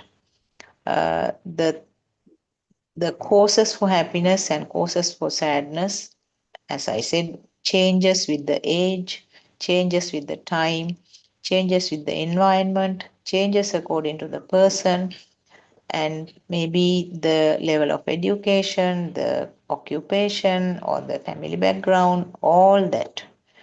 So that is the danger when you are depending on the outside world to make you happy or sad. It's not going to work. So therefore now the camera has to be turned inwards. CCTV camera, we always mention it. That's a good example from the present time because those examples weren't there at Lord Buddha's time. So different metaphors were given at that time. But when you use this new examples or metaphors, I think it's easy to understand. So always the camera should be, what we did was the camera was turned to the outside, so-called outside world. That is what happened all this time. Now you have to turn the camera inwards. What is happening in this mind? What is the nature of the thoughts? So those are the things that we have to understand. So these are actually, as I mentioned, not limited to one religion or one teaching.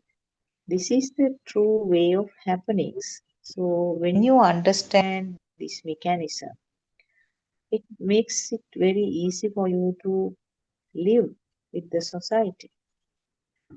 So simply if we take how this mind is working or how these thoughts are formed,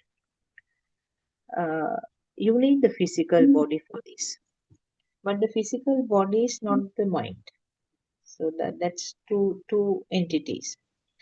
The physical body is necessary, but physical body is not the mind.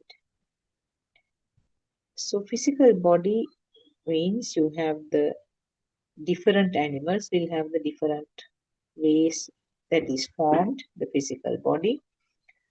And as long as there is some breathing, as long as some food and water is given to this physical body can be maintained. So it needs these supportive measures. It needs, that depends on the nature of the physical body. There may be some physical bodies who do not need that much of oxygen or the air. So like that, there will be variations, of course, but most of the physical bodies will need these three components. That is water, food, and the air to breathe. So as long as these are provided, the physical body will be maintained. But of course, there will be many things when there is a physical body, things like illnesses, decaying, breaking, and at some point the physical body will collapse and come to an end. So then what about this mind? What is happening to the mind? Mind is created. It's a kind of a current, I would say. But for the mind to be created, this physical body is needed. So what are the entry points, or what are the main faculties that are needed to make the mind or the thoughts? That's your eyes, ears, nose, tongue, and the skin. So those are the physical components, the 5 physical components that are necessary. So the eye is capable of giving light. I'm using the word giving or creating light because now we have turned the camera inwards. So we are trying to look at the physical body and the mind, what is happening. So we are not going to talk about any light coming from outside. We will discuss about it later on. So the eye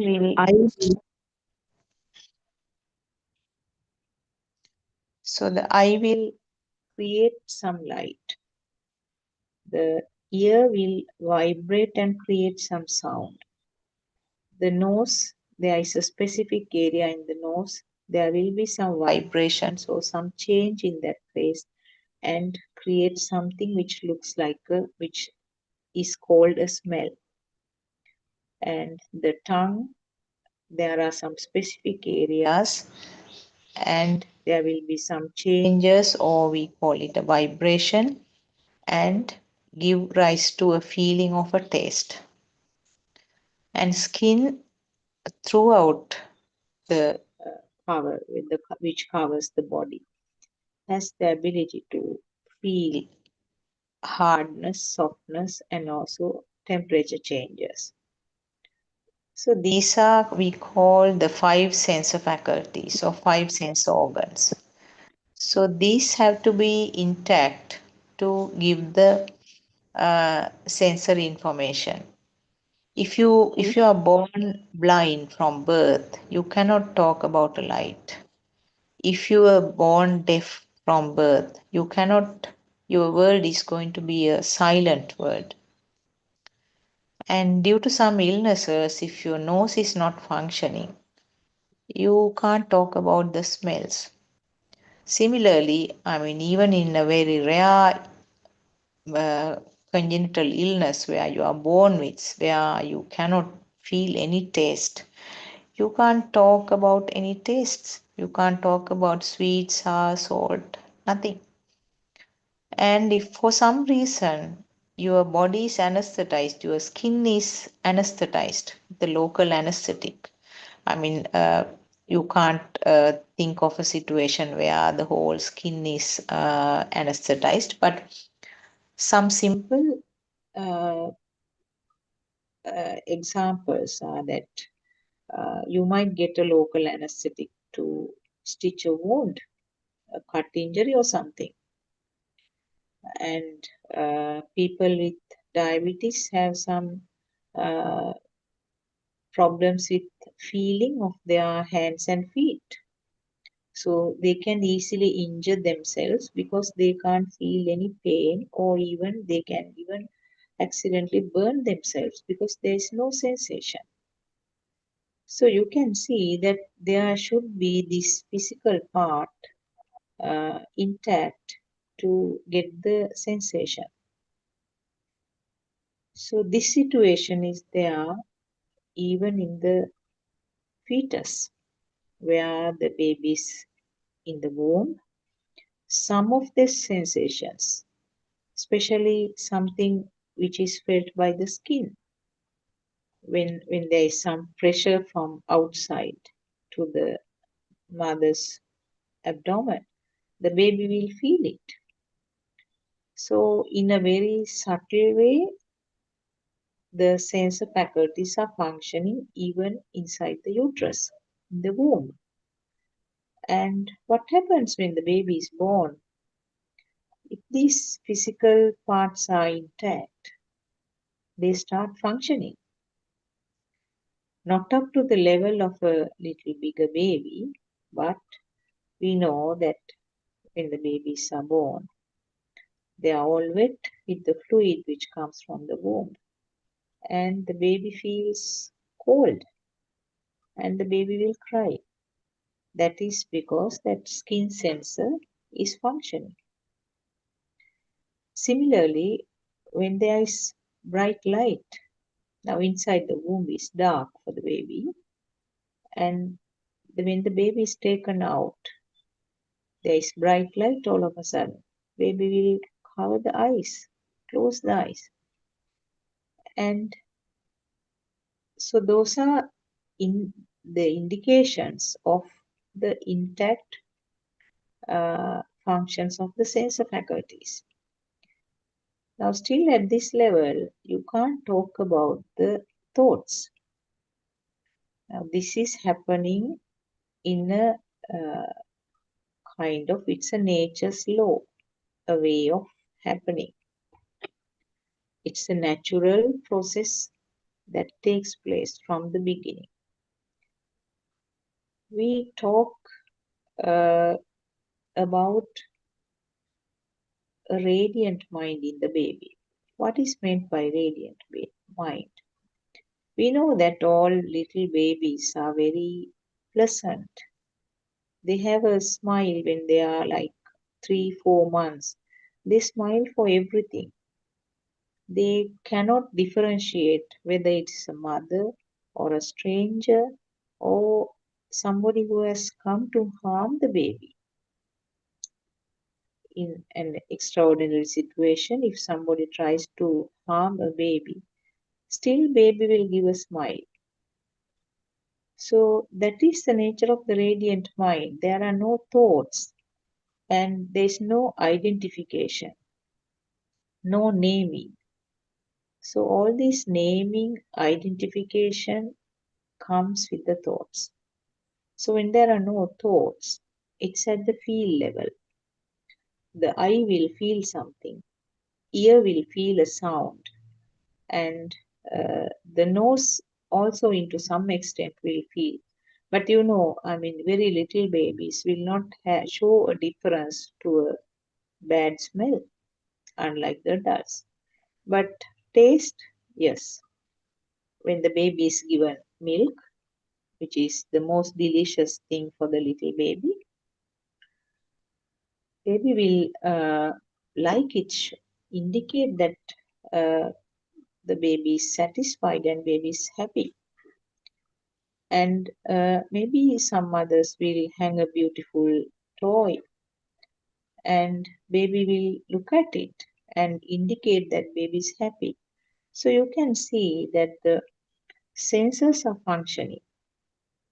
But because there are no thoughts, we call it a radiant mind. It's a very beautiful mind, I would say. I would use that word, beautiful, crystal clear mind, crystal clear nature. That is, even though we use the word radiant mind, there are no thoughts actually. It's only at the sensor level. So what happens to this radiant mind? So that is how the babies, when you see, I mean, you can't sometimes differentiate from one from the other. They all look alike. I'm sure if you have seen several babies together, maybe in a hospital setup or wherever, little babies, all of them look alike. They all are with full of smiles. They will cry if there is some discomfort, but no hard feelings underneath that. The next moment, when that discomfort is gone, baby will be smiling as usual. So that is the nature of the radiant mind. Unfortunately, this radiant mind will not last forever. If the radiant mind was there throughout, the world will be much more beautiful than this. But in Buddhism, we know that the arhats who has reached the ultimate end or the system, I use this word system for the person because there is no person as such. It's a system which is functioning. So a system who has reached this arhat state will also have the radiant mind. There is a small difference between the baby's radiant mind and the arhat's radiant mind. The baby has the raw material for the defilements or clinging or aversions. The raw material is there, but it's hidden. It's not manifested until thoughts are formed. So, when the raw material is there, the risk is there because it will surface at any time. So, what happens with the time? This again is a process, a natural process. In Pali, it's called Chitta Niyamaya. Chitta means the mind. Niyamaya is the law. So it's a nature's kind of a nature's law, eventual happening where no control is possible, no stopping is possible. With the growth of the baby, little by little, what happens is these functions of these sense faculties, which were functioning individually, will start merging together. What happens? It's kind of teaching by the elders or the elder siblings. Or it can happen in the natural way also. Whether you teach or not, it will happen in the natural way also. So that fact is important. Now, one of the examples, we know that there is a story about this Tarzan, famous story. So there was no one to teach that boy. If we take it as an example, this is something which can happen. Even among the animals, you can see this. So even if there is no one to teach in the formal way, the sense functions will come together to form the thoughts. That is where the trouble starts actually.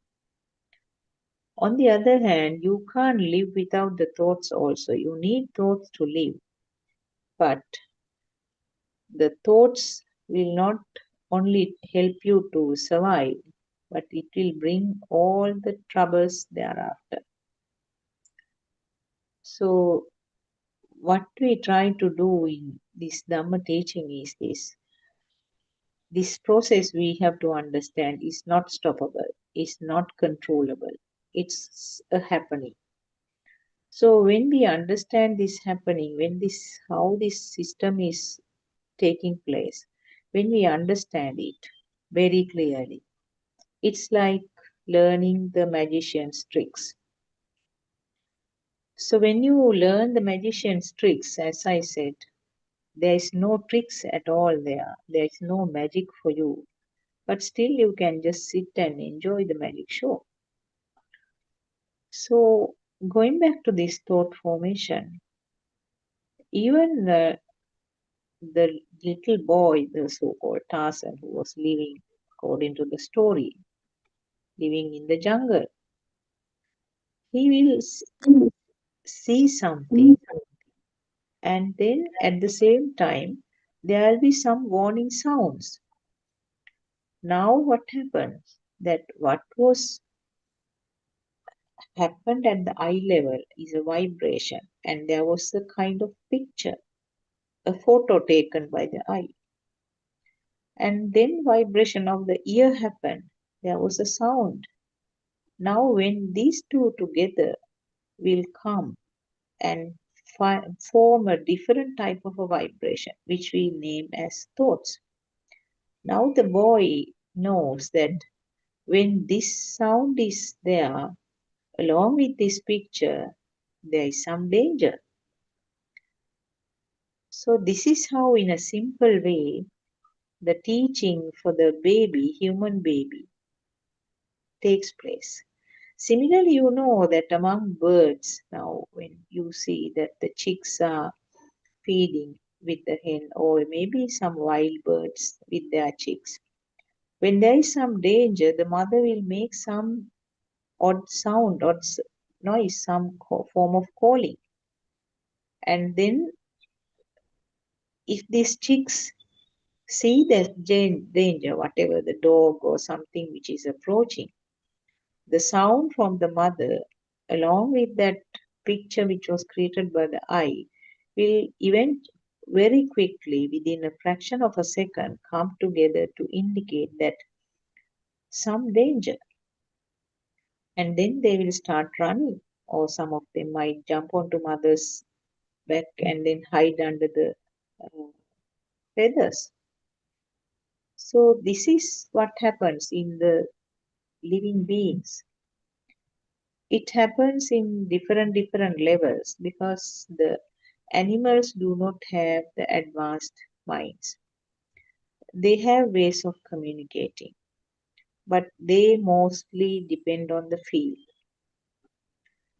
And that means the feel at that moment. They mostly depend on that. But human mind is more advanced. We can think, we have more powerful thoughts, and we can we can bring the thoughts from the past to this point. We can bring the thoughts about the future to this point right now. And we plan the things, and we decide the things with our advanced mind. So the thoughts is a collective function or a collective action of these 5 sense faculties. It doesn't mean that all 5 are going to act at the same time. So at least two sense faculties will merge together. Most commonly, it is the eye function and the ear function. Those two are the ones which are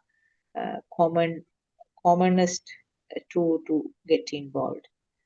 But if you eat something, if you are taking a food, you can see that all 5 sense faculties are functioning. Mind you, one more important thing, it's always one sense faculty is functioning at a given time. Always one function at a time. But because of the very fast speed, we feel that all 5 are acting at the same time. But maybe like within a fraction of a second, that is the fastest speed that you can think ever. You cannot give it in a figure.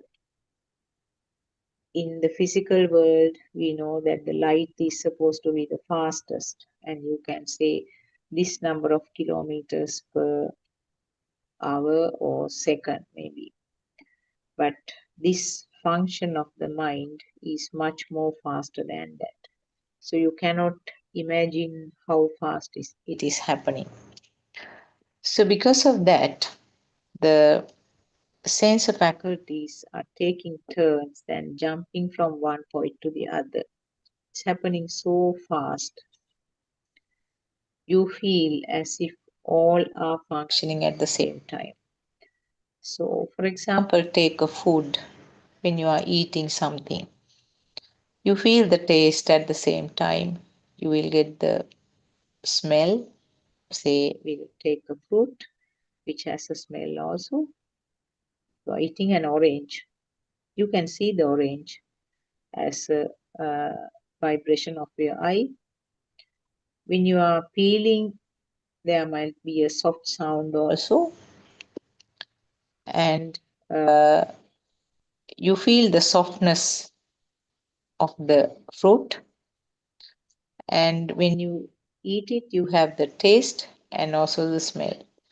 So these are for the individual's sense faculties. It is just a sensation only. The eye is a camera only. It can take photos very fast, but the eye doesn't know what it is. Ear vibrations will create some sound. That again within a certain range, because our human ear is capable of grasping a particular range only. It's called 20 to 20,000 hertz, if I remember correctly. So that is a range that this ear can vibrate. The dogs and some other animals have a much more wider range. So that is the nature of that physical part, physical ear. So our tongue can taste only about 5 types of tastes. And the nose can feel again a range. Now we know that the dogs can sniff and grasp much more things than our nose. So that is, as I said, it's the nature of the physical component. So like that, they have their functions, but there is no recognition. The skin can feel the warmth, but the skin cannot identify it is because of the hot sun. Skin can feel the cold feeling, but cannot recognize that it is due to the wind blowing. And similarly, can feel the hardness, but the skin cannot identify that it is a stone that you have accidentally stepped on. So like that, they are actually entry points, or they are called institutions. You can call it an institution where there is some manufacturing occurs, but there is no labeling or naming of the product. So this naming or the labeling occurs as a thought. So this is where the thoughts are formed. Thoughts means it's a combination of these 5 faculties, so these 5 sense faculty functions. And combination occurs, as I said, as a part of this natural process. There's no doer who is doing this combination. And at least the 2 sense faculties should function to give rise these thoughts. And at different levels, depending on the stimulus, different data can be added to form this thought. So thought is, in other words, is a single vibration. Now if you take seeing the things as vibration of the eye, hearing as the vibration of your eardrum, tasting as a vibration of tongue, and smell as a vibration of your nose, and feeling cold and warm as a vibration of the skin of that particular place, particular area. What do you mean by vibration? We can take it very simply. There is some changes in that physical part. So you can use the term vibration because it is something that is explained in physics for a person who has done studies in science stream. Or you can simply use the word, it's a kind of some form of change in that physical component. And it's a kind of information. Something is manufactured in that institution. And this manufactured thing collectively manufactures or creates something different. So this different product is called thought. So what are the thoughts? Basically, everything is a thought. Now just think back about what I said. Everything is a thought. Any name given and any kind of introduction, any explanation given is a thought. So, for example, the mother, father, son, car, house, job, mango tree, monk, Sri Lanka, USA, Greenland, Pacific Ocean, fish, you name it, it's a thought. So all these are kind of naming to some form of feeling. Feeling means a different type of a vibration, which we call a thought. So naming can vary depending on the language, depending on the environment. Now, for example, the word pineapple is used to the particular type of fruit in English. And in Sinhala, we call it annasi. So, like that, different languages will have a different naming. So, you can see that the thoughts vary. How does it vary? It varies depending on the input. So, where does this input come? Input is, in other words, is teaching. You call it teaching. So, when a person is so-called highly educated, that means so much of inputs have been given. It's like putting data to a computer. A computer which has a higher memory capacity will have lots of information, lots of data. So a person who is so-called highly educated will have a very high level of data. And it doesn't mean that it has been put at one given time. Time to time, this data is added. So the final product or your thought changes with time when the data is put often and more. So you can see that thought formation is not within your control. Thought formation highly varies, and thought formation is not something which can be altered, or you can't stop thought formation. As long as the breathing is there, as long as a physical body is functioning, even in an unconscious person who is in coma, we don't know what sense the faculties are functioning because there is no way of finding out exactly whether his thoughts are formed or not. Maybe he can hear, even if the person is deeply unconscious, maybe some form of hearing, some form of vibration in the ear level occurs. So with that, and maybe the person can feel something on touching. So with those, some thoughts can form. And on the other hand, without the five sense faculties functioning at this moment, thoughts simply can occur as a separate thing.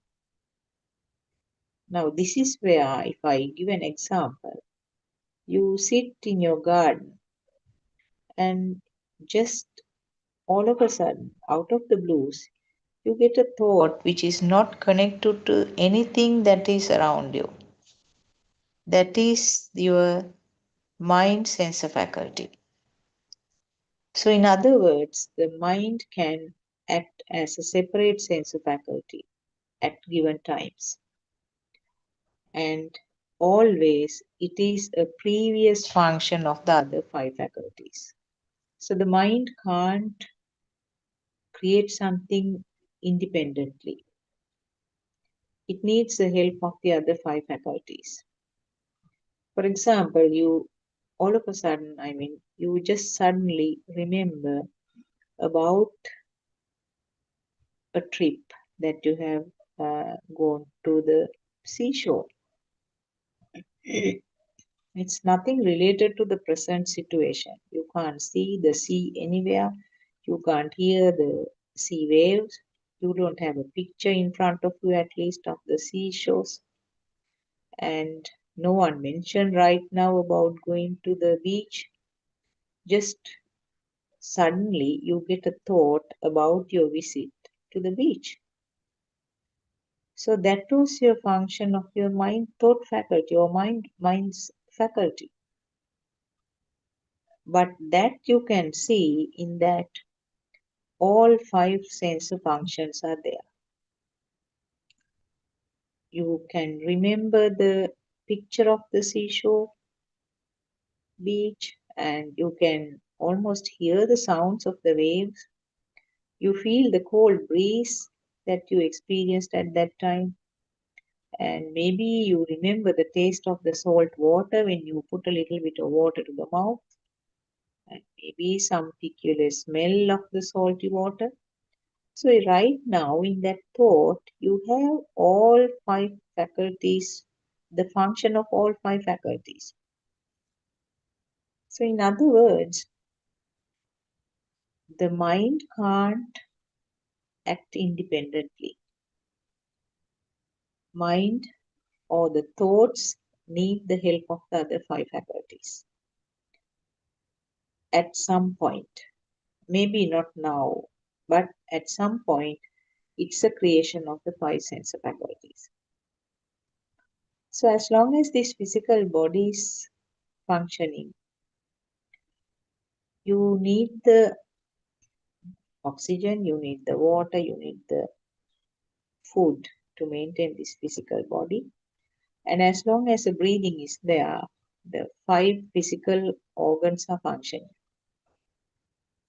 And as long as the five physical organs are functioning, there is this creation of the thoughts, provided that you are above a particular age. I said the small babies with a radiant mind do not have the thoughts.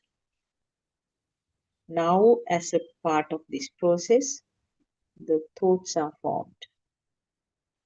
And as I said, thoughts are troublesome, but you can't live without the thoughts. And the nature of the thoughts are that it's ever changing. Every fraction of a second, the thoughts are changing.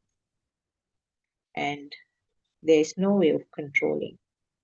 There is no way of any kind of manipulating. And the worst part is, thoughts are very powerful. Thought has a current underneath. We'll talk about the current in the thought. So the thoughts do manipulate this physical body. Do you agree with me? Thoughts always manipulate this physical body. You think about raising your hand and your hand comes up. You think about telling something, your throat will start functioning and there will be some sound coming up. And you think about walking up to a certain point. Your body will start moving and the body will function. You feel very angry at somebody, and your physical body will come into action and you will hit a person. Now, this is what is happening with the thought. This is the power of the thoughts. Thoughts can stay as a thought as it is without expressing. It's called mano-sankhara in Pali. Mano-sankhara. It's at the thought level. And when it jumps out as words, you call vachi-sankhara. Vachi means vachana, words. Sankhara means constructs. Always this constructs is due to the speedy happening or the very fast speed. There is something constructed. So Mano Sankara, Vachi Sankara, and then there is something called Kaya Sankara. Kaya means the body. What happens there? When the thoughts are even powerful, more than the word level, your physical action takes place. So simply it could be a form of walking, doing some activity, or even, as I said, maybe attacking somebody, shooting somebody, killing somebody. That can happen. So it depends on this powerful current, how powerful this current is, how this current is formed. Now, also, I mean, we know that in the courts, when they are hearing the cases, sometimes the sentences imposed on certain people will be relaxed in some way, saying that this is due to the instant anger. You must have heard this type of sentences in the court decisions, because this incident, this killing has happened because of the instant anger. That is because there is some relaxation is given in these decisions to the instant current that occurs in the mind, because they know that this is something beyond control of the person.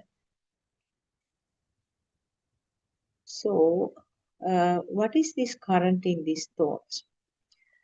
Because of this current only, you feel that the thoughts are very heavy. Even with, I mean, if it is a happy thought, or it could be a sad thought, angry thought, sad thought, some form of irritative type of a thought, or a very glorious type of a thought, very happy and enjoyable thought. All these thoughts have this strong current underneath, and you feel heavy. But we do not talk about the heaviness of the happy thoughts. We think that it's not happy, it's not a heavy thought. We talk only about the heaviness of the sad thoughts and the angry thoughts. No, actually, all these thoughts have the same current underneath. But the way that it's manifested could differ. And because of that difference, we label them as happy thoughts, like thoughts, dislike thoughts, angry thoughts, and you can name it in any way. But all these thoughts are heavy. All of them give some form of pressure.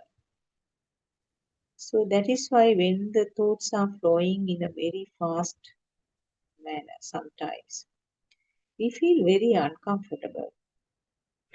But is there any way of stopping this flow? No, there is no way of stopping this flow. Only way is be an unjudgmental observer to this, because you can't control them. When you realize that there is no person doing this, when there is no responsible authority for this one, and I am not the person who is thinking, there is no me hiding in this, it's only a process, then you will realize that heavy feeling in relation to these thoughts will be eased. So, some of the very simple examples I can give is that you become the sky and you observe the clouds passing by. This is actually the first or the initial way of understanding this. Actually speaking, there is no observer also. But to understand this mechanism, we can take these examples. This example has been given by our noble friend R.N. Mahansi. Be an observer like sky. Sky is observing the clouds. There are beautiful clouds, white, pure white clouds. There are some pink shades or yellowish shady clouds. Then there are black and very heavy clouds about to rain. So all these clouds will come and go. There is no way of stopping, and there is no way of keeping the clouds that you like, the lovely ones, the beautifully colored ones. You can't keep them permanently. They will come and go. And the dark black clouds, you are not keen to have them, but there is no way again stopping them. And they also will not stay permanently. The dark clouds will not cause trouble all the time. It will come and go. So that is the nature of the thoughts. Because the mind faculty is functioning, the thoughts will come and go on their own. So if it's only an observation, like the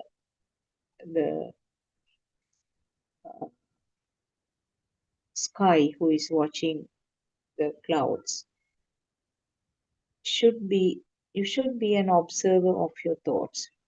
Now I am just reiterating this fact. There is no person who is doing this, but as for a beginner to understand this mechanism, this system, I am using that sentence. Be an observer. So similarly, you are standing by the side of a highway and so many motor vehicles are passing by. You are not clinging to any of them. You are just observing them. There will be small cars, big cars, very beautiful new cars, very advanced vehicles, heavy vehicles, tractors, very loud, noisy vehicles, and noiseless electric vehicles. There may be even a bullock cart which is rattling very slowly. And so many. They come and go, but you are just an observer. You do not try to cling on to one vehicle or trying to get into a vehicle.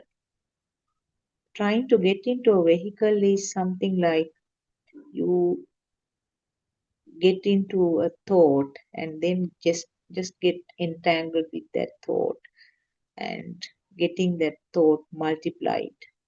Then that heaviness becomes very difficult, very uncomfortable.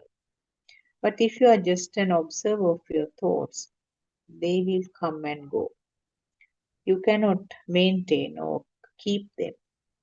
They will never stay. That is the way of mind.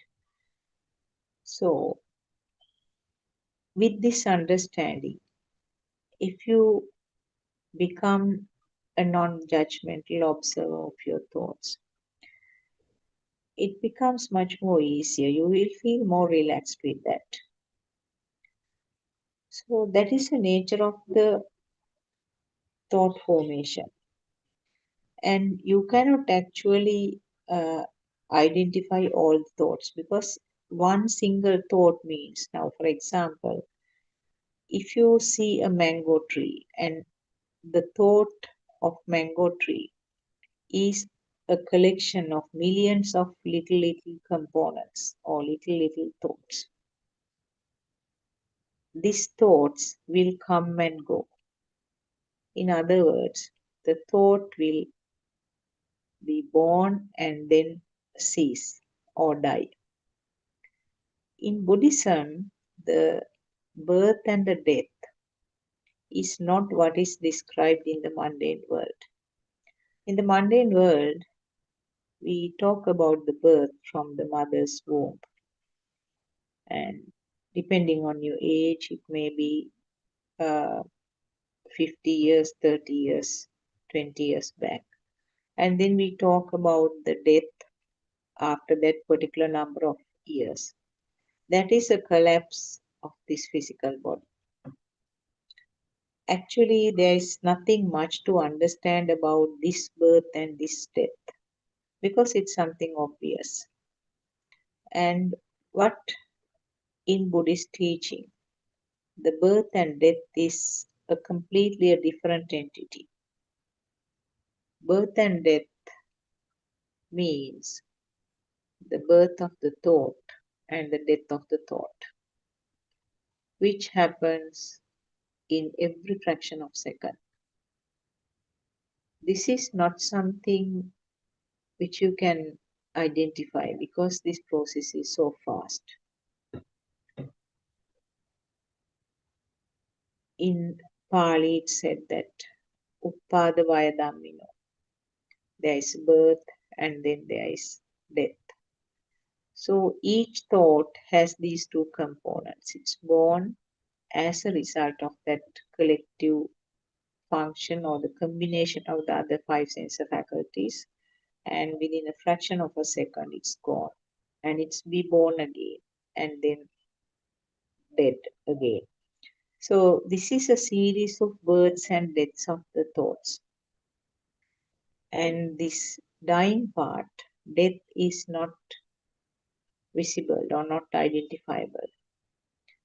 Now, an example given by our noble friend, and something that we all know, the old type of electric bulb which had this tungsten filament. It's called AC current. It's called alternate current. There is lightning and the light is gone. And then again lightning, light comes up and it's gone. So the series is like that. There is alternate lightning and it's disappearing. But the disappearing part is not visible because of the rapid speed. But we see only that lightened component only.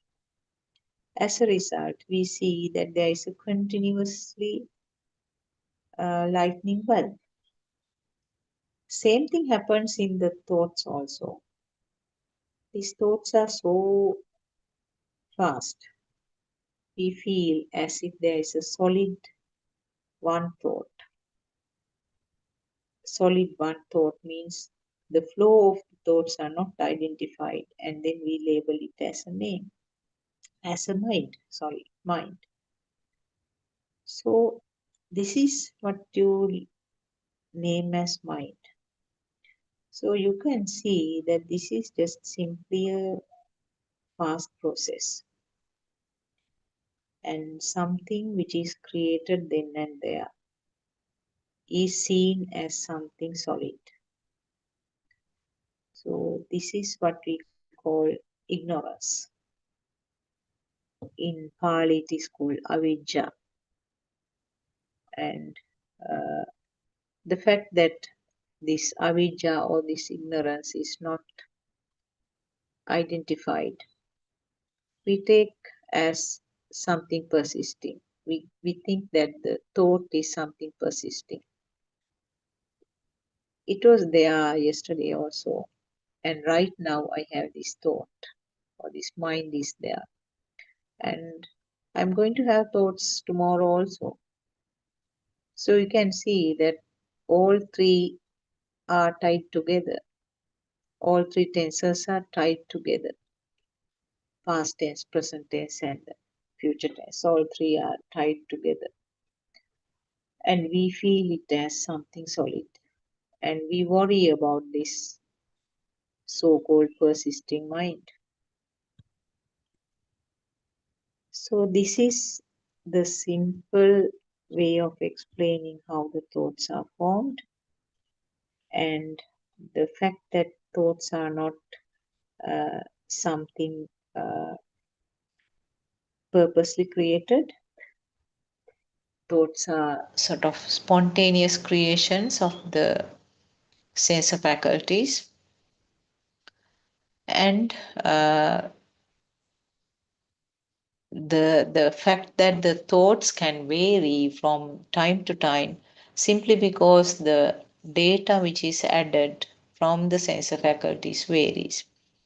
Now, for example, we will take a child who is going to the Montessori.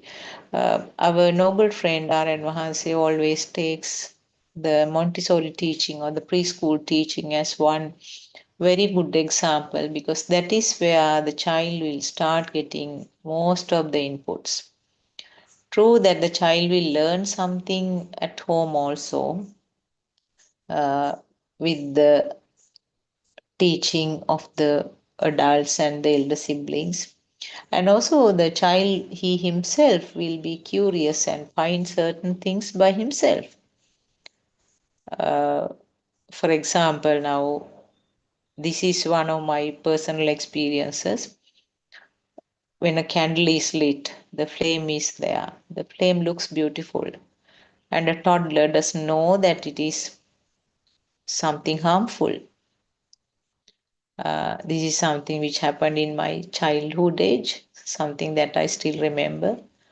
And my younger sibling went up there. Mother was warning her, but she didn't listen. She was quick enough to go and touch the flame. Now that she had this eye faculty functioning, so there was a picture created, and also she got the mind creation to indicate that it's a beautiful thing. And then the next thought was, must go and touch. So she touched it. When touching, it burnt. So burning means there is the body sensation, the body function, body faculty will come to action, and the burning sensation will be felt. Now that to the data that she had about the flame, another information is added. This is painful. This shouldn't be done. Now this is the way that the data are added in relation to a particular stimulus. This happens every day, even in the adulthood. Still, we are gathering this data. Still, the sensor faculties will provide more and more information. Now, for example, now things like tsunami. Tsunami is one of the examples that we are using. The word tsunami was not in the vocabulary of any person, I would say. I mean, maybe very handful of people in Sri Lanka, because we have never experienced such thing. And when that tsunami happened about 25 years ago, then it created so much of data in the minds of all of us. The nature of it, and we saw it in the pictures, and then we heard the details in media. Even though we didn't have personal experience directly, we got lots of information about the tsunami. I mean, the people who had direct exposure to that, will have much more information. So you can see that every day in the life, these informations are gathered. That means your thought becomes shaped in different ways. Different seasoning happens. Different colors are added. Also, if we take another example, so this example of tsunami, I just wanted to indicate because it's not only happening in the childhood. Right now, if I show you a plant which you have never seen, you might ask, what is this plant? Then I tell you a name. This is the name of that plant. Oh, now you have got that data. Now you know the appearance and you have got the name. And maybe you can touch the plant also and see how soft the leaves are. And also you get more details about the fruit. So so-called data gathering occurs every time, not necessarily in the childhood, but it happens in a very big way during our process, what we call teaching and learning. So for a small child, if I say mango, right at the beginning, child, for a baby of like 10 months, show a mango, there is some shape, only a shape to the eye. And then if I allow the baby to touch it, the baby will feel the hardness of that. So that's it. Only the two sense faculty functions. There's nothing. And when the baby is a little bit older, I show a mango and say, mango. Now what happens? The picture which formed in the eye is tied up to the sound which came up as a vibration of the ear.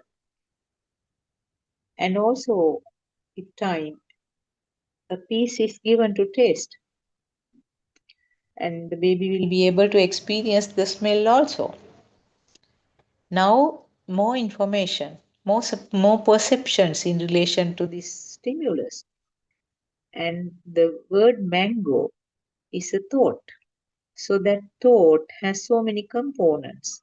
It has a picture, it has a smell, it has a taste, and also it has a feel, hard feel. And also maybe the soft, spongy nature of the pulp. So this thought called mango is a creation of the mind. But the individual sense faculties had a role on its own, and the collective function or the collective vibration is the thought of mango. But if the sound was given in a different way, now in Sinhalese we call it amber. So for a Sinhalese speaking child, it will be amber.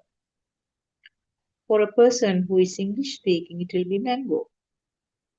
So you can see that the thought can change its nature.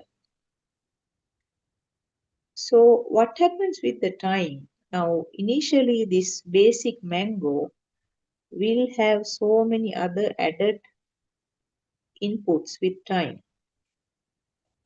Right now, if I say the word mango, at least to some of you who have tasted, who know a lot about the mangoes, right now at this moment, you will have a picture in your mind, a tree with longish leaves and the fruits, something that you had in your garden, something that you used to pluck when you were small by throwing stones at the tree, and some curry prepared by the mangoes, and the nice smell of the mango when it is ripened, and the taste of different mangoes.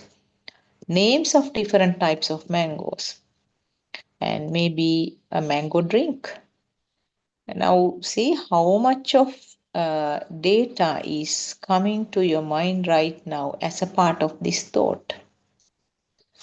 So the word mango gives you a mental picture. In other words, it's a single vibration.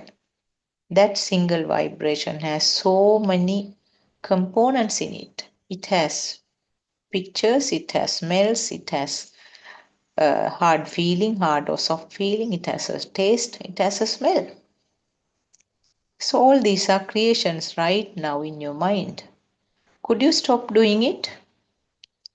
When I said the word mango, could you stop getting that thought? No. This is the nature of the thoughts. This is the nature of the mind. And what happens is, with the time, when one sensor is functioning, all the other information in relation to that thought will instantly appear right at this moment and complete the jigsaw puzzle, complete the picture. Now, as I said, when I said the word mango, you just heard a sound. Your ear got vibrated. And when the ear got vibrated, the mind sensor quickly brought up mango. That sound manifests the word mango. So the recognition or the naming occurred in the mind. And what happens? It didn't stop from there. All the information that you had about the mangoes came right up, right at this moment, now and here. So this is what happens about the unpleasant thoughts also.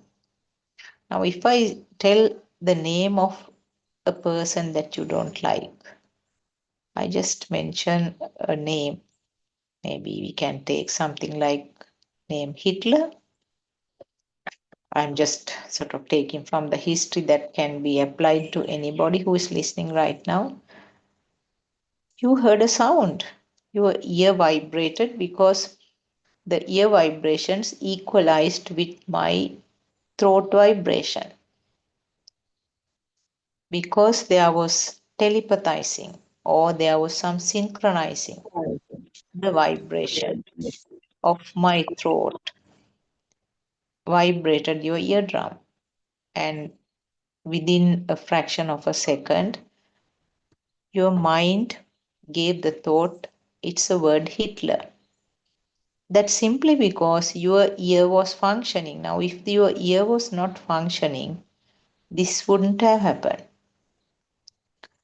And if you didn't understand the language I'm talking, again, this wouldn't happen.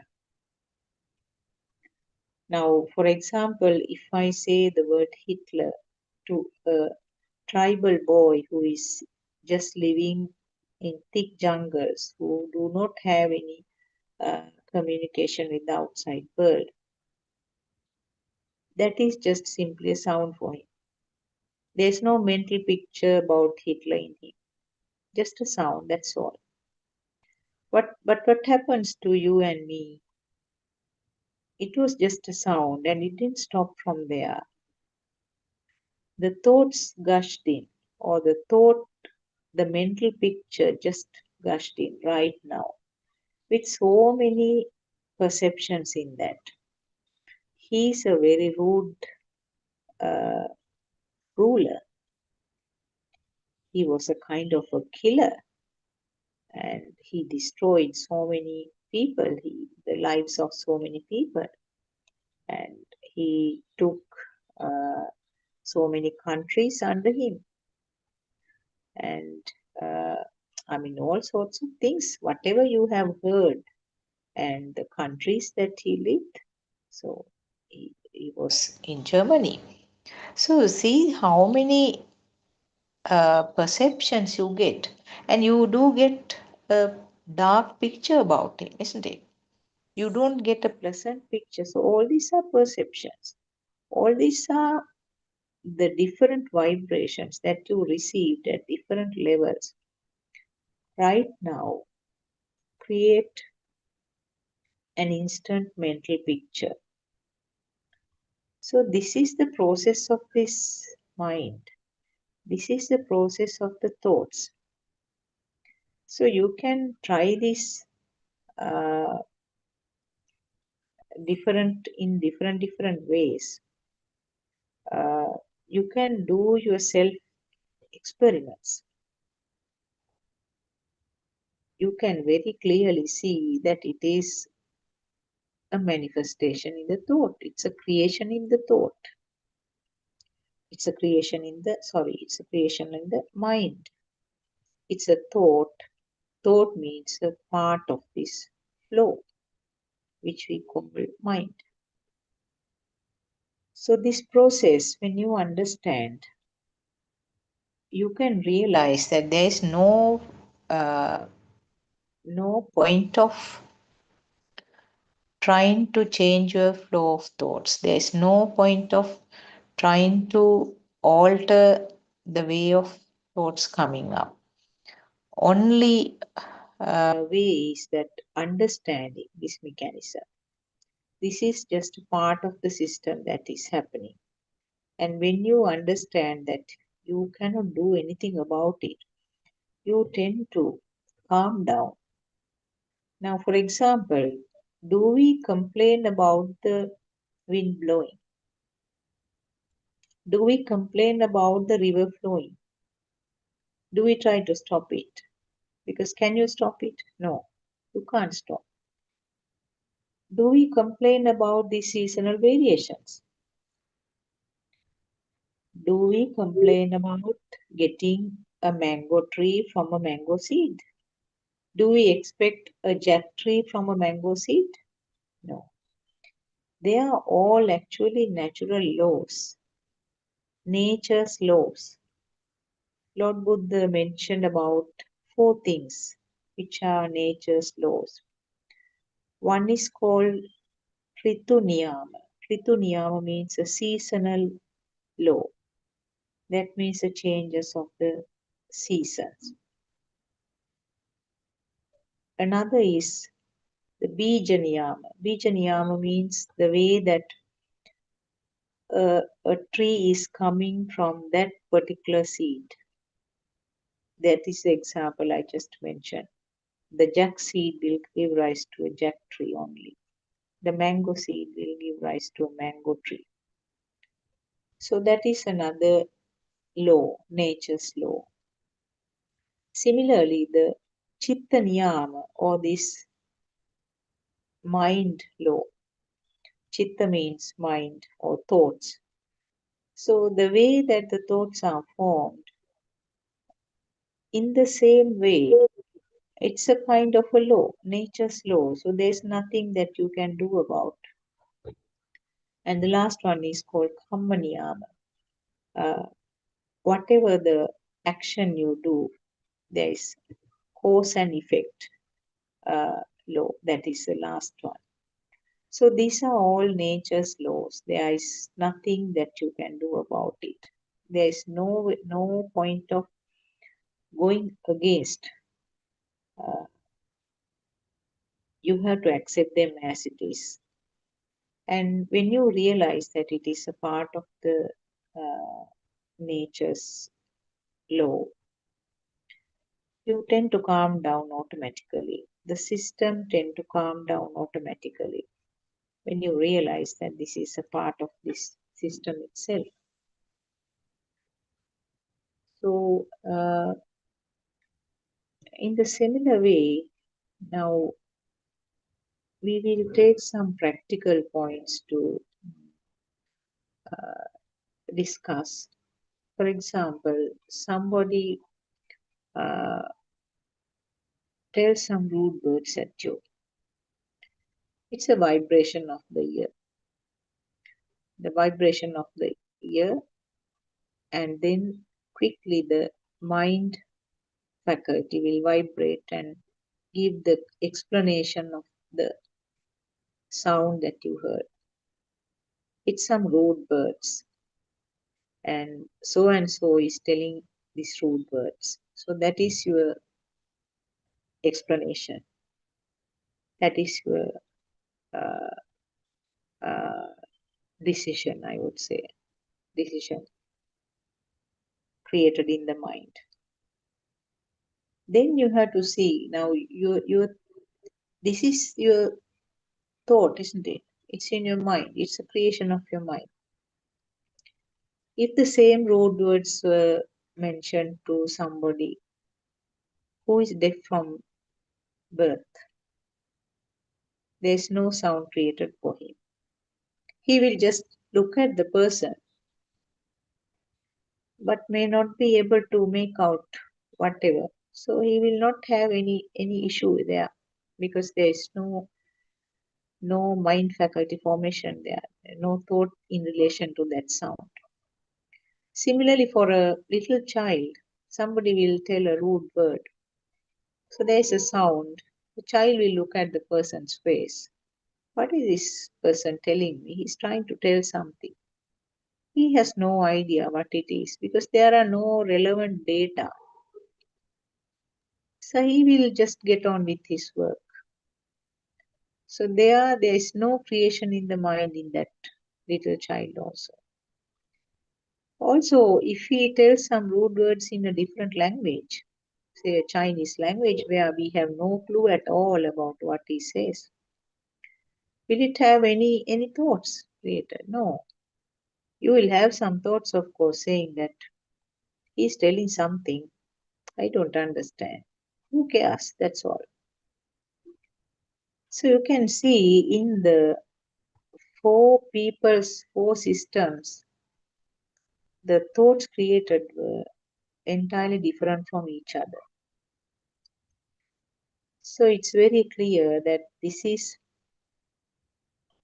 even though we project these things outside, it's a creation of your mind. It's a creation of your thought as a part of it, as a thought. We will take another example. There's a song, and the person who understands that language, so it's a vibration of the ear, and the mind faculty will quickly even give the meaning of the song. It's a beautiful song. I have heard it earlier, and this was my favorite song at some point. And so could sing it like the original singer. So many of perceptions are coming, very pleasant thoughts, and some clinging to that sound that was created by the ear. A person who has no idea at all about this language will hear the sound in the same way, but it will be a kind of nuisance sound for him. It's too loud, and music doesn't tally with that, and no idea about the meaning. So you can see that completely different two mental pictures occur in the two systems. So this is what we call turn the CCTV towards you, because the world is a creation of the mind. This is one of the very beautiful saying of Lord Buddha. You can't find the world outside. World is a creation of your own mind. Lord Buddha said, Chittena niyati loko. World is in your mind. And also Lord Buddha said, Salayatana loko loko. These are two Pali phrases. Salayatana loko loko. World is a creation of your six sense functions. So in other words, if you turn the camera towards you, to your inside, you can see that these thoughts when you do not recognize that they are your own creations, you get angry, you are very happy, or you feel sad. You are fighting with your own thought, isn't it? Do you agree with me? You are elated, or you are very happy, or you become angry, or you are sad with your own thought. It's not with the outside world. Then, just to complete what I have been saying this time, just briefly we will talk about the sensor functions also. Actually, these are creations of the sensor faculties. We have only 5 sensor faculties. Different animals have different numbers of sensor faculties. So with the capacity of that sensor faculty, something is created. How does this creation occurs? Creation is simply a something created due to the high speed. Now, I briefly mentioned about the electric bulb, the good old electric bulb, which had this tungsten filament. Because of the speed current, because of the speed of light occurring and disappearing, there is some permanently looking light created by the bulb. Similar thing happens in the eye. Similar thing happens in the ear, nose, tongue, and the skin. There is some change happening in a very fast speed.